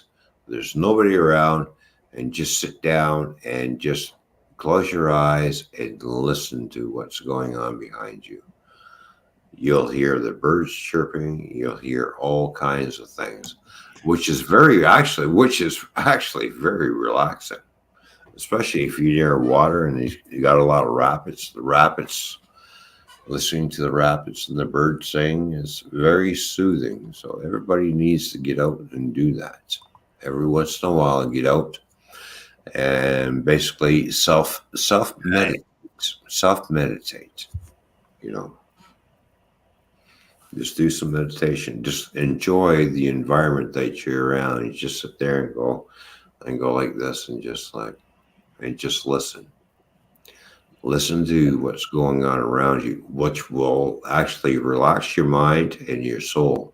It really does work. I've done it. That's called Kusfaba. I have done this. Cooking Green says I do that every day, Ron. It's called my front porch. I live in forest. But there you go. See, that's one guy who got up too far to walk. But I'm talking about going for a walk away from your house, Screen Bastard, miles away from your house, okay, miles away, and then do your thing, right? Nora, of course, everybody on panel, everybody in chat, please give a major, warm, mega shout out, loving to Miss Lisa Medeiros. That is my personal friend, by the way. Thank you, Mike.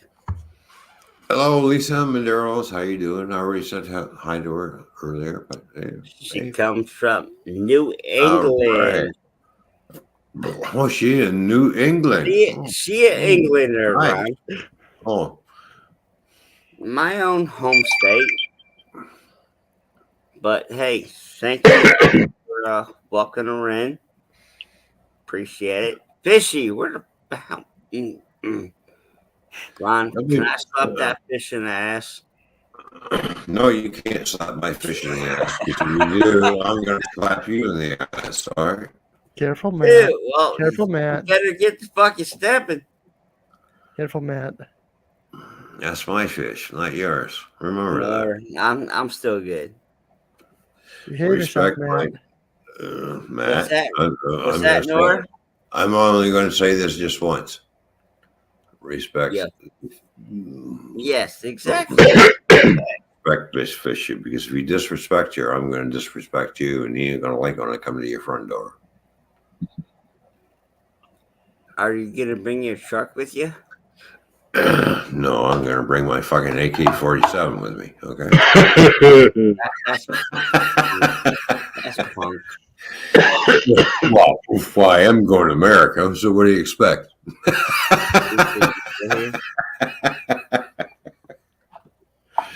Are you?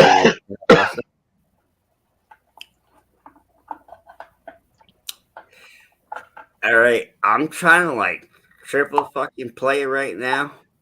Excuse the language. I said the F word, but hey, it's the bar and grill. Well, it's the bar and grill. Yeah, you can swear at the bar and grill. Yeah. Not on the channel.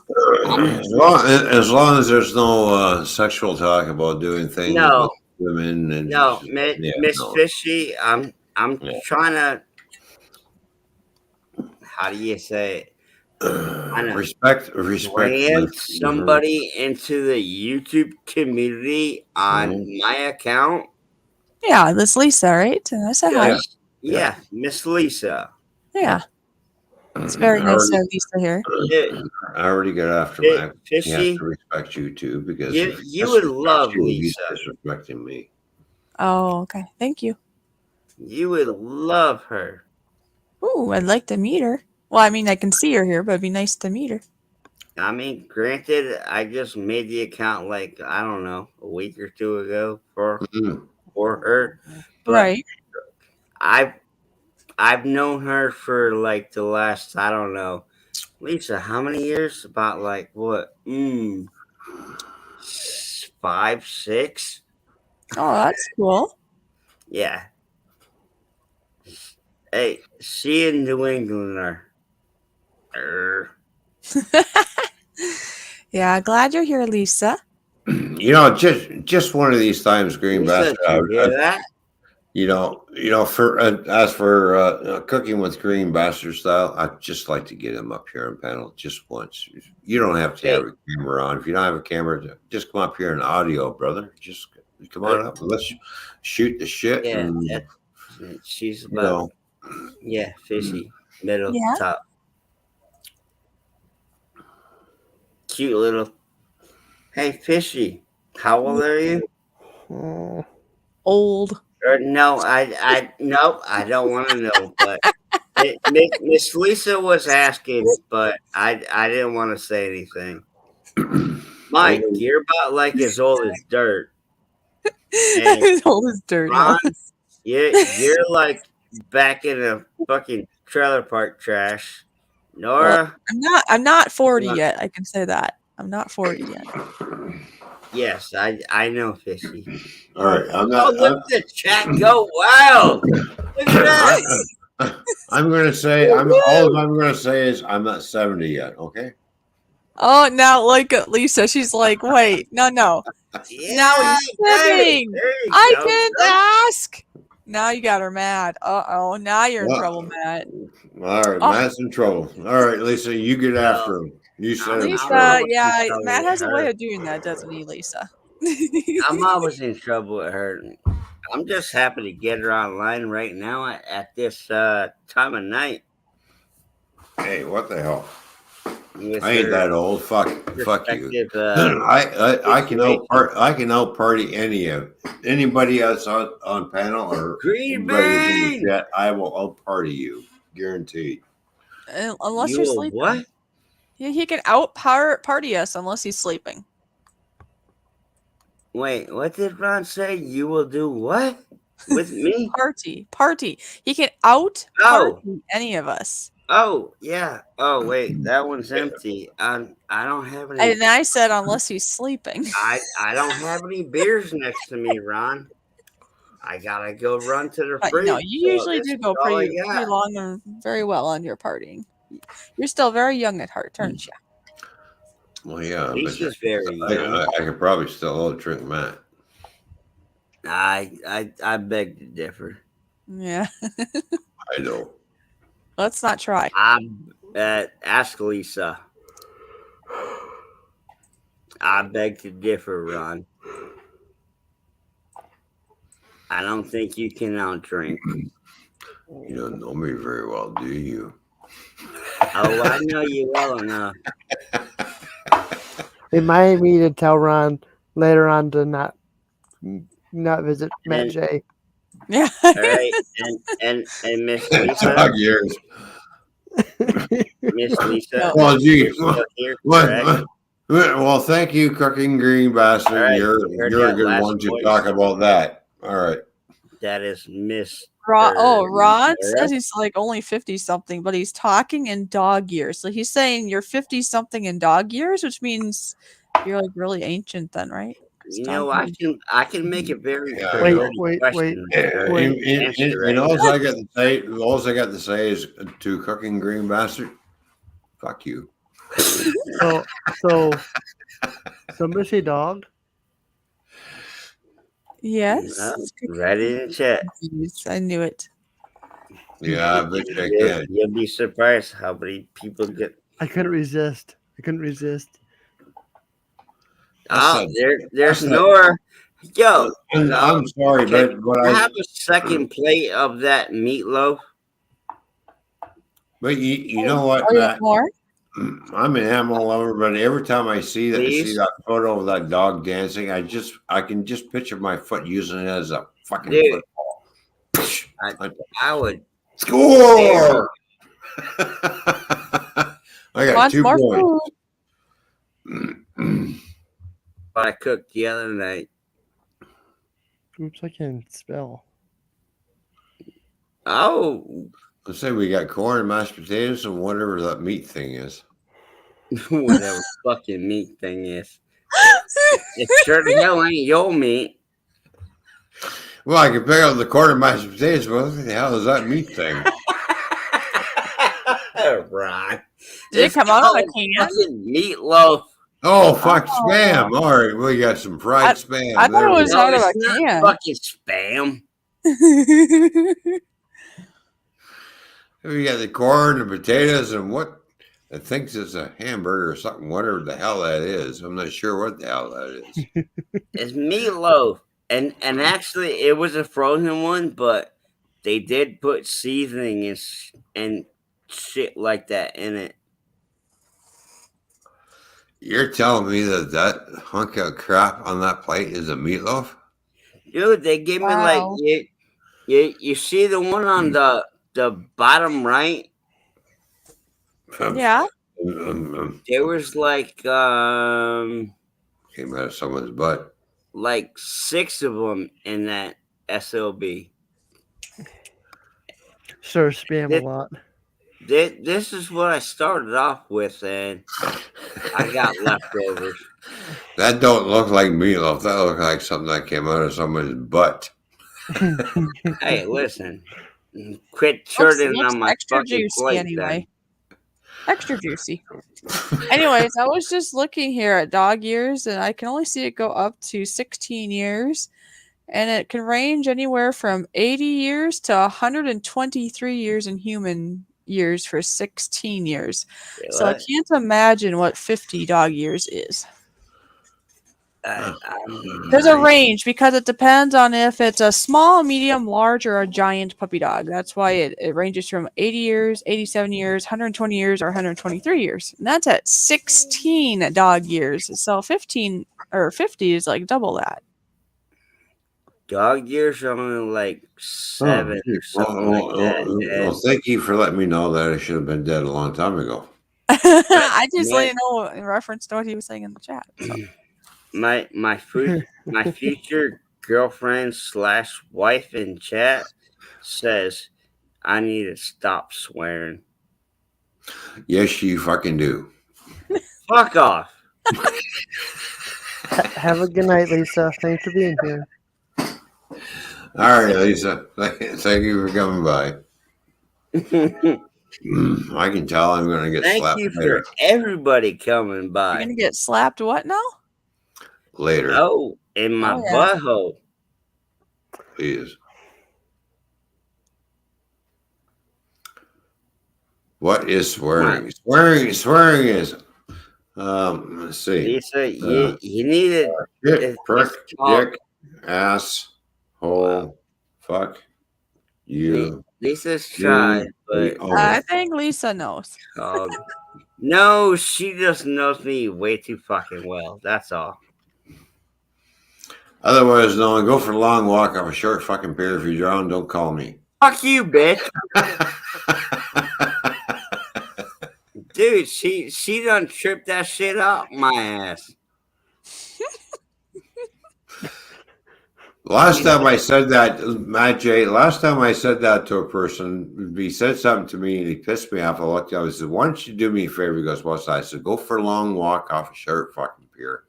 And he looked at me, he says to me, how can I go for a long walk off a short fucking pier? Because when you go for your long walk, long walk off the short fucking pier, he says, yeah. He says, you're gonna you're gonna end up in water and you're gonna drown and ain't gonna save your asshole. Fuck off. FYI, she's trying to put her child to sleep.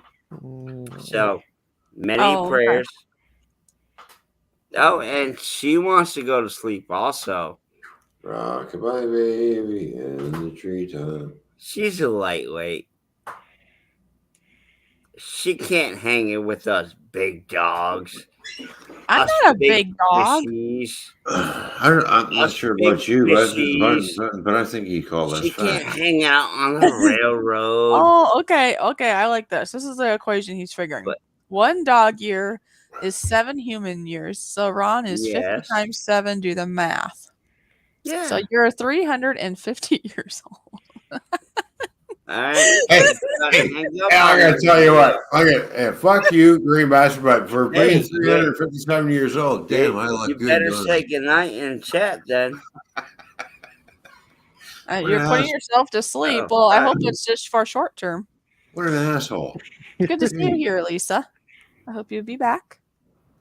And I do stuff on my channel too. Come to my channel too.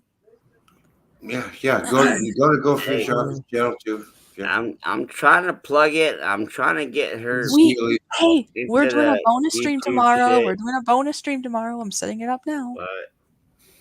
Yeah, we're doing a bony ass stream tomorrow.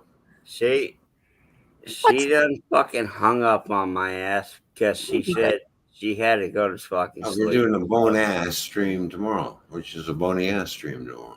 You're being silly. Don't do that. Bonus. Don't be smart about it. Fucking YouTube side. Damn it. All right, yes, we are doing a bone ass stream tomorrow. A bonus stream tomorrow. What's up, peeps? I'm gonna love getting slapped.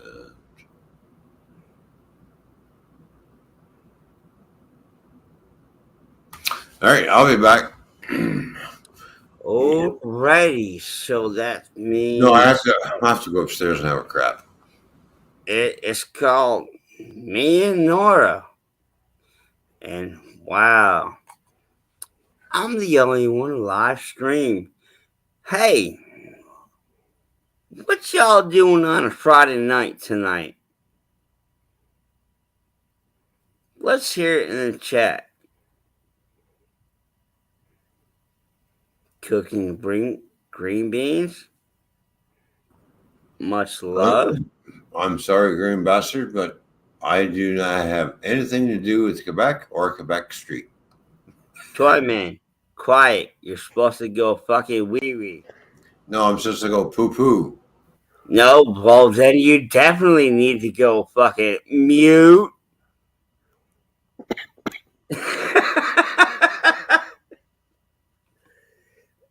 Don't make me block your butt. That didn't sound right either. But anyways, I'm all fun and joy. Y'all don't know me. I'm Matt J. Much love.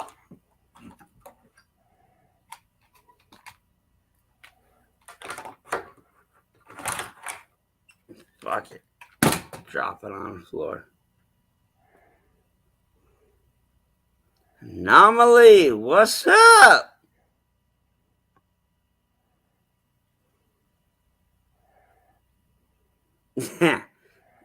Yeah, Anomaly, you know who the F I am. Matt J's in the house.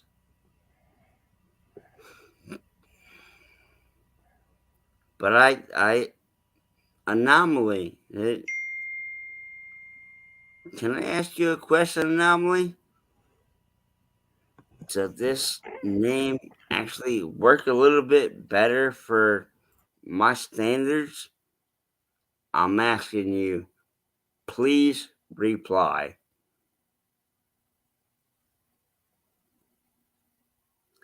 And I will do my effing fucking best to read the chat. Cooking green beans. Come on now. Oh crap! I gotta catch up on their comments. Woo!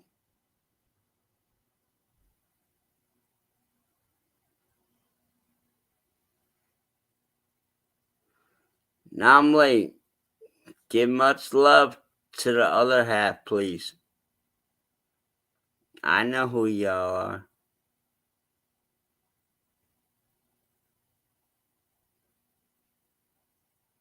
Butt blocker. Holy crap. Come on now. Cooking green Bouchard style. No butt blocking. Nope.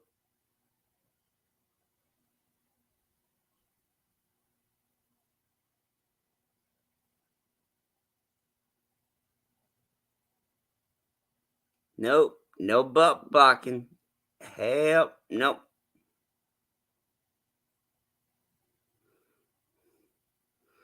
Anomaly. Where's my other little? I'm still being haven on language. Where's my other little friend?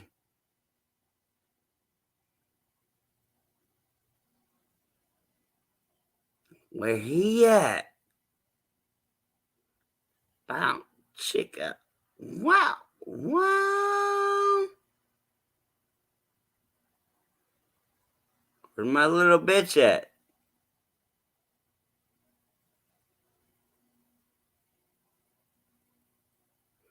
Dude, I'm about like pretty much out of beer, so.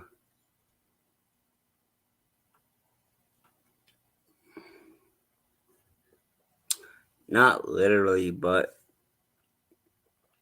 just in my presence. This is why I make streams fun and exciting.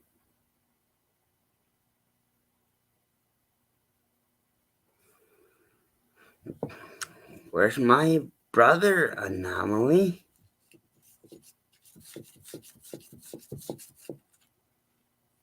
Come on, do I gotta get Jimmy C up here?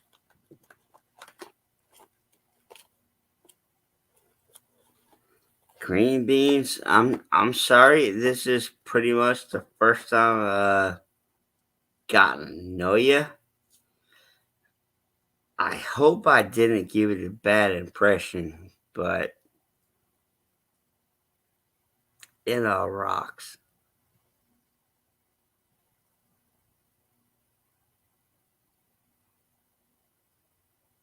Oh, you baking cookies?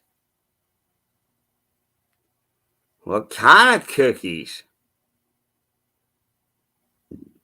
Can you send them to North Carolina?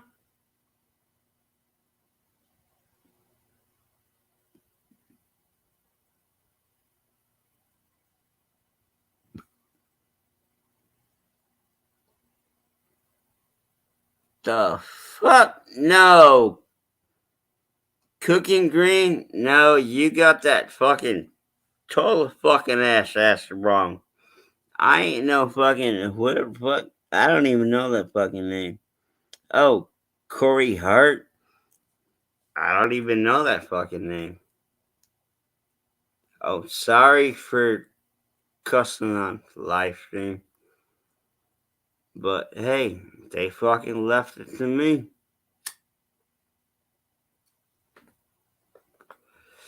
I know they're in the background, lurking and watching. And I'm sure if I overstep my boundaries, they'll be like, whoop! Hey, nah.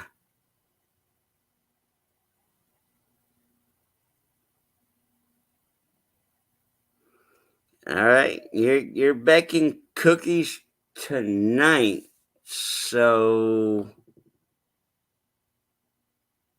hold on a minute. You said tonight, so it's 1 o'clock in the morning Eastern in the U.S. So that means you got to be like somewhere in like Filipino time. I'm guessing. Let me know if I'm wrong. I love a lot of people out there. I'm friends with a lot of people out there in Filipino. Mega love shout out, Milanga. I cannot only type it, but I can speak it.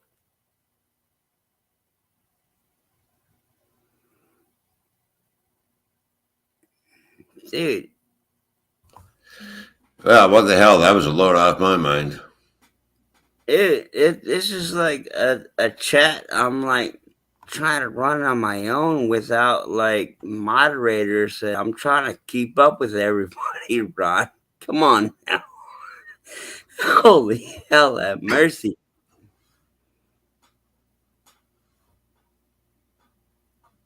All right, that's what we have mods for.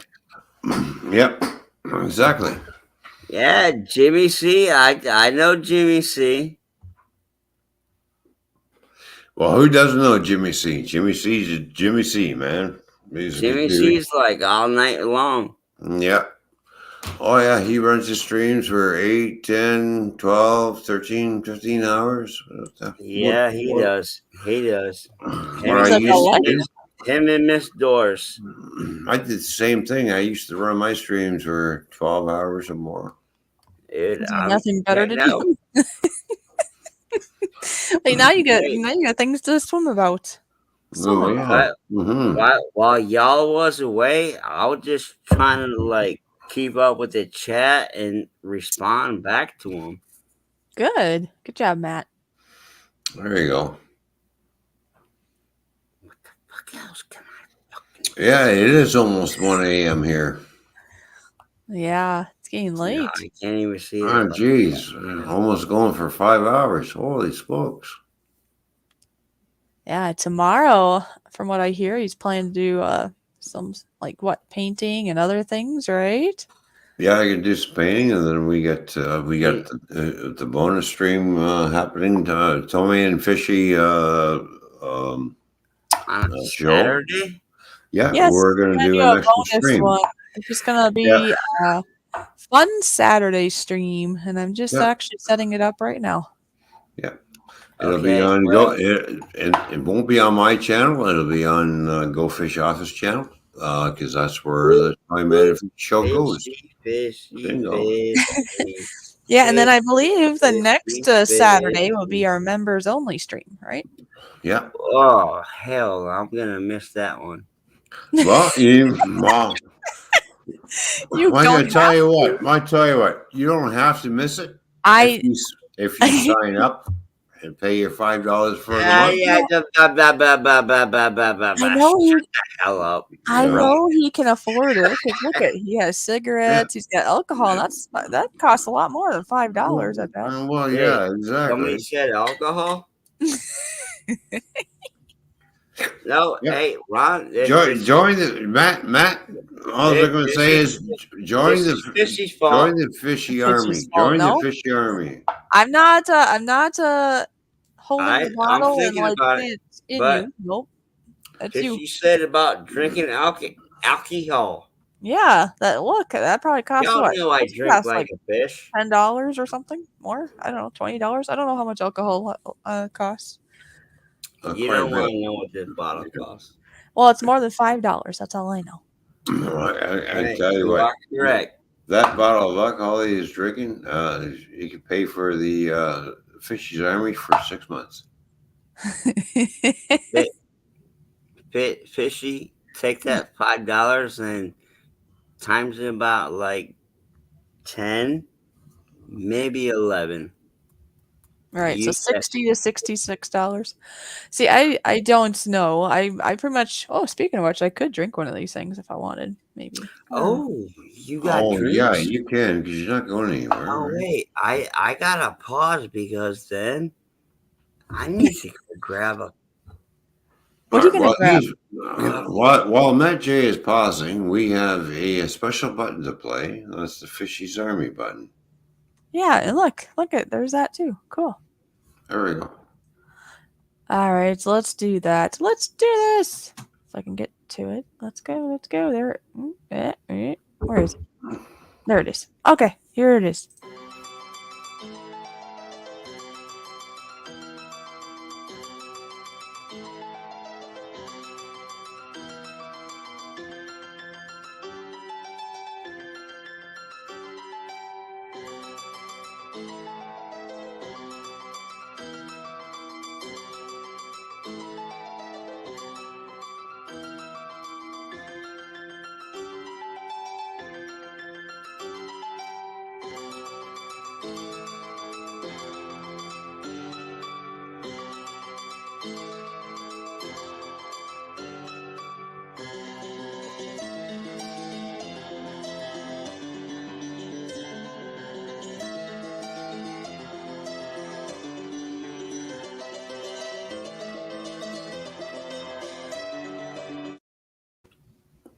All right, so there you go. Join the Fishy Armies today, and you'll get a lot of perks, and we get to have a private stream and everything else.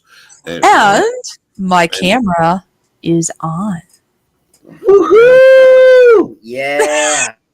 I know Matt has seen me before. Obviously, Ron has seen me before, and obviously Nora has seen me before. If I can speak, maybe others in the chat. Who's here? No, I guess Cooking with Green Bastard. No, yeah, has he seen me? No. No.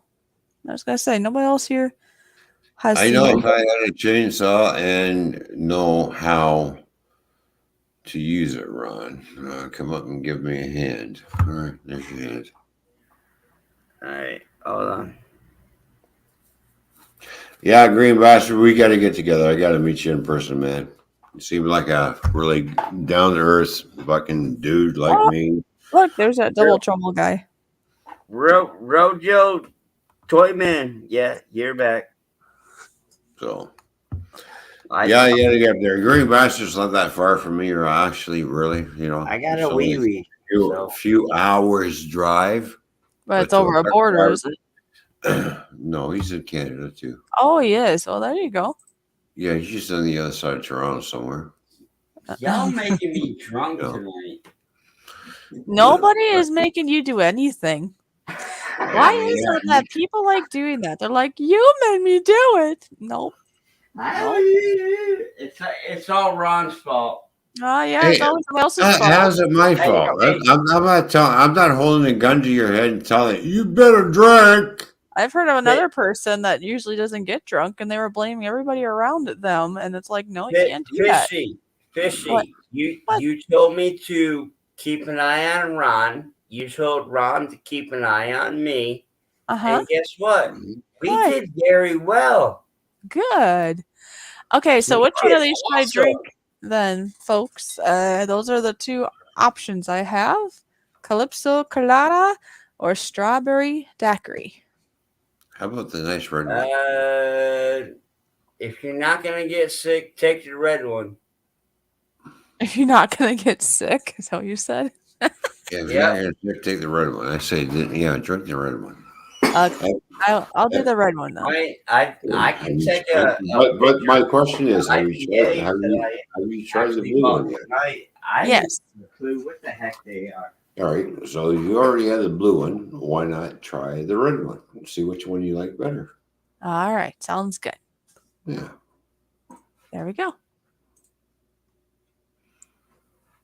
Cooking Green Bastard is banned from U.S.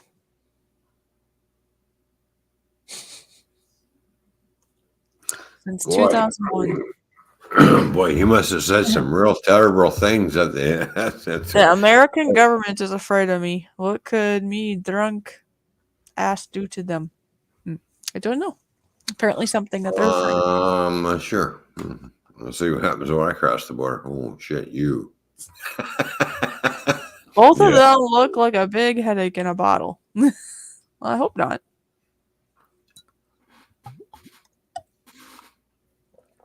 Well, that tastes good.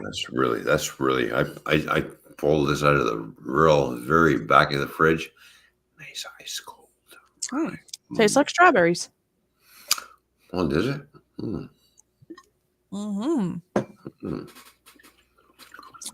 Maybe a little overly ripe strawberries. Oh. Well, now that I got a new car, maybe we can venture off that way sometime. Let's see. Don't forget, I got a lot of stuff. I got a lot of stuff going on here, trying to get the house ready for sale. And yeah, you might have to push that off a little bit. Yeah. But I know Greenbuster said he was going to come down here, but he never did. So Well, Cooking says I am on a list. It is a bad list to be on. I'm kind of proud of it, actually. Well, if you're gonna be on a list, and if you can be proud of it, I guess that's okay. I mean, at least then you're not like, I don't know, uptight, high blood pressure, and upset about it. I don't know. that would really suck, when you tell your girlfriend on the other side of the board, I'm on the bad list, I can't cross, and she's gonna go, what the hell's going on? What did you do? Oh, geez, that'd be terrible. But I don't think that was probably his case. But yeah. Yeah, well,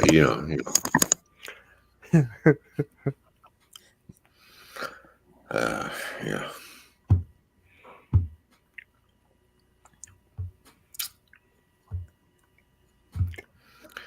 I'm still waiting for my freaking booster shot. What the hell is taking so long? I've already pressed. Okay, I've been waiting. What's going on? Well, I haven't got a. Well, when are you getting it? Oh, we don't know. Really? Well, have you asked them? Yes, I've been pressuring them. Okay. Have you found anything over the road? Over the road again. Yeah, everything but where I want to go. I was wondering. I was wondering.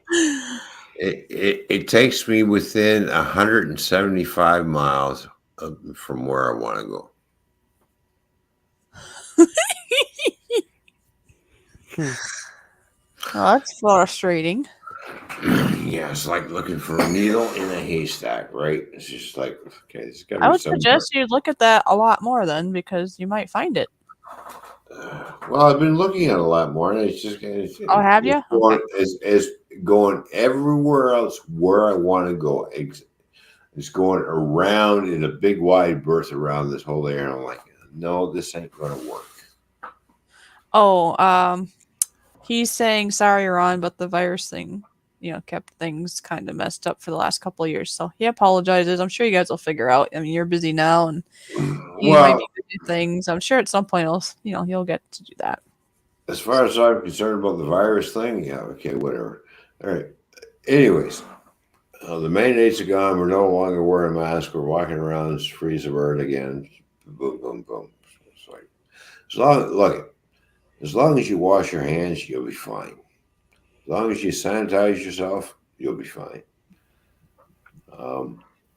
All this other, it's just a different strain of flu, which is a little bit more powerful than the last strain of flu, but we will get over it. What kind of stuff is this, Matt? Well, you're more than welcome to share. What is that? A beer hug? That's what it says? Beer tropical. I don't know. I bought them today. They're still not open. They look interesting. Yeah. That's what I'm telling you. Okay. I'll do my thing here. I do my thing. Oh, I should do it on the computer. It'd be easier. Yeah, oh, there you go. There's a live shot of them. You doing your thing? What are you doing? The fuck if I know, dude. Oh, okay. It just happened to me in 2001 but it will happen back in the 80s apparently. So it's just they are. That's too bad. I mean, if you had if there was a big reason you wanted to cross, I mean that is really the dumps there. I'll see that, right? Well, yeah. Like I said, I'm Well, looking for over the road stuff. I'm Going just looking everywhere for but where I want to go. So I'm just just looking talking for about- chatters right now. Do y'all know anything about these things? Because I sure the hell don't. Yeah, I guess I was just meaning of him like going over the border at all. You know, he can't at all. That's what I was talking. The only thing I see is the alcohol percent and Hey, look at this. See, here it is. cute little label. I don't know, man. Damn, So, what do you think? What do you think? I Ryan? love it. Which I one? love it, Fishy. Oh, She already stole it. I love it. I love it. anyway, tropical beer hug or the voodoo? What's it say, Ranger? Yeah, it's Which one do you think? Rangers. If I saw both of these, I'd both probably say IPAs. I would probably. I would go with the tropical beer. tropical beer hug. That's All what I right, would. That's hey, my first. how- You know what? how It's about we purple. take a It's vote? purple. No, How about we not take a only vote? that, picture. because it's an IPA beer. A little bit No, they're different. They're both both IPA. IPAs, They're Ron. both. It says IPA on the bottom of the thing. I know, but they They're both both are. IPA. Yeah. That's what. Yeah, How they're both about we IPA. take a poll in the chat? Which one of y'all Okay, would so prefer which one one? is for the beer hug or the purple one, and two is Purple for the or voodoo. the orange? Voodoo, how you say it? So purple, Yeah, orange. One for purple, two for orange. There we go. One for purple, two for orange. All They're right, both I gotta IPA. go put these back in the fridge. Okay, well, what's IPA stand for? Imperial something? Something like that. Why did Nora put -1? India Pale Ale IPA. Oh. How did a non-drinker know this? Well, IPA beer is a little bit different from regular beer. Well, is it something I would like better or worse? Well, it depends on the alcohol content too. You got to figure. You got to take the alcohol content. And I've had about IPA beers, and I've tried them, and just not. It's They're not. It's not for me. They're not for you. Not are they sharper or It's not? It's a hoppy beer style with a border category of pale ale. The style of pale ale which became known as India Pale Ale. I'm just curious because most of the time, just in general, I don't usually like beer, especially if it has that really sharp taste. I didn't know if this would be sharper or like normal beer or lighter. Well, some IPAs can be sharper than others. I when have it comes no to beer, clue, and some can be less. because I've never had these before. All right. Well, only Nora he put a -1, which we'll just say that means 1. Okay, so we got 1 so far. So we have 5 people watching. So come on, peoples. Which one? 1 or 2? 1 or 2? Which one's one? Which one's one? You know, the purple one is one. Purple is 1. Orange is 2. I'm gonna put a 1. I guess I can participate. There we go. I mean, yeah, y'all just judging off the can, the graphics. Yeah, I really like what they did with the graphics and stuff, even on that purple one. Well, yeah, the cans look pretty. Fishy and Ron are all up for the purple one. 1. Just all right. Just because the cans look nice and look pretty doesn't mean the beer is going to taste pretty either. We know that. We know. I pretty much bought it today because the cans look pretty. Well, Cookie and Green Bastard says he never drinks IPA, but hey, just pick one anyways. 1 or 2. Listen, I don't drink IPA either. I drink straight up American beer. And like father, like son, Raid. A whole lot of whiskey. Ginger Paranormal, how you doing? Ginger, what's up? How you doing? Good to see you. Double G, what's up? We got a raid going on. Miss Donna Cantor, what's up, Donna? girl? Yeah, welcome back, Donna. Good to see you. Going on. Cool. Double D Paranormal Adventures is here. Hello, Hey, Double D. How you doing? some Good to double hear. D's. Oh, we got a lot of new people coming in here. Holy Well, smokes, we're getting rated. We're getting rated. I just said that. Weren't you listening? You weren't listening. No, he wasn't listening. But Yes, I was was. I listening. already said that. Yeah, because at the beginning I said it All says right. like father, like son, LFLS raid. That's why you got all these peoples. But Spirit hey, Fire, y'all Raiders, Spirit, the Dragon that up TV. there? How you doing, Dragon TV? you Good to want? see you. Ginger Purple? Paranormal. Or Yeah, orange? it's so good to see everybody. Miss New York Cheesecake. Backwoods, what's that's a up? hell. That's a hell of a name, isn't it? Miss New York Cheesecake. Dude, we're getting rated hard. Ginger Ninja. I like some of What's these channel up? names that are coming in here. This is great. Right on. Double Right. D. All right. You got cheesecake right here. We are getting hard. We are getting hard go. rated. I know. Thank you, Raider, for coming by. Appreciate it. I got a feeling I know where they're fucking coming from, but And holy I already shit. know. Okay, look, guys, look. There, that's where they came from. Okay. Thank you, Father like son. Thank you very much. Appreciate it. Appreciate all the Raiders coming in. Thank you for coming by and checking out the stream and everything. 38 thumbs up. Wow. fuck, Right. Bonus. There we go. No, Hey, I'll drink to that. Sheriff Buford T. How you doing, Sheriff Buford T? There we go. I'm Sheriff Buford T. Justice from Texas, from Smoking the Band. That's what that reminds me of. All right. Yeah, see here they are explaining here. Miss Donna, since she sent everybody over. D-Man, how you doing, D-Man? What's going on, D-Man? What's up, D-Man? D-Man is here in the house as well. Look at all these great people coming in here. Oh yeah, this guy. He's like, where's Canada? Where's Canada? Canada. Freaking Canada. Oh, that's cool. Spitfire is joined here. Oh, all right. Thank you very much. Appreciate it. Have something similar. And just so the newcomers know that on my channel we do a Toyman and Fishy show every Thursday. Yes, we do. And we'll be doing a bonus one tomorrow. We just do not just hang out at the bar and get wasted. No, we do the bar here and we do a show on Thursday. But we also have other stuff going on. So like and join. Check them out. Paranormal, Ginger, Paranormal. Thank you very much. Appreciate it. Cheers to you. Yeah, surprised Redneck ain't in here yet. So, yeah, we got a lot of great people coming in here. But there's the thing. I'm gonna check out all these channels. I do believe I kind of always like meeting new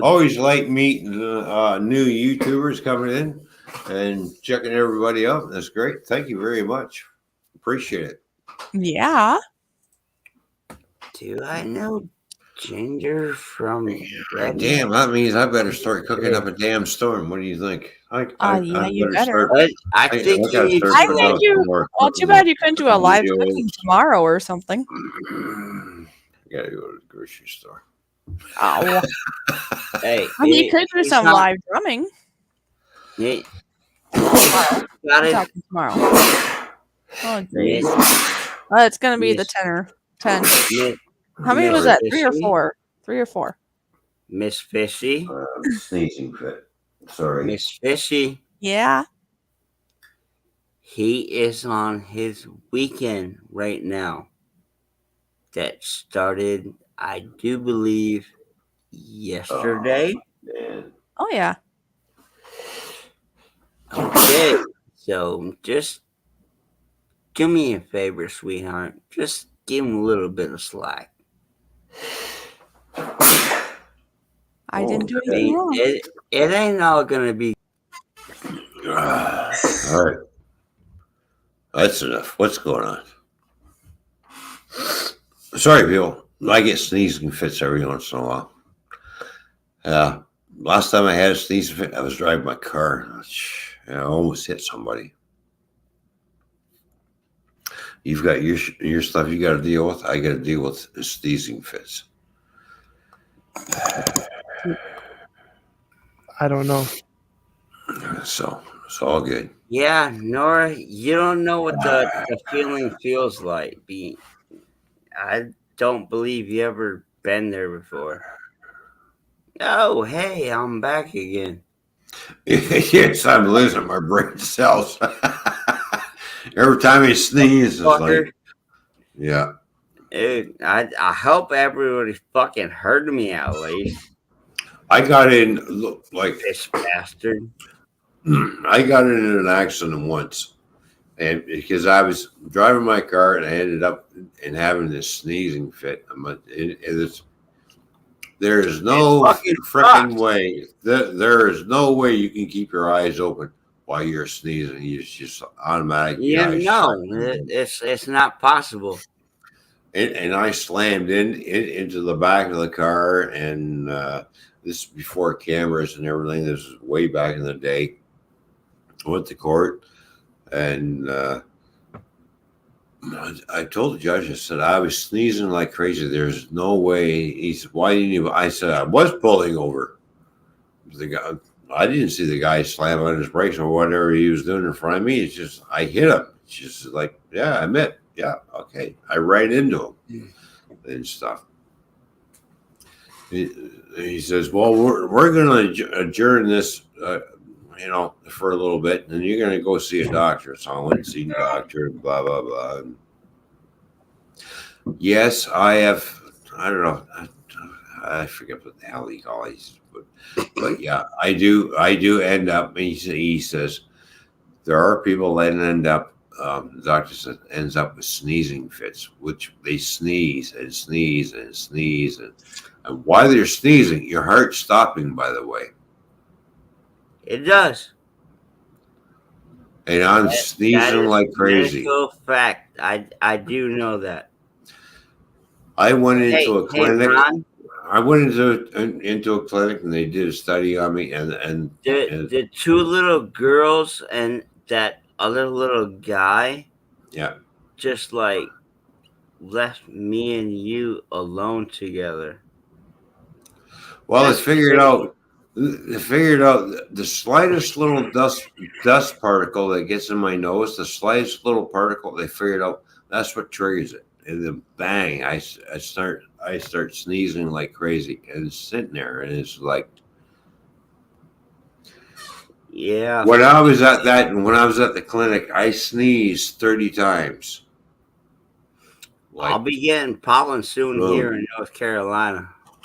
And by the time I was done, I was so freaking lightheaded. It's just like, no, I don't need to get lightheaded. It's called give me a roll of toilet paper, and my nose is like dripping. That's the way I am with pollen. Well, you see, I recognize the signs. I was like, oh, geez, I'm going to get in a sneezing fit.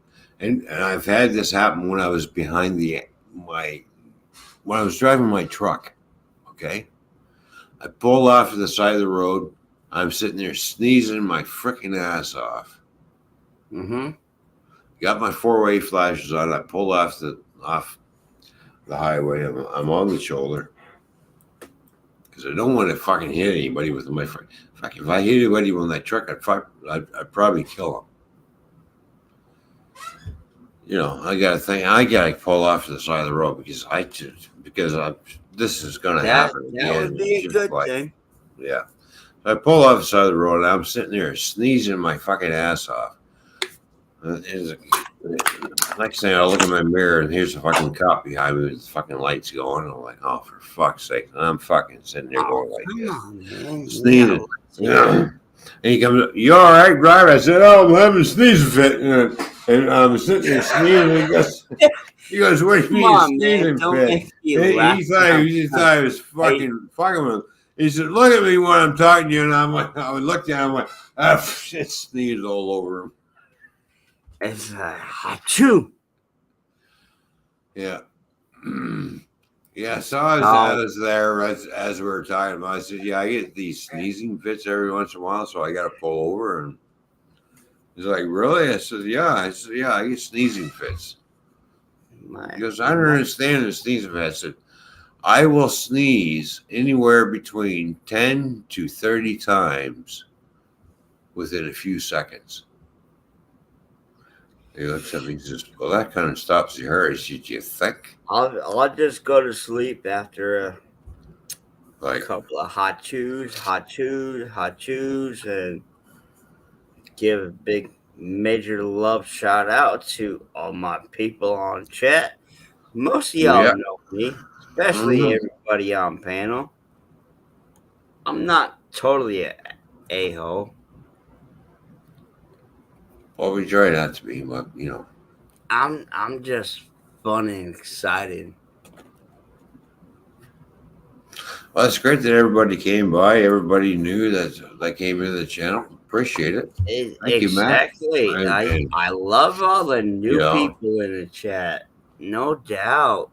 Yeah, it's great. And as for my sneezing fits, yeah, I still have those. We still got a couple more trickling in. You just witness firsthand what happens. Oh, this is what happens on a Friday night. But hey, better respect your fishy. I can remember. Oh yeah, we have to respect the fish. Get through me. Yes. And then you have to deal with this dude.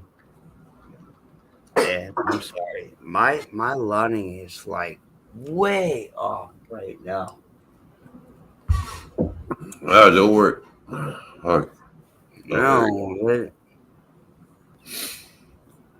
I don't worry too much about lighting because while I'm sitting underneath the light anyways. Ron, I'm a little poor fucking little white US fucking little immigrant. Come on, man. I can't afford freaking anything.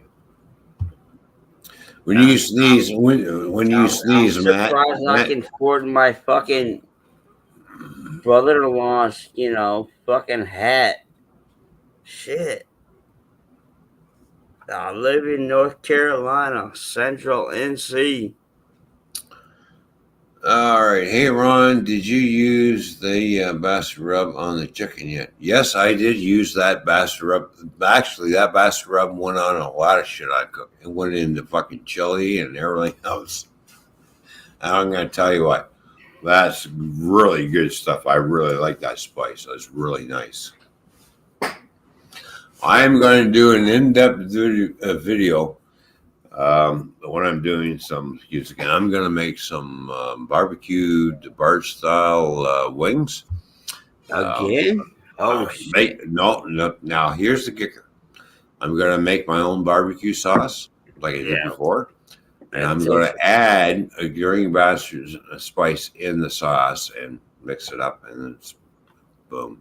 Guaranteed it's going to be good. I already know it's going to be good because the green bastard, when he sent the spice down, I used it on a lot of shit. I put it into hamburger patties and just basically poured it right in and put a lot of spice in there and mixed up the patties and put them on. It was just like, oh, wow, this is really nice spice.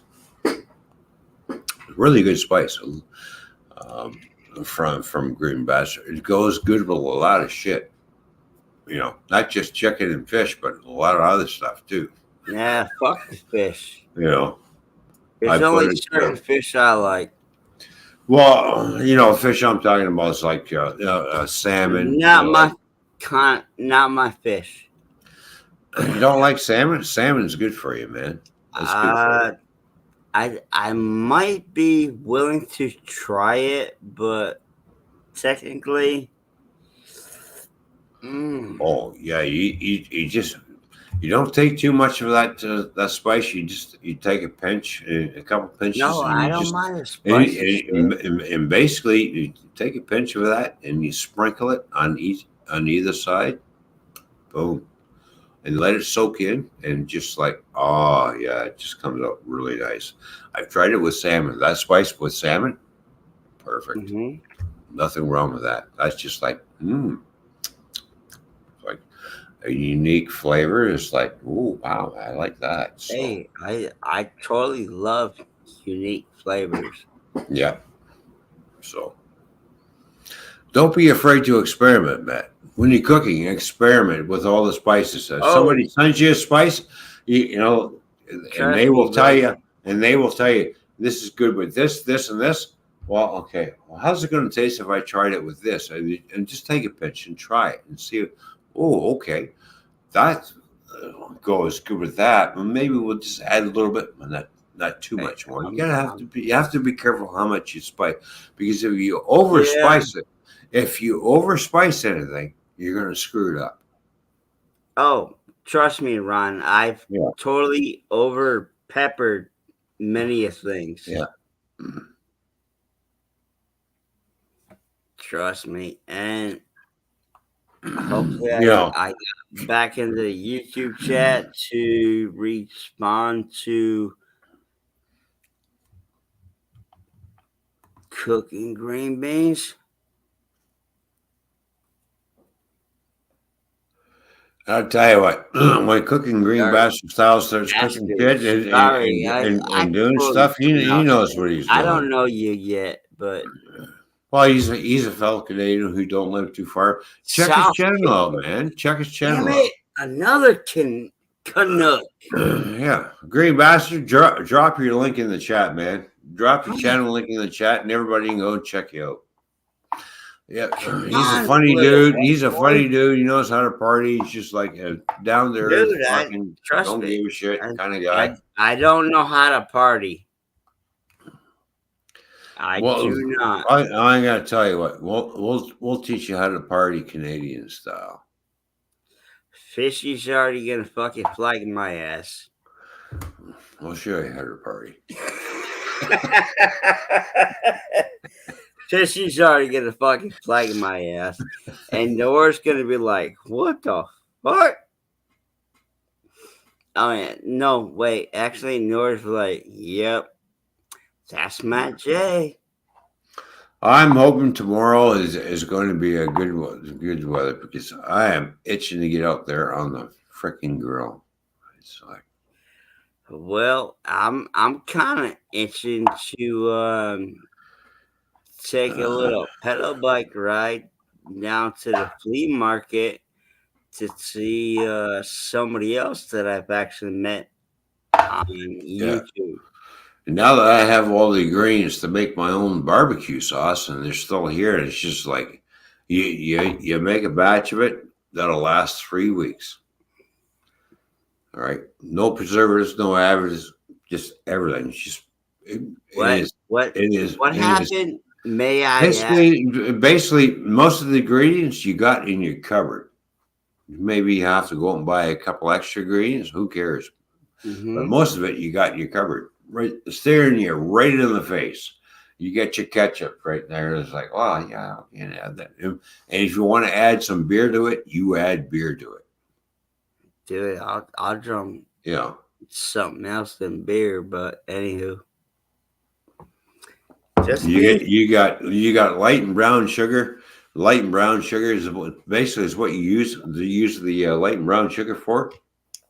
Is a thickening agent for the sauce, but you don't taste that brown sugar in there. That's the thing, because you're adding everything else into it. You're adding all kinds of spices in there.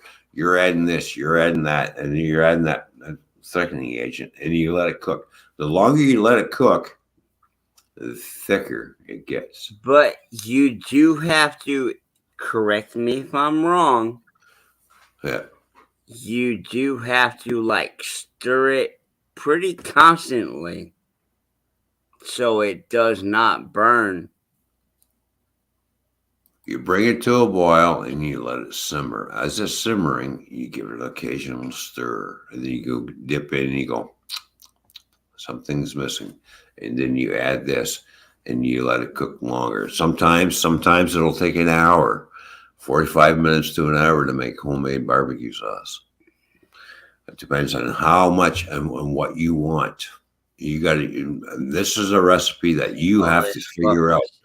Once you figure it out, how much time it takes to cook down, you get it thickened up, get it to the taste that you want it. You write that time down. Always write your times down. Always write in what you're putting into your recipe, because every barbecue sauce has ketchup and mustard in it. Now you can either use it. You gotta put some Worcestershire sauce in that and soy sauce too. And soy, yes. Yes. Hey, I'm a southerner. Come on now. Now I know a little bit. There are two different types of mustard you can use. You can use the French's mustard that comes in it's already pre-mixed, or you can use dried mustard. I use my preferred method for making barbecue sauce is dried mustard. You do I'm lazy. I buy it off the shelf, hot and spicy brown mustard. And then you need some molasses. Molasses is always in barbecue sauce. I don't give a shit what you say. You need to get yourself some nice molasses, which is a small little jar, and you only need a couple of spoonfuls of that shit. Get that in there, and it's just like, oh, fuck yeah. Yeah. Somebody made it. And you cook it. And you got to cook the barbecue sauce, and it cooks down, and it thickens up. And you taste it. And you dip your spoon in. You dip it in, and you pull a spoonful, and you dump the spoon, and you see how slow. If it drops off too quick, it's not thick enough. So you cook it longer. You add a few more ingredients to get it thickened up. If you need to add a little bit more brown sugar, then do so. All right? It's not going to sweeten it up. And then it gets to the point where it just slowly drips off the spoon. When it slowly drips off the spoon, like comes down like this, real nice, and then drops.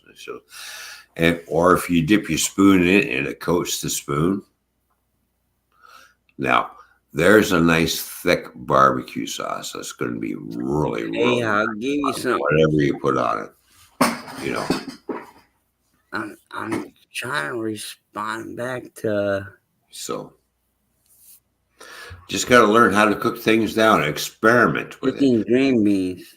You know, and this is all basically scratch. All the ingredients that you have in your fridge, ain't got none. Throw it in the pot and away you go. I got onion, green onion, red onion. I think yellow onion. Fishy. No, but I'm actually trying to type something back to what the hell is and she called me out too.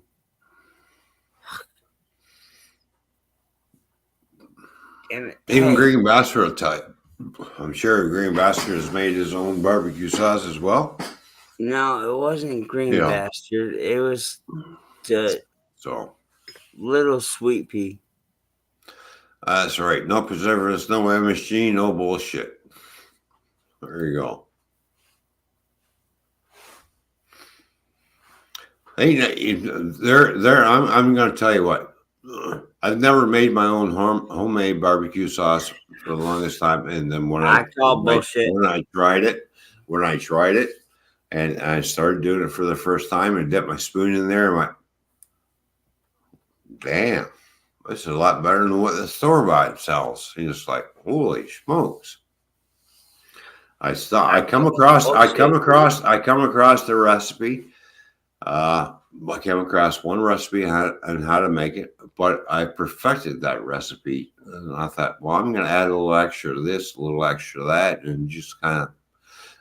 And the last barbecue sauce that I had a full can of Guinness beer to it. And it's just like when I added that, I was just like, I remember. oh man, that was perfect. The Guinness, I made my own Guinness barbecue sauce with Guinness beer. Hey, green bean. Since I can't figure crap out right now, sub it up. Yeah. And as you know, like I'm not sure what brand you buy for already made barbecue sauce, but I do use a lot of bullseye barbecue sauce, which is really nice and thick. I really like bullseye. And what the hell is the other one? Who's got the wee wee door? Somebody come in behind them. So I think the other one is missed something. What the hell? I forget now. Jesus. That's the other one. The other one's Canadian made. And that's really, really nice. Especially I've already bought some stuff from a Canadian friend spaghetti sauce that they make homegrown. I mean, it was awesome as heck. Well, back in the day, I would have so many different barbecue sauces already opened up, and I'm thinking to myself, I'm cooking this up. I started mixing all these barbecue sauces together and adding spices, and it's just like this was for like pasta, right? Yeah, but the thing is, Matt, is what I'm trying to get at is you've got all these different kinds of barbecue sauces in your fridge that you went out and bought and they've already opened, and you're sitting there thinking to yourself, what happens? I'm going to try something. Let's mix all these sauces together, add some spices to it, and see what happens. You'll be surprised what you create out of mixing other brands of barbecue sauce together and adding spices. And that's what I did. I did that until I started cooking my own stuff. And when I made my own barbecue sauce, I thought, see you later, store-bought stuff. Seth 420. What's up, brother?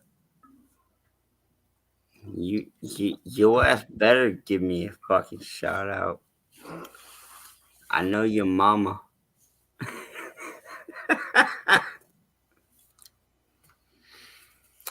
But there's that Southwest spice. I've recreated that in my own way with my own. I thought, how can I this? And I read the ingredients and I followed the ingredients that were on the bottom of the bottle. And I thought, and I tried it. Be careful with that, by the way, Ron, because I saw a program on TV that they try to mimic it, and then they got all kinds of issues because it was very close.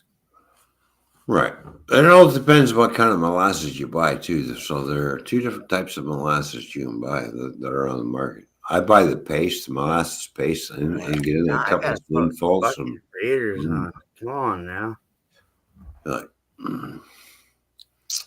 But anyways, don't be afraid to experiment, because all the ingredients that you need to make your own barbecues you have in your fridge already. It's already sitting there, but you don't realize it's there until you see the recipe.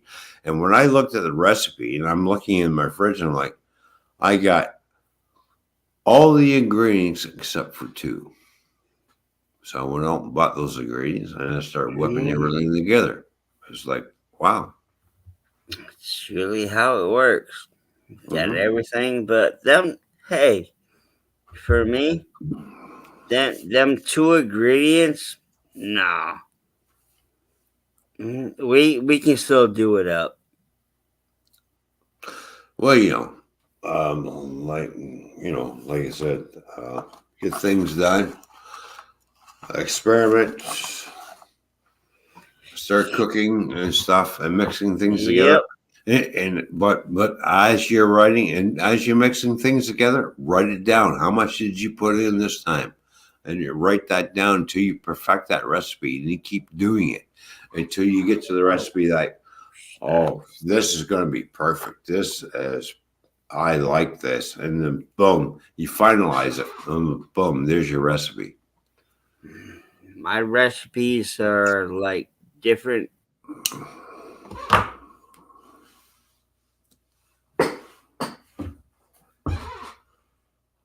Uh-oh. All right, man. You froze up, Matt. You froze up. Nope, I'm back. We froze up there for a few seconds. He was like, me.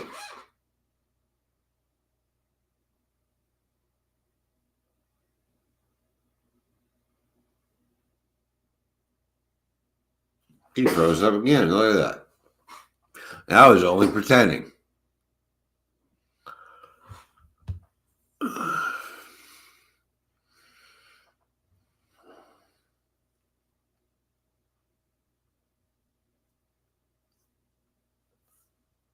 You can't buy Carolina trees here in Canada, but I get people to send it to me. That's the shit rules. There you go. See?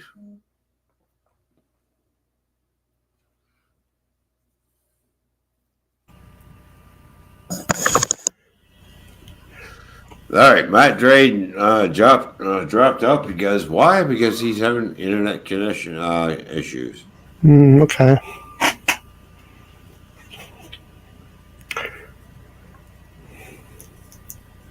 Yep, I'm still here.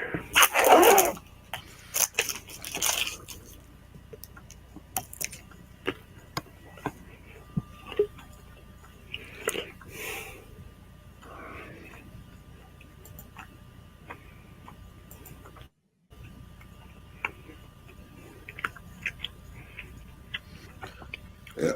So like you said, if you're going to make your barbecue sauce, hey, there's all kinds of different recipes that you can stumble across on the internet. Follow them. Then, if you don't like how it turns out, perfect it to your own taste. And that's exactly what I've done.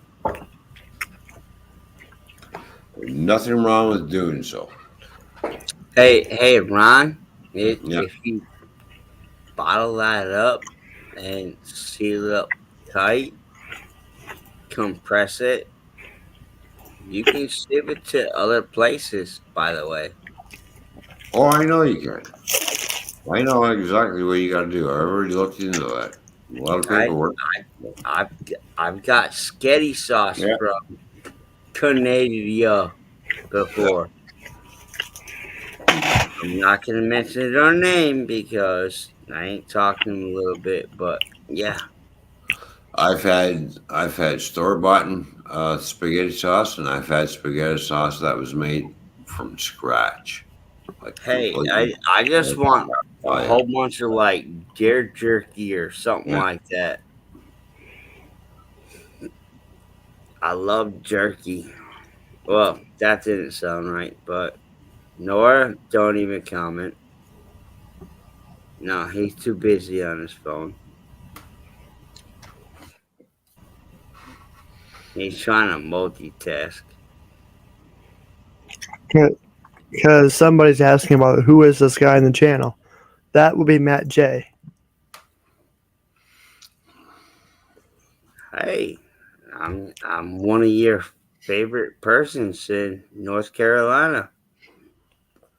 Yeah, he's in North Carolina who thinks he's in California for some reason because he's got warm weather. No, that's you.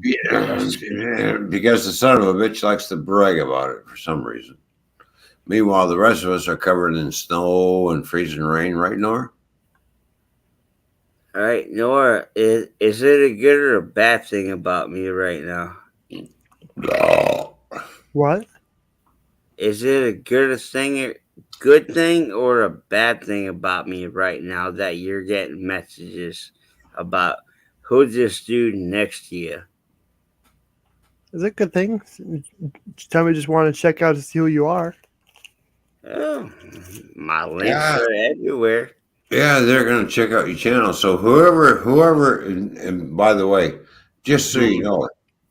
My links are not hidden. All right.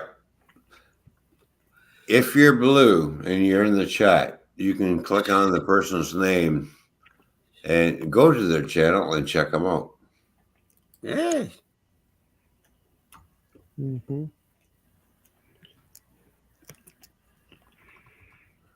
Check me out. We can check everybody out because everybody that came in and rated, I will be checking them out because I can go back and go click and Yes. go, oh, all right, this is an awesome channel. There we go. Cool. Yes. All right. You know. Thank you for all the raiders. Yeah. Oh yeah, you got to thank all the raiders. Oh yeah, we got some No new doubt. subs. Double D Paranormal. Look at that. All the people. Like I just got notifications of new people coming in. And it's like, wow, really? Thank you. All right, we will be checking you out. Give me a few days. I can't get to everybody right away, but hey, I will get around to your channel. So, Ron, you got my personal number. yeah. So your wife got it also. Mm-hmm. I will be checking channels out, watching videos, leaving comments, and shit like that. And if I like what I see, guess what? I'll hit that follow button. Like I said, I don't do the sub for sub thing. Never have and never will. I will, if you're someone new, I will come. If I like your channel, boom, bang, I'll be there and I will support that and watch what you're doing. But if it's not my cup of tea, it's not my cup of tea. You know. I'm thankful that you came in and checked out the live stream and everything. Checked out my channel and everything. I'm grateful that you did sub, whatever. Gratitude. But if your channel is not my cup of tea, I'm sorry, but I'm not going to do this. Okay, you sub to me, I'm going to sub back type of thing, right? So. Yep. Ron's not subbing my channel because I don't do content. So fuck you, Rob. Ron. Well, if you don't do content, what's the point of subbing back? True. I ain't got the hey, Nora. That's how I look at it. Mm-hmm. I don't have the equipment yet. Yeah. Do you have a phone? Now you can remember Fishy. She had no content, but she had a lot of subscribers. My tenderloin content. Okay. Otherwise, I do lives, and then they get haywire, so I gotta put them private. Yeah.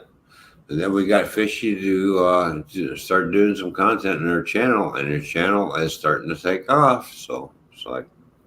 So in other words, Nora, I do respect people who want to come on my streams, live streams, but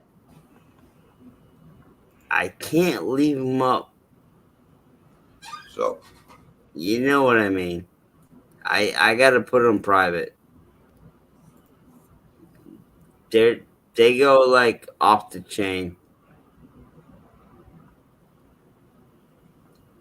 Way more than what I do when I'm on panel with somebody else. See, when I'm on panel with somebody else, I maintain. Well, I try to. And Fishy, we love you, girl. Mm-hmm. And no, I'm not reading chat. Yeah, that's too bad that they canceled the Steam program because They're still running Yeah. Steam. They're still running Steam today. are they? Yep. They brought it Well, back. it's They brought it back. it's nice. It's nice to see that certain railroads are bringing the steam locomotives back into service as an excursion train. Basically, is what they are. But to remind people, this is where trains started from. Yep. They It's all from the steam locomotives. on.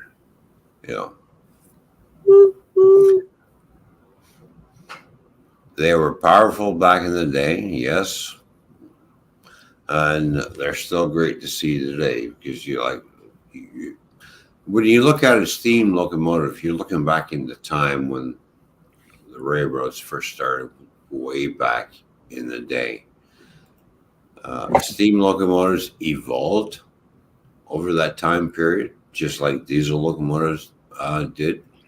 They evolved.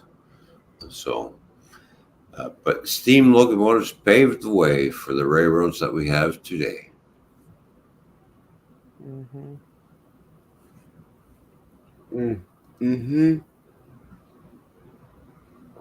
Now, mind you, when they did invent the steam locomotive, they didn't have the idea of them running through the fucking mountains. So when they sent the first one through the mountains after they built the track, just like, steam locomotive just ain't quite, the single engine just quite, okay, what happens? And this is where the experiment started happening. Let's double it up. Let's put two of them together and see what happens, and to pull up certain grades. When they found out two locomotives are better than one, then they started adding trains. The trains started getting longer. The longer the trains have, the more locomotives you need in order to get it up the hill. And then they finally figured out, in the modern age of diesel, if we got three up front, two in the middle, one and a couple of pushers in the back, hey, bingo, there's your train going through the mountains, which are called DPUs, designated pusher locomotives, basically. DPUs, designated pushers.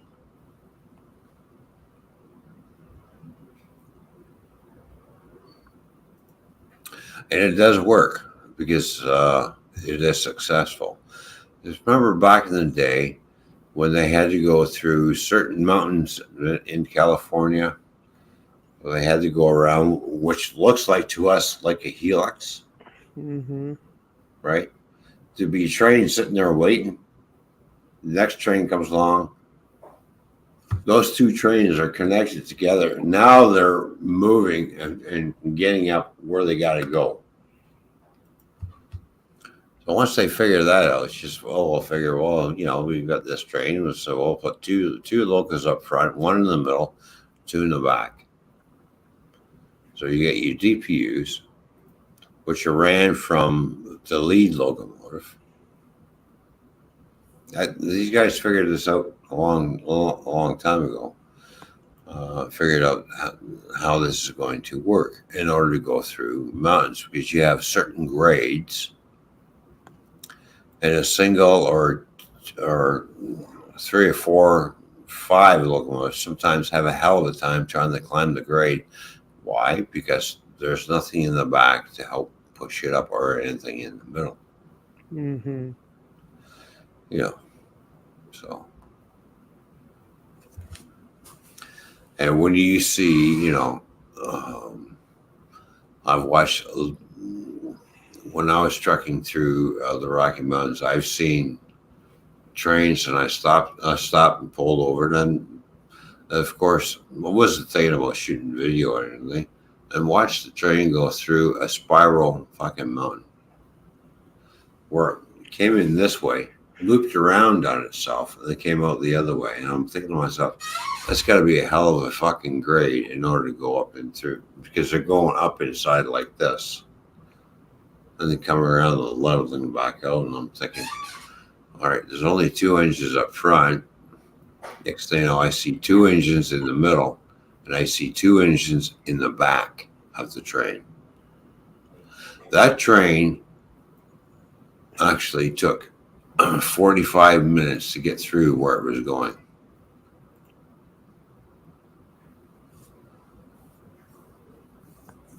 And you can see the slack, and I'm watching the cars buffering, going back and forth like this. Like the cars that are on the uphill side want to come backwards, and you're like buffering against it. I mean, you see where the pusher is going and pushing it up.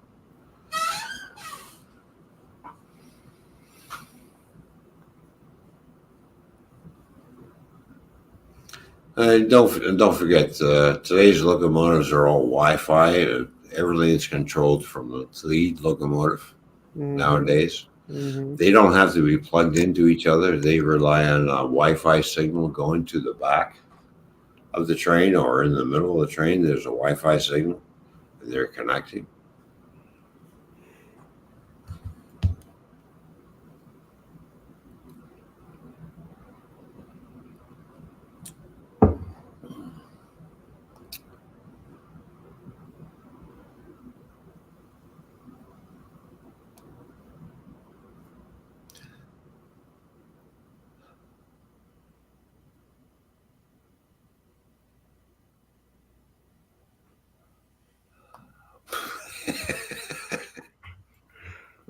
There we go. We have, where I live, I see DPUs come through here all the time, just like going. There's one locomotive up front that goes by in the middle of the train. There's at the end of the train. Oh, another one. All right. Okay. I know where you came from.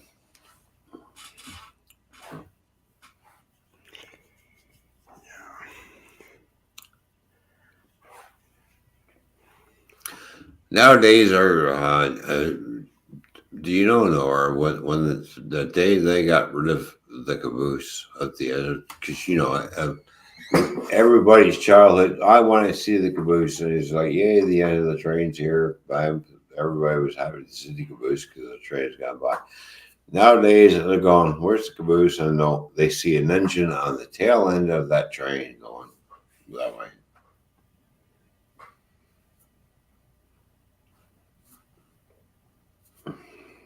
Yeah.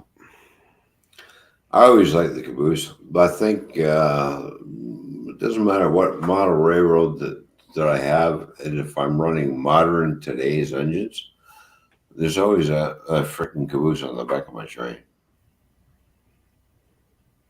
If I have a caboose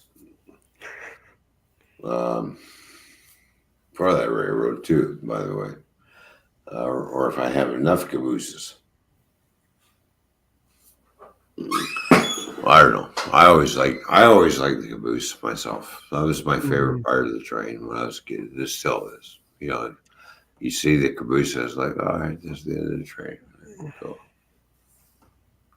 Nowadays, you sit there going, "What the fucking thing gonna end?" It's like, I don't see no fucking caboose yet. Oh, I can see a locomotive going by. Oh, there comes another locomotive, and you sit there going, well, I guess that's the end of the train.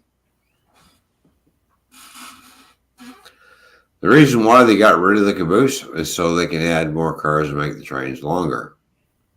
Well, I think technology involved where they they decided where it wasn't needed. Yeah. I mean, but getting rid of the caboose put a lot of people out of work. Actually, it's put a lot of people out of work. Mm-hmm.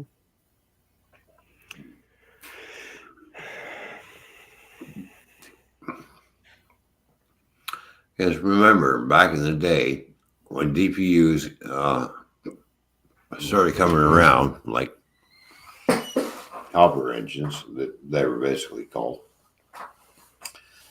you've got your crew in the head of the train, and then you have your other locomotives that are in between. You got that crew sitting there, and then you got another crew at the end of the train.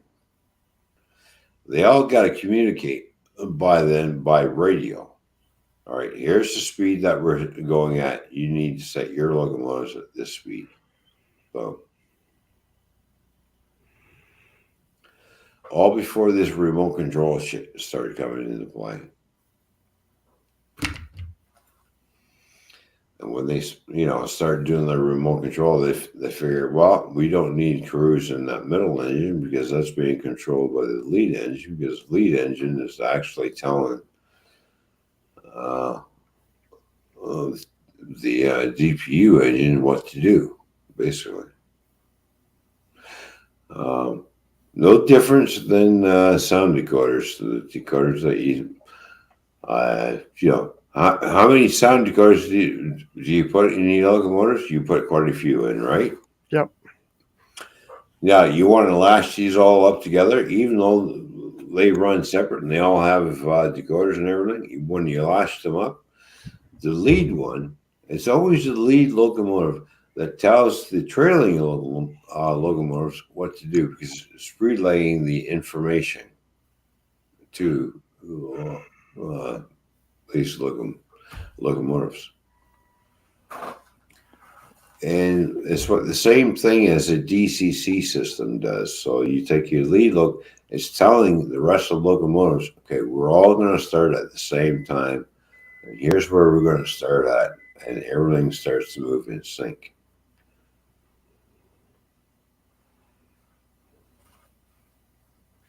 Mm-hmm. Until you hook up to a locomotive that has other ideas, just like if you have that push and pull, push me, I'll tell you E-type push and pull, which is really hard on trains and knocker couplers and rail cars and stuff.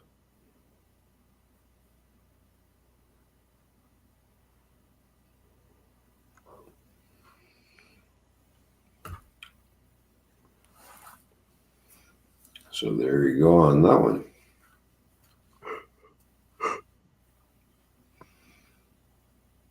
I think somebody needs to go to bed. Nora, you getting tired? Oh, I'm okay.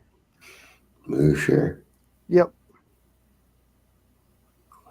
I know Matt J's getting tired. And I know our little fishy's getting tired too. Mm-hmm. Of course, I'm getting tired myself. I see that there's only 3 watching, or maybe 2.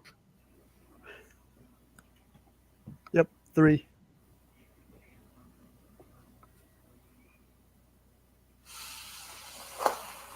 Yeah, I gotta do it. Excuse me. Do an in-depth review of course, it's a 2018 300, but what the hell? I might as well do a review on it. What I think, what can be done to modify the car to squeeze out a little bit more horsepower.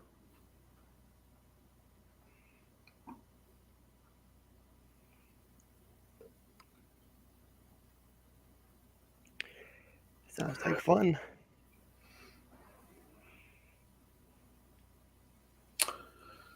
Is it 1,000 miles per hour? I'll do the speed limit miles per hour.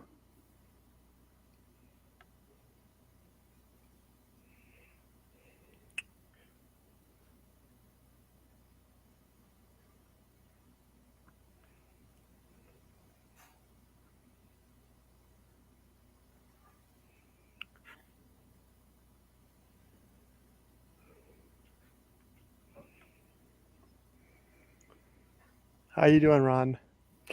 I'm fine. How you doing? I'm doing good. Matt J, you with us? It looks like somebody's already sleeping on their stream. No, I'm not sleeping. Nah, it's really quiet. Yeah, it's not even there. Where have you been, by the way? Hello. I was taking a break. Oh, Well, I haven't been sleeping. I was sitting there talking about trains and GPUs and everything else. I was taking a break because, well, you know why. I was taking a break. Taking a breather. Don't like to get falsely accused. About what?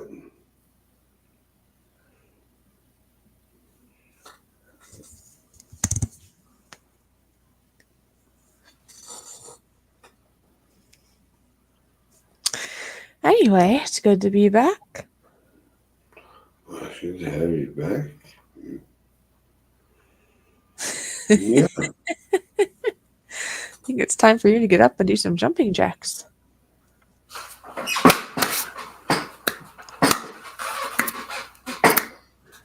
Something like that, or what? Yeah. All right. That's what I thought. All right. All right, Cooking Green. Have a good one. Take care. All right, Cooking Green. Thank you for coming by, buddy. It's good to see you. Take care of yourself. We'll catch up with each other soon. Guaranteed. And we're going to meet.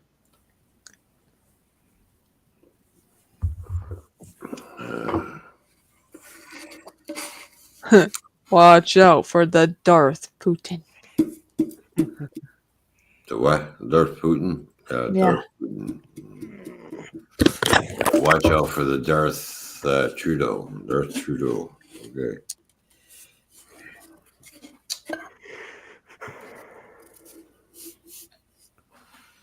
All right, guys. Guess what? Double Trouble's out. Also. Good night, Matt. What are you eating, Matt? What are you eating? Sausage and gravy with potatoes. He's hungry. Sausage. Yeah. Hey, Fishy. Hello, What? hello. What, you mean you got no bacon with that? No, I ain't cooking no bacon right now. Oh, I got sacrilege. This stuff came in a microwave. Sausage and biscuit. Well, not sausage and gravy. It's like so when the lights go out, Matt J is going to glow in the dark because he ate food that was full of radiation. All right, thank you. Cool. And guess what? I'll light your ass up too. I hope it glows.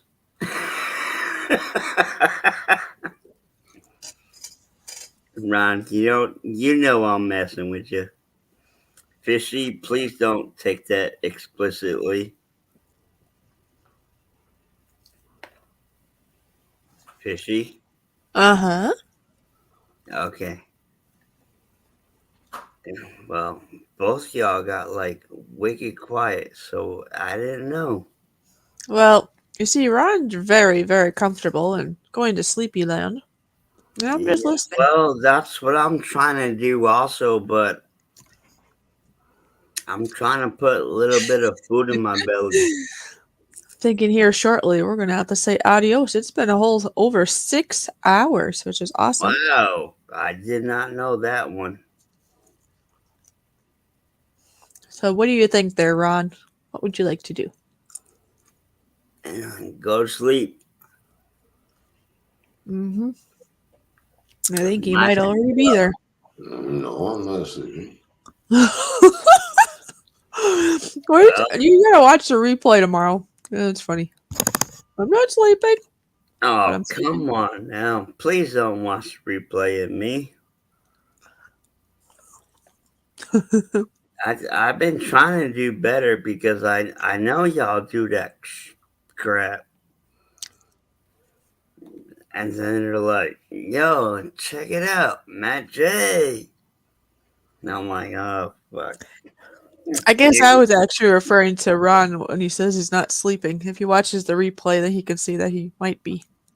Oh, trust me, I've seen Ron sleep. I am not sleeping. Okay. You're just resting your eyes. There you go. I'll go with that one. I'm resting my eyes. And guess what? I'm resting my belly right now with this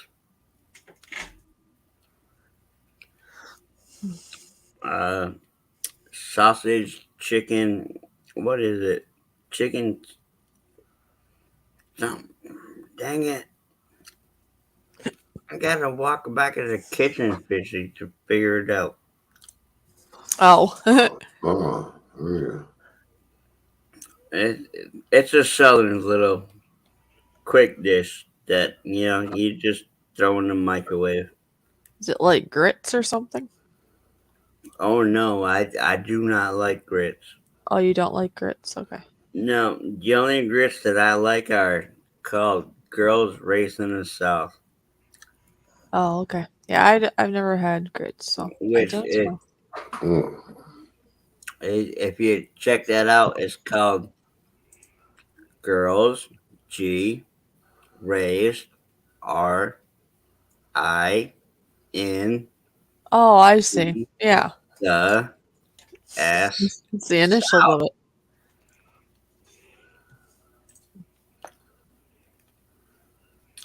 No, but all right. This was a country fried steak. That's what it was. You're making me hungry, Matt. And it's only like 2 in the morning. Come on, Nora. Yeah, it is. And I just went a whole day without eating pretty much everything. No, you gotta get didn't. off your diet. You gotta at least eat something, Nora. Yeah, I had fish sticks. You had fish sticks. Well, I'll give you props on that because I don't think I would touch fish sticks, Nora. Well, I had to. That's the only thing I had to eat. I can't help it. It's All right. It's that time of the year. So, anyways, yes, Fishy. Ron, you can't even hold your head up now, so I think that we should close. No, it's called Snapshot. There's one person watching, and you're falling asleep. So you only got one. Don't be so stubborn. You are. Yes, he sure the hell is. What now? Hey, Ron, fuck you. Yeah. Hey, no, fuck you. What'd you? Hey, Ron, what'd you say before that? Oh. Yeah, love you too. Fishy, we know where he's gonna wake up in the morning. I know. It's gonna be on that same effing chair. All right, everyone. It was great to have you all here. But hey, guess what, Fishy? Yeah. A good thing. It's his weekend. Yep, and he needs his sleep because he wants to paint tomorrow. He wants to do what? All right. Yep. All right. He wants to what? Wait a second. Noah, what did Fishy say? I don't know. Go ahead, Fishy. All right. Yeah. Y'all take care.